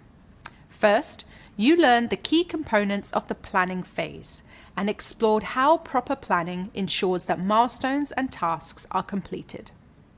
Next, you learned why it is necessary to create and manage a project plan, how to utilize time estimation methods to prevent project failure, how to get viable estimates using soft skills, and which tools you can use to build a project plan. Then, you learned what the components of a project budget are, how the budget process works, and the concepts behind estimating and tracking a project budget. And we discussed how the procurement process flows to manage paperwork, bids, proposals, and performance. You also learned about risk management and how it helps prevent project failure. You learned how to identify risks and measure their impact on a project, and how to communicate and monitor potential risks once they're identified. Finally, you learned how important it is to document plans. You learned how to organize plans to provide visibility and accountability, and what elements of a simple communication plan are vital to project success. In the next course, you'll continue on to executing and closing a project, where my colleague Alita will be your guide. She's going to teach you all about tracking and measuring project progress, risk management, using data to make decisions, and effective project communication. I had a wonderful time sharing my project management experience with you. Best of luck.